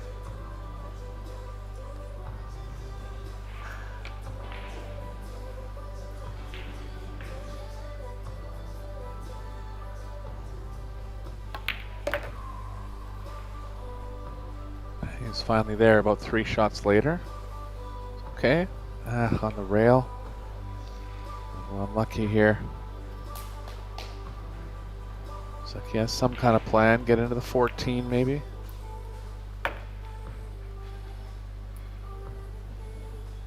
Ideally, if you can hit the cue ball with enough right spin to get into the 3 here, that would play well.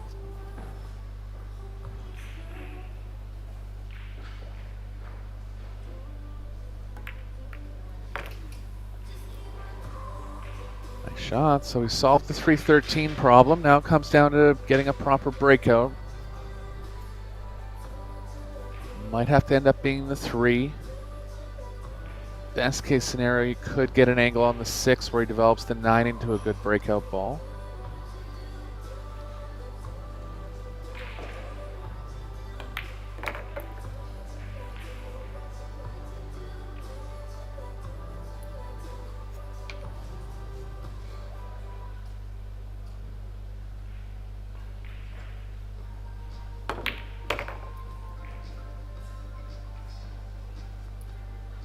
Yeah, it's going to be okay here. Not the ideal position for the last ball, but still going to be some good options to get back into the rack. Just going to have to decide what he likes best here.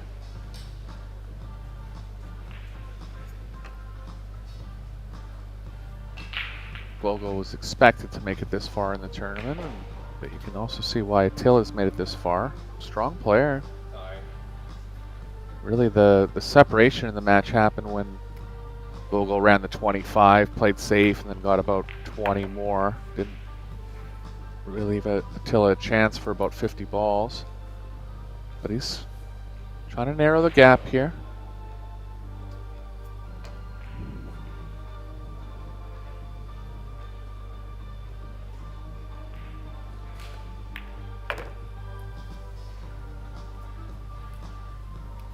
There he is. Not really in a power breakout position. Actually, seeing the overhead here, he's actually pretty straight, so not going to be a big separation on the break. But he'll be looking to chip off the side of the rack, maybe open up 2 or 3 and hopefully get a shot.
Real aggressive try at the combo here for Attila.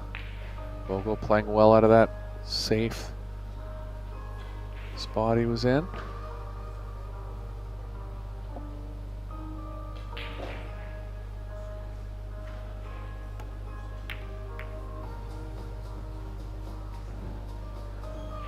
Yeah, almost baited him into that combo. It's never going to be high percentage. Good try. But Vogel back on the offense now. Gonna have to do some development with the middle ball stack, with the stack in the racking area here. He's into it right away with speed. Is he on the 13? I don't know.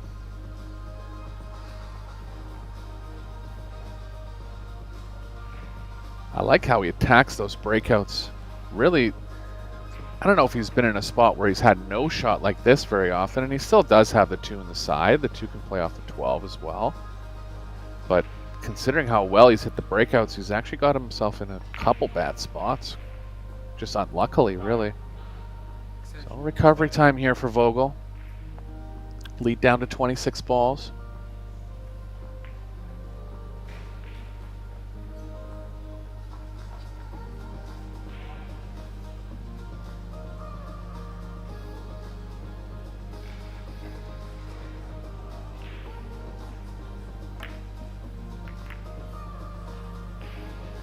Gonna make it to the pocket? No way, what a cliffhanger. Ugh, slow walk back to his chair after that one. Jeez. Got into the breakout very well. Left himself with only that one chance on the 2, and you can see almost half the 2 in the pocket there.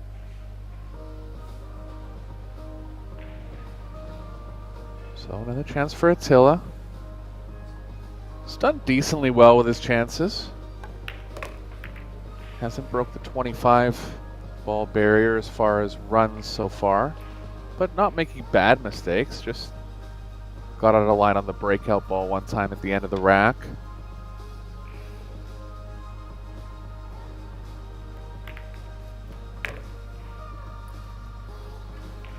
Ten looks good for a breakout ball in this. Balls here with very little cue ball movement. Always a good thing in the straight pool.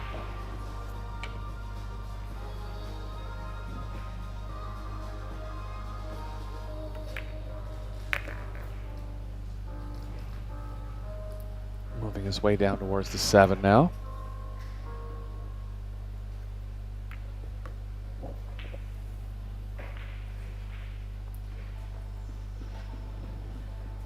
Little off on that one. I think he was trying to hold inside the 12 for the 7. Ended up going too far to the left.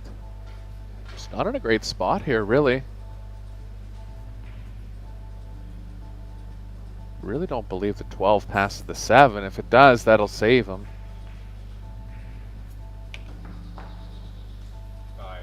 Extension not allowed. Rail first on the 11. Ball first. Ball first, he'll be okay. Oh, the 14. Wow.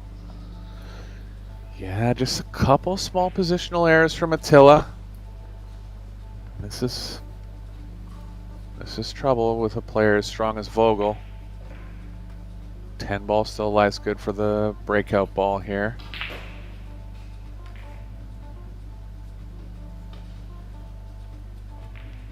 Looks like he's going to try to hold up the right side.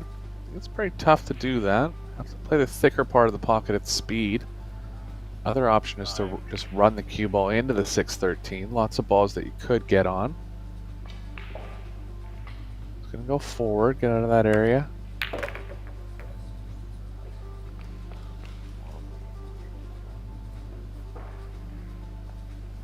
Nice play there, keeping the speed down.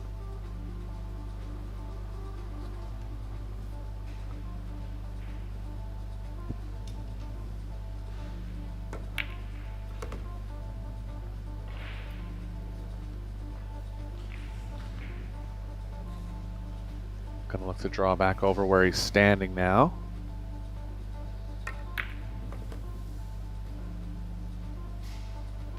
Okay, gonna leave the 613 till near the end of the rack. Again, just keeping the speed down a little bit there. If he were to draw over into the 613 right away, would have had to hit more speed and more draw. Much more natural play here. Vogel's a very, very intuitive, smart player.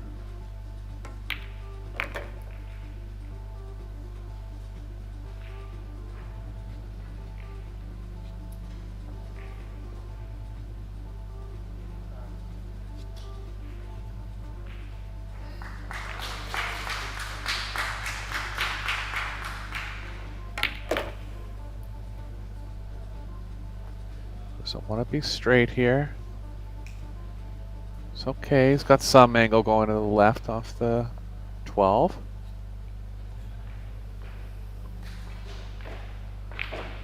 So about another 7 in this rack, and it'll be about 30 to go to the finish line here for Vogel.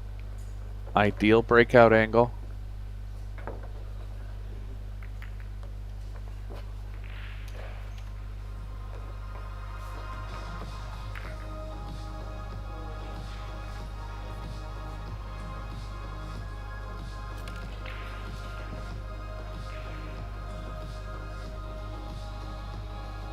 Like Vogel's going to take a quick break, maybe just a water break.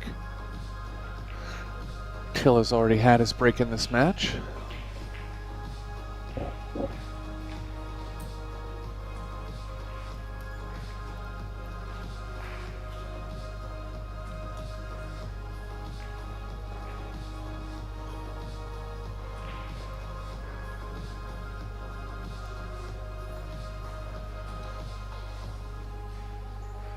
If I were to venture a guess, I would say it's almost a certainty that Vogel has a run over 100. I wouldn't be surprised if Attila does as well. I don't know if anybody in the chat is good friends with him. Maybe they know what his high run's at, but could definitely see it possible for him getting almost near 200.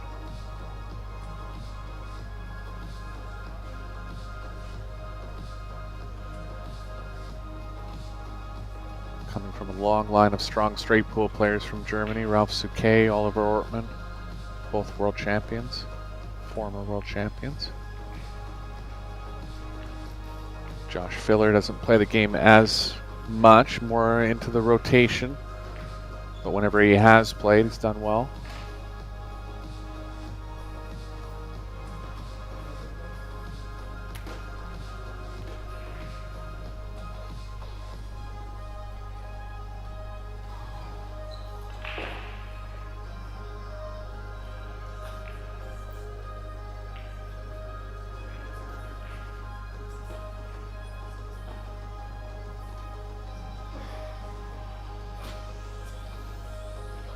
This will be the last round of the day here in Slovenia.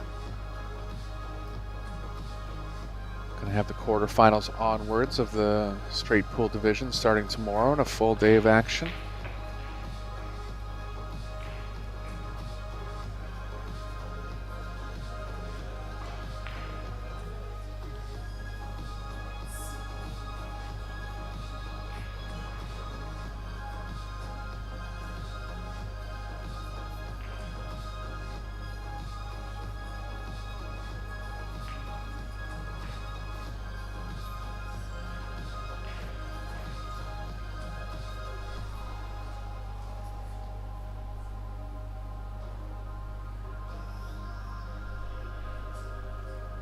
The girls will be in action tomorrow.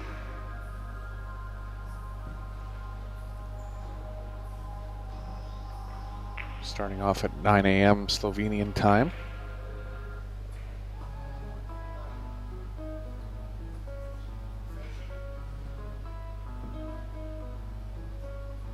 Boys straight pool will be at 11 a.m.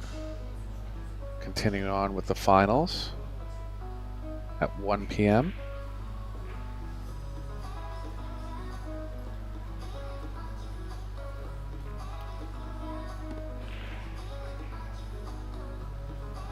Vogel back from the break. He's on an ideal opening share.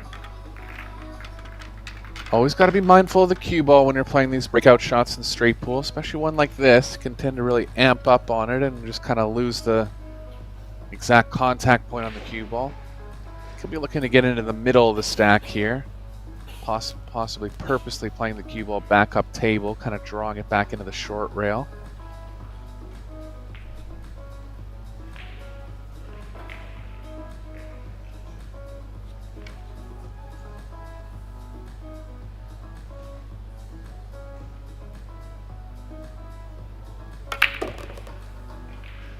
Went for the stun play where the cue ball's not moving much, and geez, he hasn't landed very good here.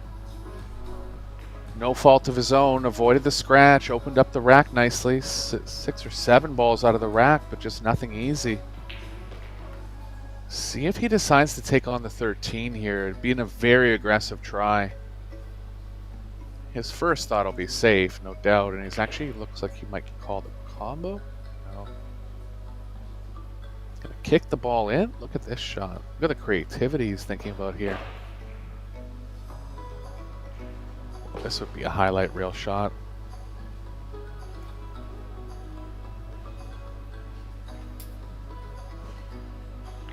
Tough to play safe, particularly with where the 12 is.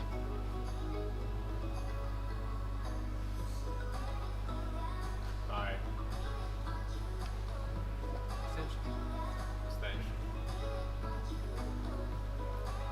Yeah, definitely taking his extension here. Knows that if he can get something offensive off this shot, he has a chance to run the whole set out.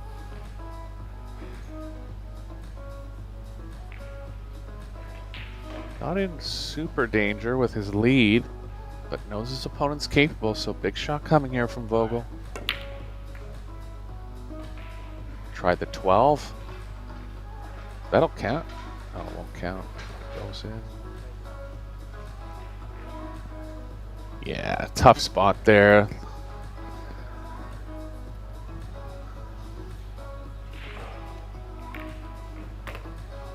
So maybe one of the last chances for Attila coming up.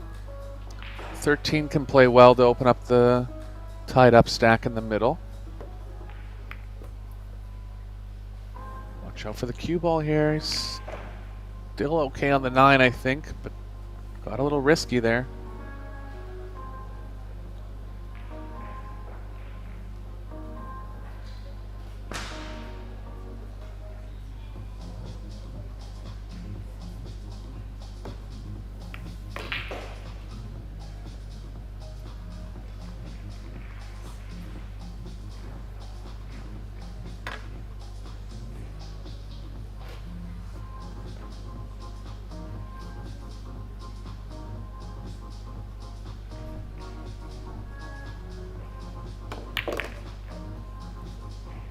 Nice play, getting on top of the 13, and he's where he wants to be to open up the middle stack here.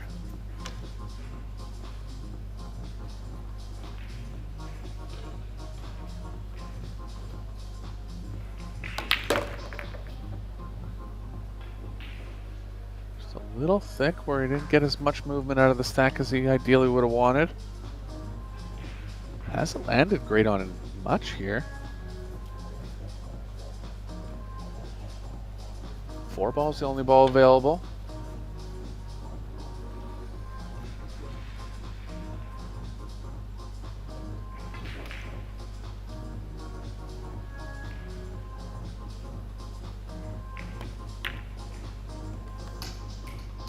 Nice shot.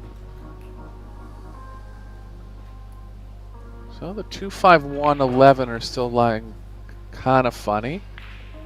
Could go 6-14 and try to develop that area. Still be straight enough here. Well, the 5 can play in there.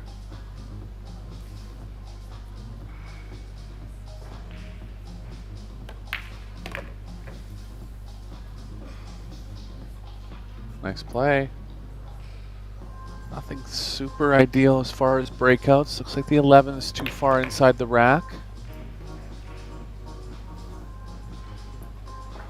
Not really much opportunity to move anything into a breakout area either. It can finish 6-2 or 2-6 or pardon me, the ball's down near the short rail there. 15-2 or 2-15 last.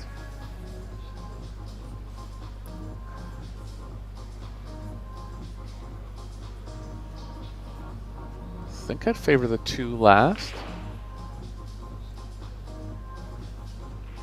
15's just kind of in a spot where you'd have to play a lot of draw, and the cue ball would be kind of slowing down into the rack. Ideally, you want as much energy as possible going into towards the breakout.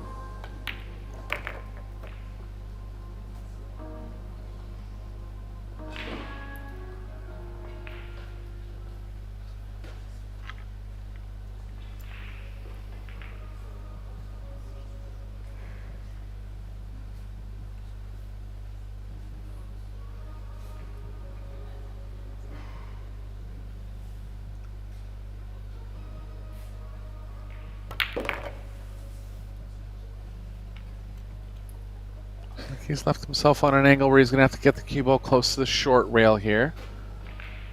It's okay. I mean, you'll have about 50% energy going into the rack, but got to be careful you don't get too straight on this one.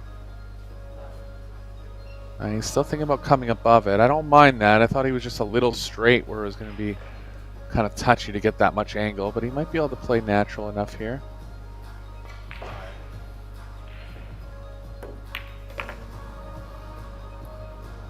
Yeah, I had to stun it. Tough to really pinpoint the cue ball, but he does have enough angle. Still offensive possibilities of continuing the run here for Attila. He's hung in well with a tough opponent. Has to be said that Vogel's got a little bit unlucky when he's running into the stack with speed. You know, it's one thing to kind of get yourself in spots where you're breaking into the stack and you're only separating 3 or 4 balls. But a few times he's come into the stack with big speed and just not had anything on the first shot. But so are the rolls in straight pool. Not always guaranteed something. A lot of times you have to make a good recovery shot on the first shot.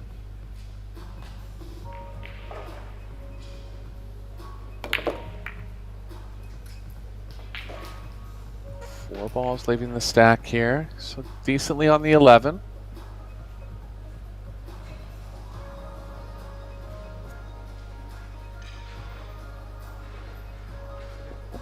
Just little plays like that are really underrated. If you get into the middle of the stack there, you pretty much have no chance to get on the first ball. He targeted the cue ball nicely into the side of the rack.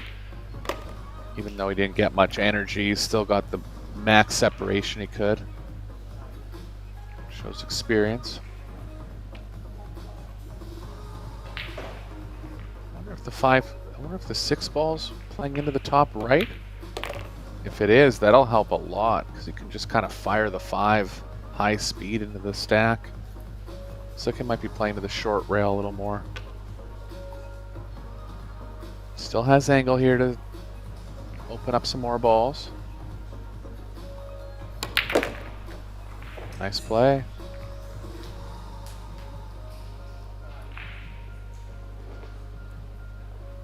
Inching closer now.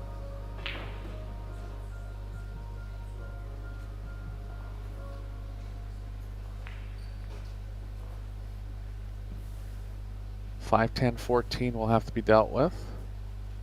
If he's able to get at the 3 here, it'll be very positive for even this ball will do as well. Yeah, just making a plan to open up the 14 away from the 10 now.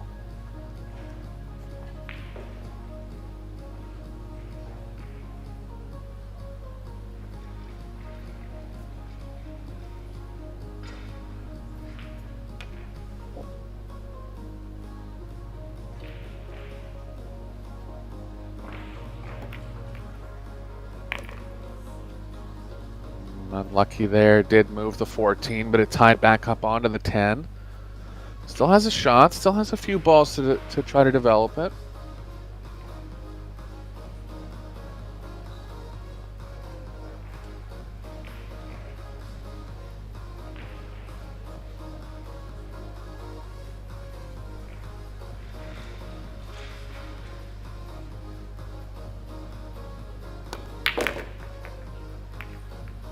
nice. Good solid long pocketing.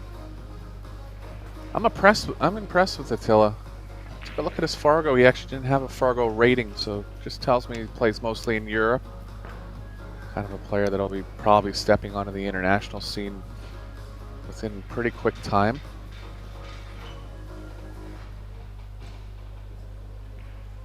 But I would put him somewhere easily over 700, maybe getting closer to 720 and above, which is very strong for any player, never mind a junior player.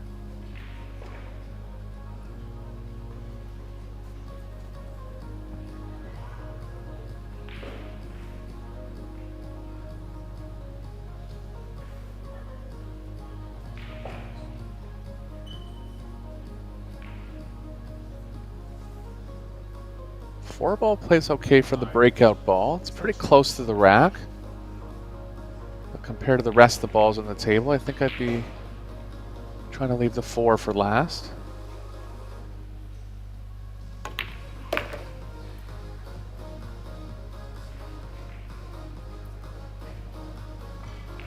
Got a little straight here, but he can still shoot the 5 and try to get an angle on one of the remaining balls.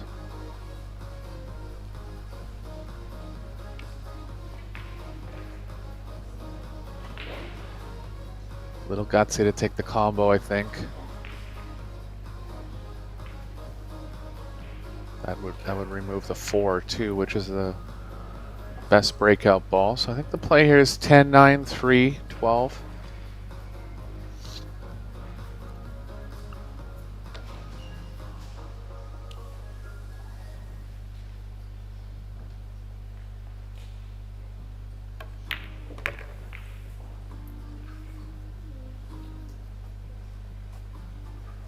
Slightly too much angle. Worst case, he could run into the 4 to slow the cue ball down.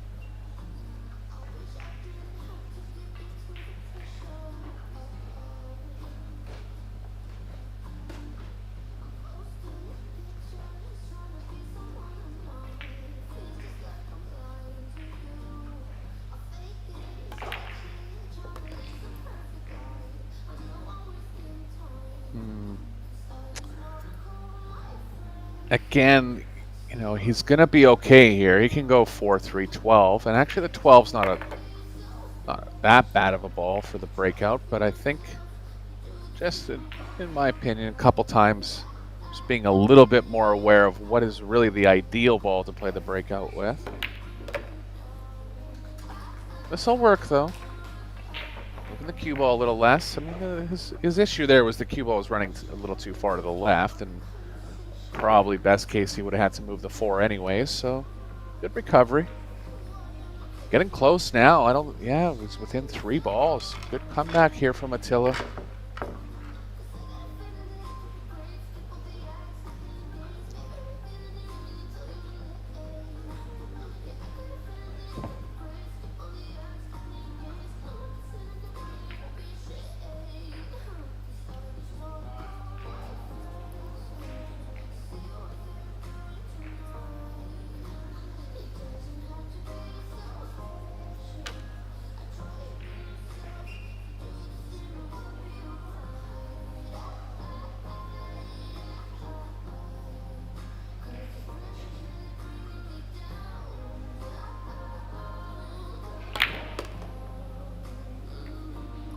Almost went off in the corner with the cue ball, but he's okay. He's opening it up from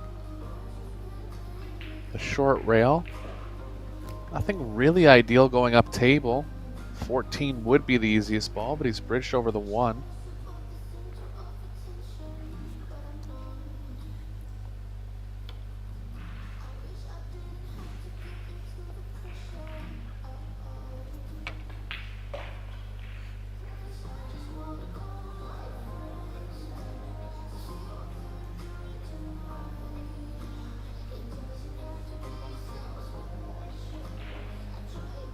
Gonna get aggressive with a bank try here. Might be just looking to play the cue ball down to the short rail, but he's pretty straight in. Got it. Good recovery. Well, we have a match now.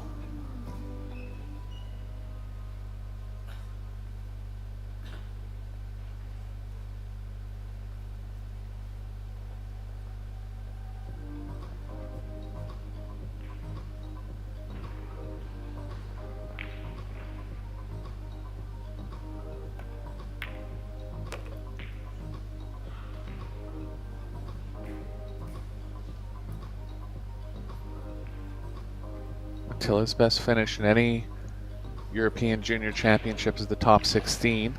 This would get him into the final 8. Assuming it's a player that it's improving quickly, because the level of plays shown in this match, you would think that he'd be near the end of a lot of tournaments. Alright.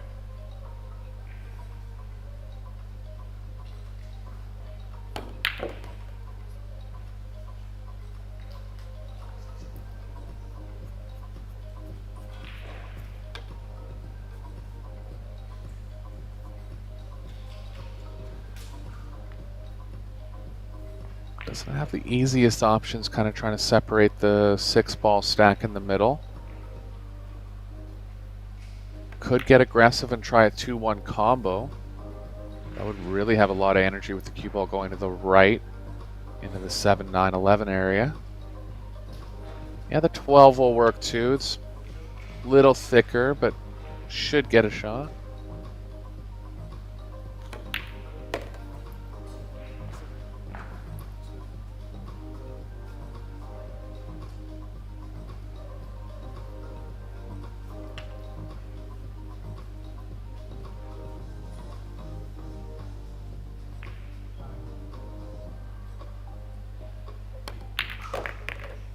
Nice play. How's it going to end up? Still has the 7-15. Might have to run the cue ball into the 9 here, kind of develop that area. Oh, he's missed the 15.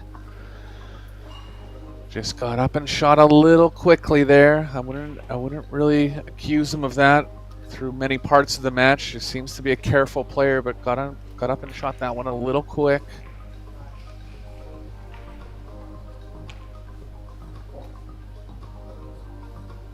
I like taking the 13 first here. It opens up the 9-11.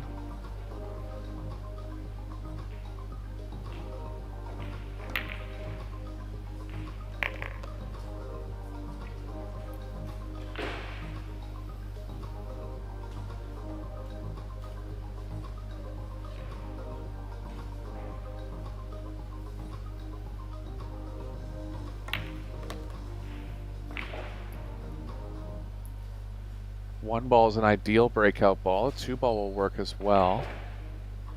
So just looking at ways to free the cue ball up here from the 7 and get back over to the left side of the table.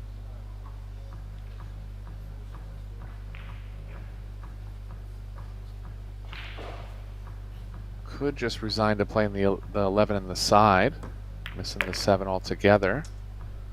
Yeah, I got trapped behind there, and this could be a bit of trouble. Still has a thin one on the 8 or a bank worst case scenario. Saw him try an aggressive bank earlier in the match, so he's not afraid to bank at balls. I think he will be cutting at this though. Ideally try to run the cue ball into the 11.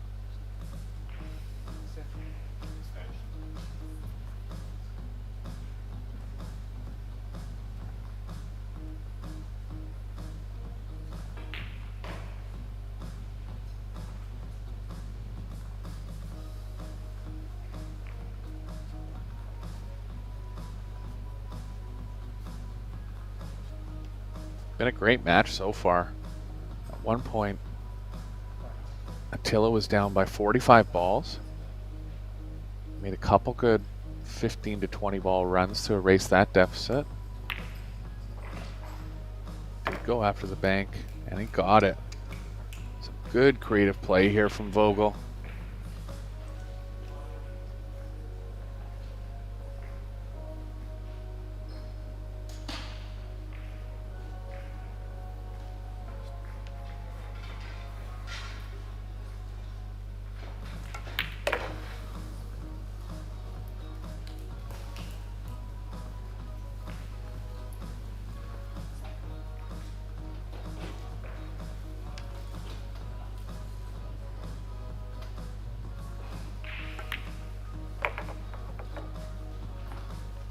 He's going to be well on the 2 here.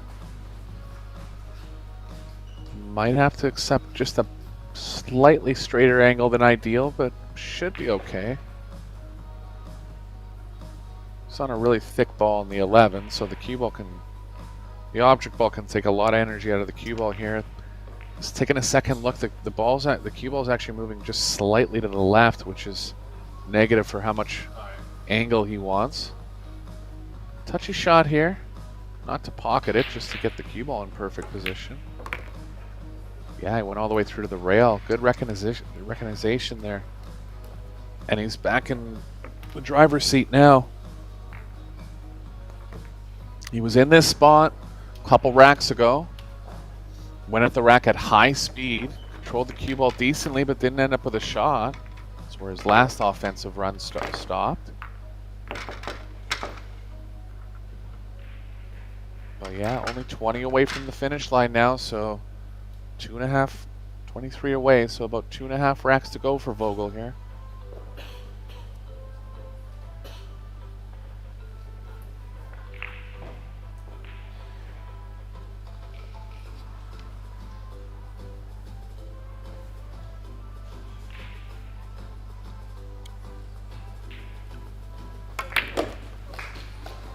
Nice play. Rack opened up nicely, and he's perfect on the 12 here. So he's going to have a starter in this rack.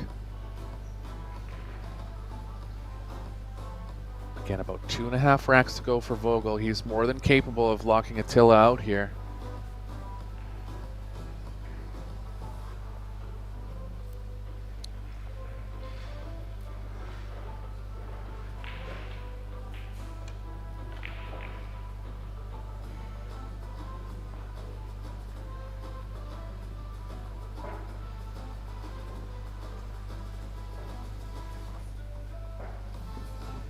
Just making a plan of how he's going to separate that circle of balls. Nothing really pocketing out of that area. Maybe the 5 in the top left, 14 in the top right.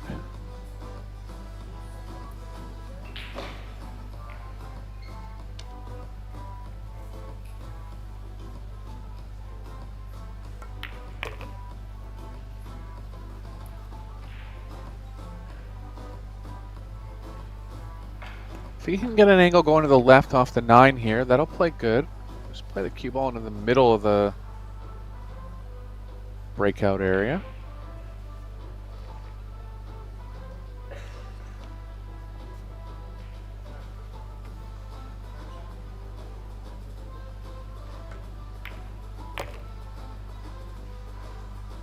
Nicely played.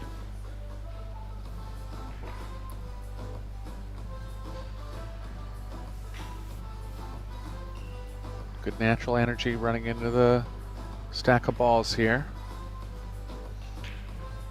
Just picking out an ideal ball that he could run into. I'd say the 13 would work well.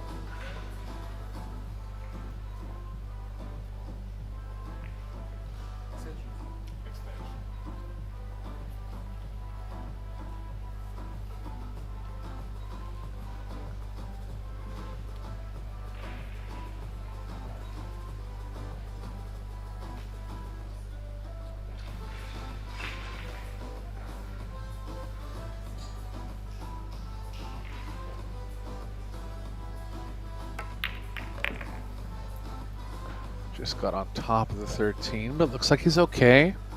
5 balls available. 7 might be available too. Probably lean towards the 7 if it is.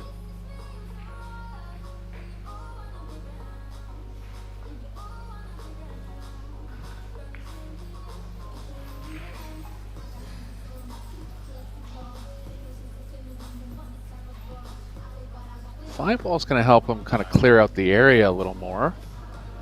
But anytime you got an object ball about 7 feet from the pocket, you want to avoid it.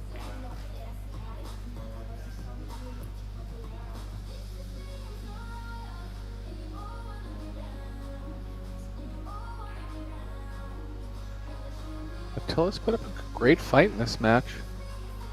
Just got tripped up on that combo in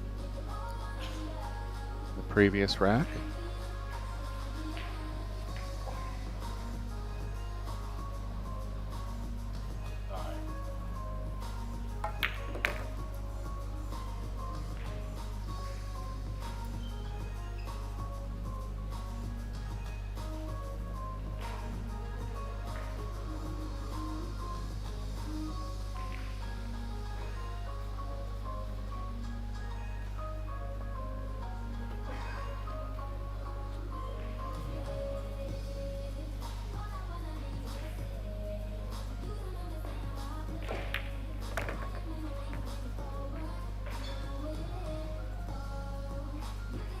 tough here from Attila. Just managing his way around the balls that are kind of tied up here. Hasn't had to break into anything yet. It's developed to a point where the 14 can play good as a breakout ball if he wants to start considering that.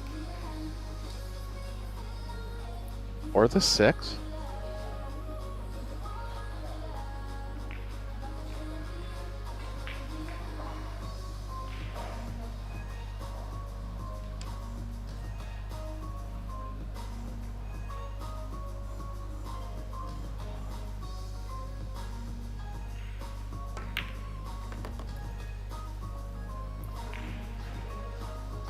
Might have to take the 14 now, but as I mentioned, the 6 will still work for a breakout.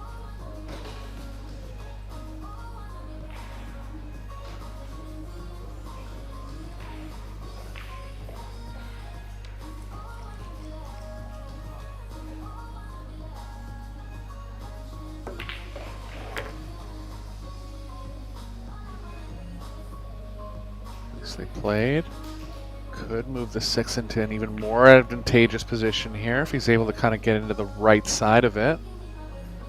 I think he wants to leave it alone though, so he's going to go 8 first here.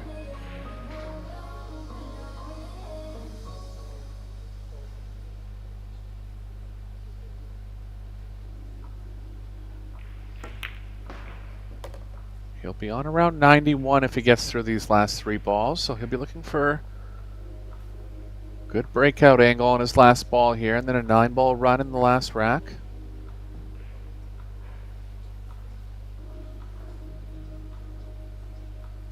No super high runs, but both players have played the game with good patterns. Haven't made any real simple mistakes. You know, funny mistakes are going to happen along the way in straight pool, but overall a very high level match here played so far.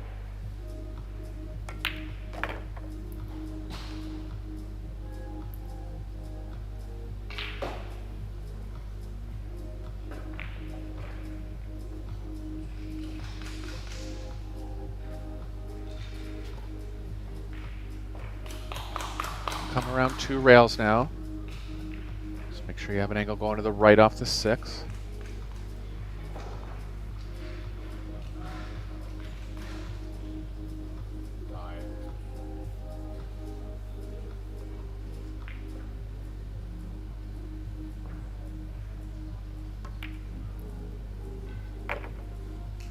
Ooh, side of the pocket there, but he's got it down.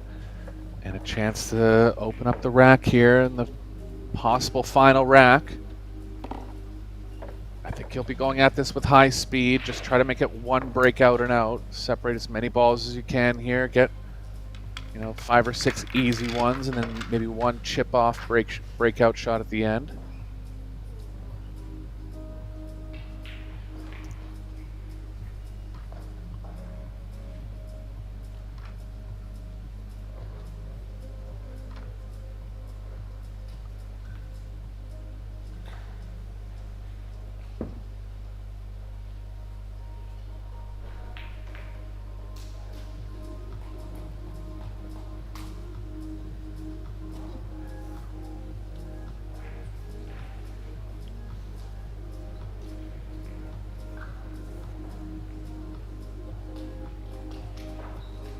At contacting the head, the 14, I believe, there at the top of the rack.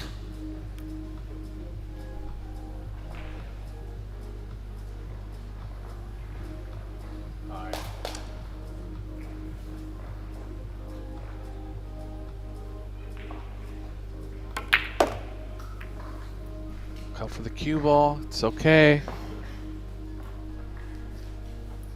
Knew that shot would play okay with big follow. Ball started going out towards the corner pocket, but had enough follow on it to avoid the scratch. But look, he's in a bad spot again.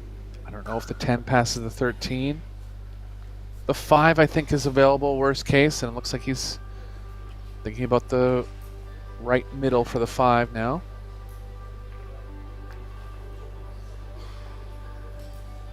Eight balls to go here for Vogel. Match on the line.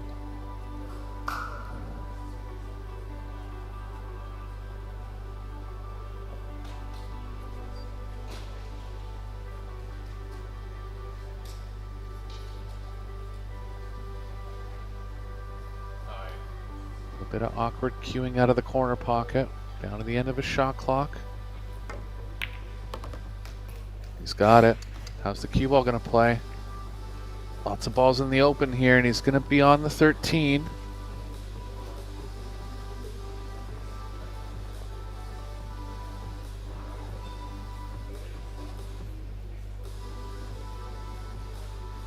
Seven more balls required. 8 and 11 are lying kind of awkwardly. So if you don't count those, he's got about 5 loose ones. 9.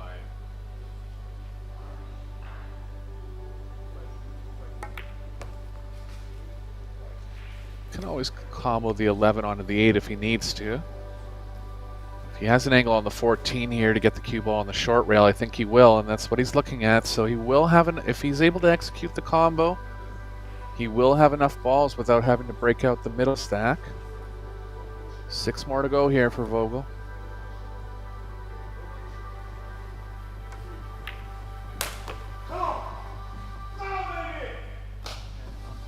Looks like he's straight enough to hold the 11 kind of where the 8 is. Combo's pretty much guaranteed here. Just want to make sure you don't get the 11 moving to the left. Looks like it might. If he thinks it will, he can play back onto the 14. Good shot. I mean, that was the 10 there. Good shot. So 5 to go for Vogel. 10, 11, 15, 3 open. I think the 4 goes in the top left.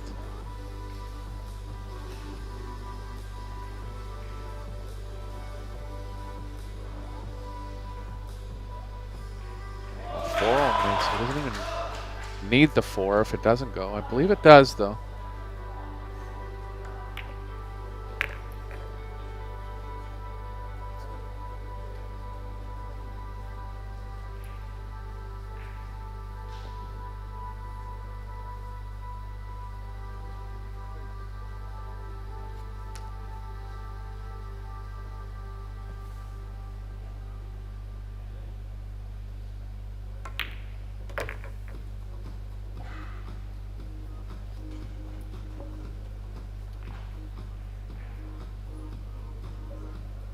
Two more to go for Vogel here.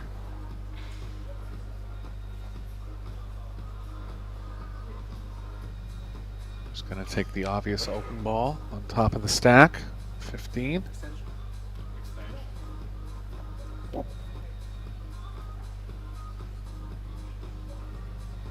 Impressive finish by Vogel. Running around 23 balls and out here.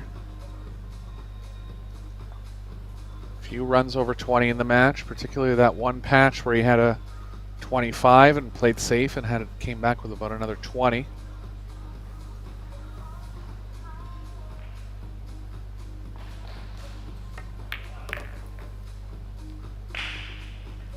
And here he is, straight in on the 15 for the win. Great fight by Attila.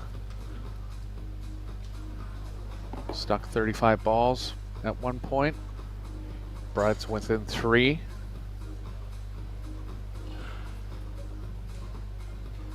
And he'll take positive things going forward for the rest of the week in this match. Look for him to be a contender and look for Vogel to be right near the end of all tournaments. Great match from Vogel, great match from both players. And that's going to be it for today for day number 1 from the European Junior Championships presented by Predator Cues. We'll be back at 9 a.m. Slovenian time tomorrow. And for Eric Orlofsson, talk to you guys tomorrow.